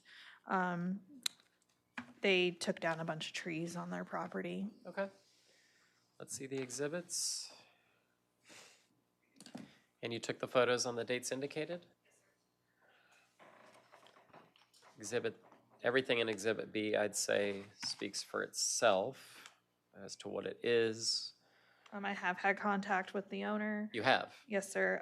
Once he called when he got the notice, I advised him of the ordinance. He said he didn't know. He just wanted to create a place where he could stay to go scalloping. I advised him he couldn't do that either. And that was really the end of our conversation. What's the purpose of this photo here? It's just to show that I measured because the property is landlocked. So when I measured from like the start of another property back to show that that was how I determined who to cite. He did admit that he did take the trees down on his property. So it's landlocked? It's not landlocked. It may have access, but you have access. Yeah, but yes. Right. Okay. Got it. All right, what's your recommendation? I'm sorry. $3,500 with administrative costs. Okay, it's so assessed. Thank you. Is there anything else that we need to take up here at the hearing? Okay, time is 1:33. This hearing is adjourned.